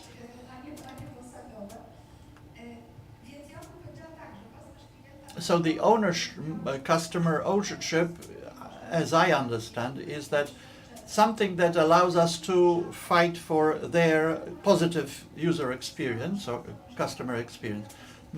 If we start fighting over the customer, he will proceed to someone else. So I believe that this is something that we need to, as the legal regulations require, or need to be compliant, but we should share the data or transfer the data so as to serve the customer best. On the ownership, discussions have been continuing ever since the market has existed. As long as the market has existed, to repeat that, for professional reasons maybe, my approach is that I believe that client belongs to the side that acquired them. But Dominika has also mentioned the fact that customer service requires cooperation, joint collaboration.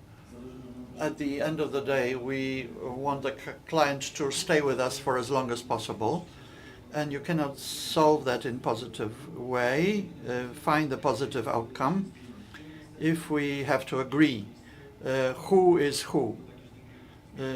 Customer would change insurer, and the intermediary as well.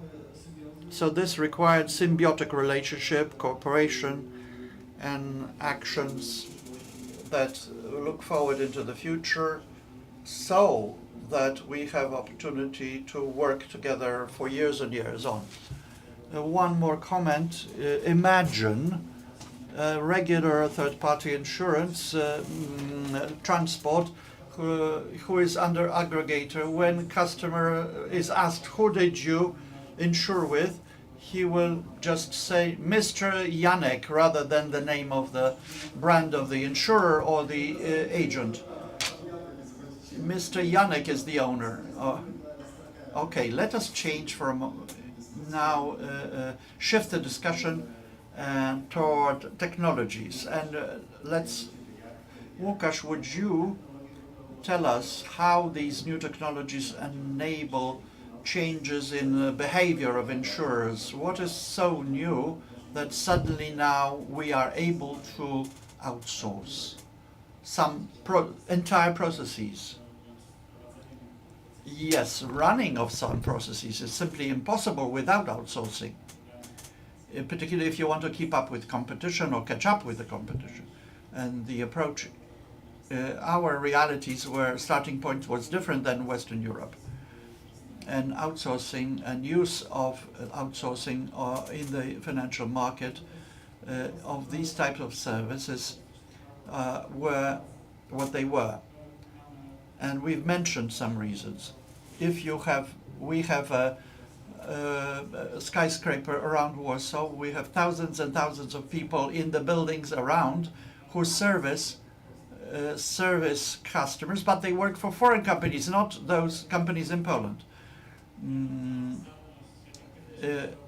Cost effectiveness, they undertake a conscious decision to engage outsourcing solution in Poland in this case.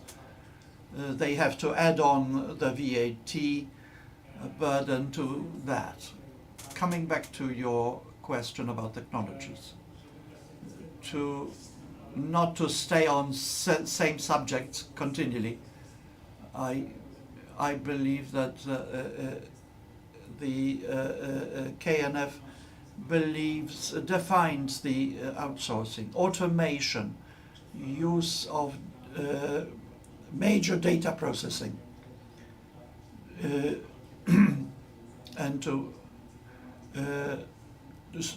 in order to analyze them. The server rooms we have are not suited any longer for these type of huge processes. Even major global players are not able to create their own in-house processing so as to create models. But there are simpler services that we've seen here, such as identification of document pictures, or scaling of the computing power. So places that are not peaks, Black Fridays, so to speak. Especially when some retail platforms put in place sales of insurance, yes, that's going to be important because ability to scale is useful. As we look at the banking market, and we've heard that comparison many times today, there is interest in the cloud, and suppliers of cloud solution. If you ask who does more, who transfers more, I think it's insurance compared to banks. There are global insurers who regularly implement a global strategy and do go for cloud solutions. That's one of the reasons why projects happen there, because there no one thinks and reflects further whether to buy the VM for $10 in the cloud or $8.50 use it in-house. That's the process we have. So they take a different view on things. Technology is of key importance, I believe, and it's a basis. Some services need to be outsourced, and cloud as an outsourcing solution is important here. Or we also see interest of Polish insurers in this type of projects, these types of projects, to put it in positive terms. Ergo Gestia seems to be a leader in terms of using cloud, in marketing terms at least. Can you tell us more about this? What are the prospects? How is technology changing what you can offer? From my perspective, technology is something that will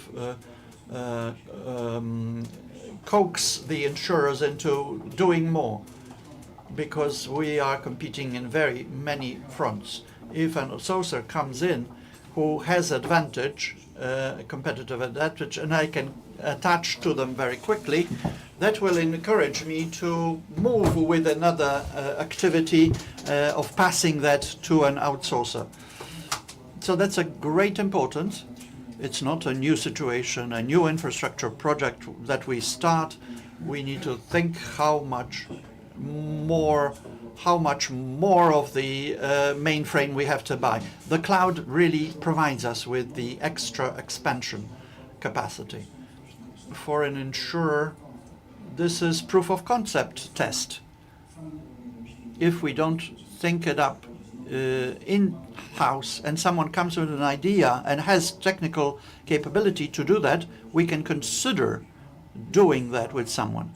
If the scale of the project is big, then insourcing that is possible always. Technology will increase the outsourcing in the market. Do you agree with that, Tomek? I'm not really sure. When I listen, I reflect on this. I think that our market has been consolidating very continually.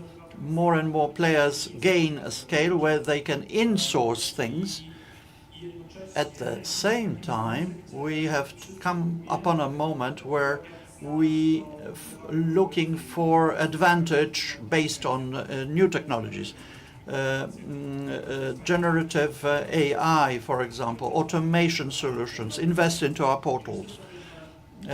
So I think this is a group of many relatively smallish projects which we approach tactically rather than strategically.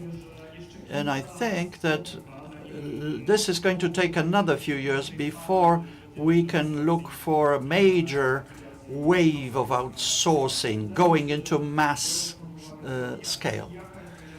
If we look at the maturity of our market and maturity of the new technologies that might open the door for greater outsourcing, we need at least 5 years, I believe, rather than a year or two.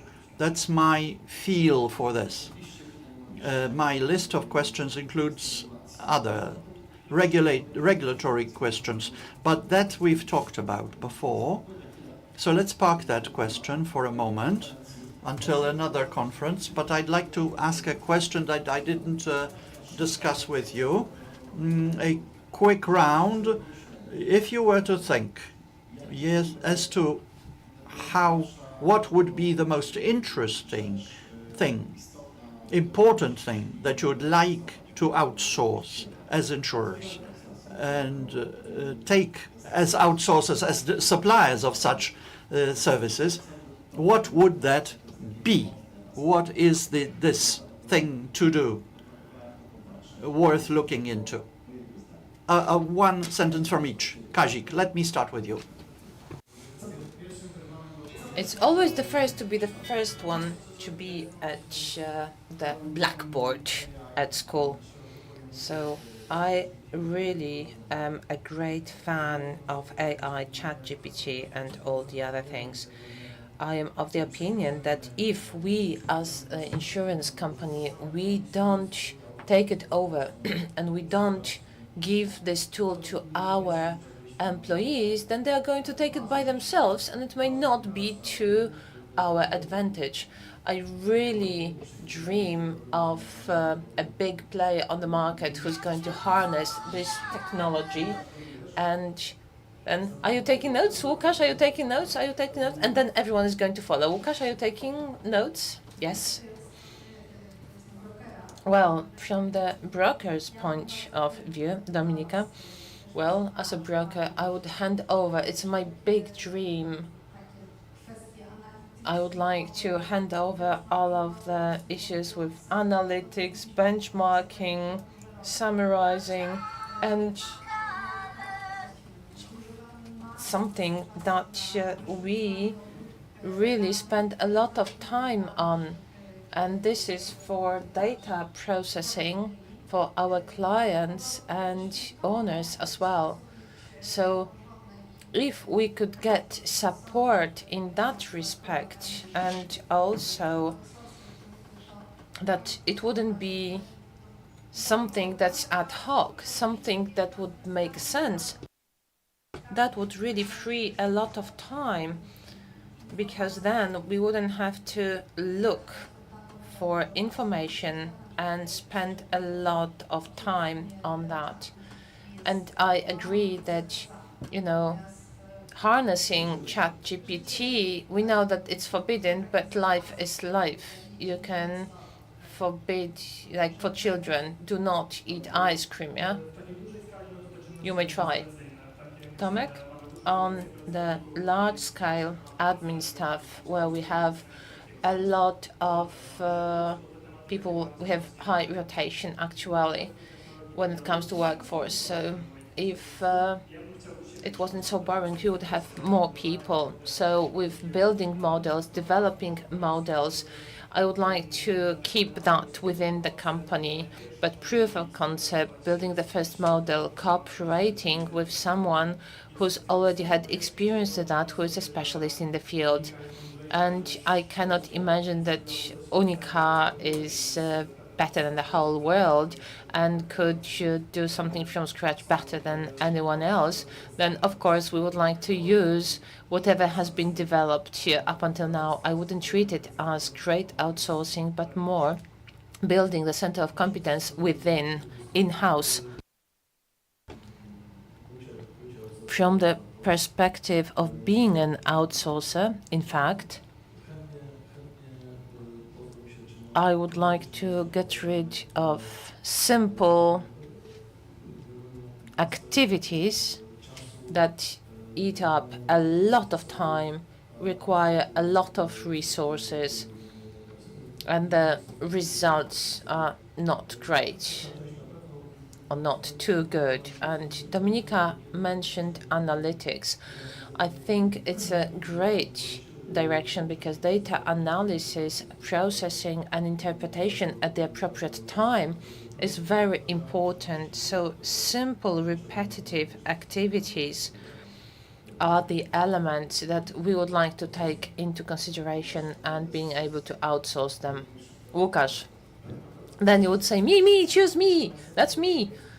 Well, yes, but maybe as inspiration, I can share with you what we as Google do, because Google is an icon of a company that is associated with success. Yesterday, we celebrated our 25th anniversary of existence. So it's a global company, over 150,000 people, but a great majority of operations of back office is outsourced.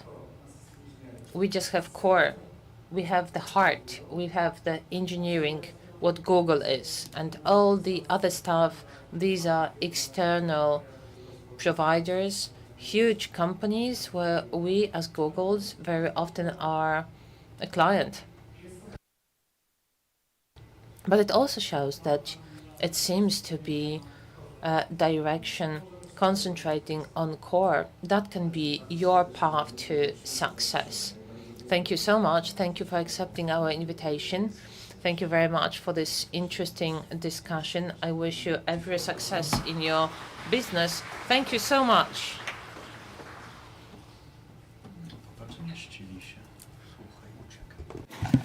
Ja bardzo dziękuję za tę dyskusję. Thank you very much for this discussion, especially for this excellent moderation, also sticking to the time regime. And then at 3:55, we are going to reconvene. This is when we are going to have the grand finale, and we are going to see who is going to receive the awards. And then after that final, there is going to also be a meal to which you are invited downstairs.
Ale tu będzie debata.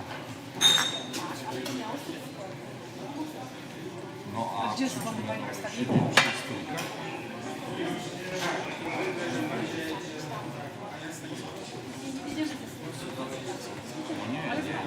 A po co chcemy wjechać? A nie możemy stąd podawać? albo będziemy stąd. Pani dostała maila dla Pani, czy nie? Udało się? Już jestem, prosiła, żeby... Teraz to jeszcze jest debata, więc...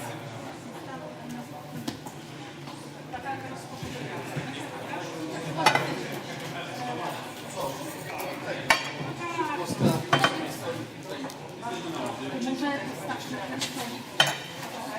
Nie, najpierw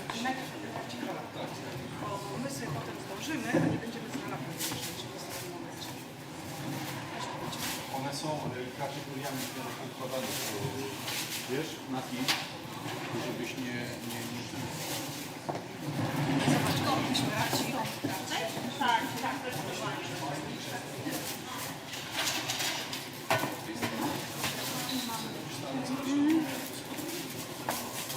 Jeden jest lepszy.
Tak, dobra, czas.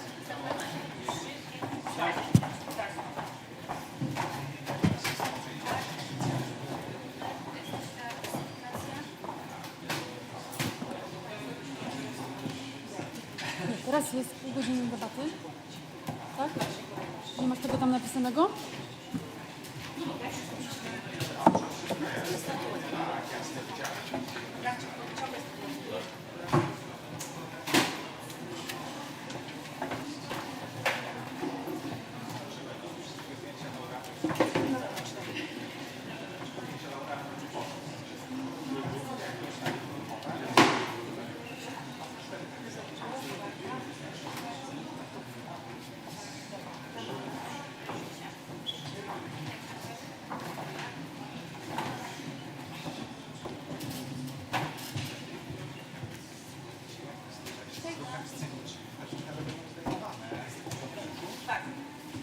Ja mam mikrofon statycznie do ręki.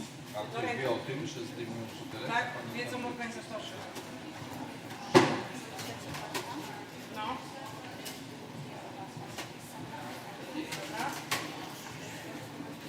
Dobra.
Nie.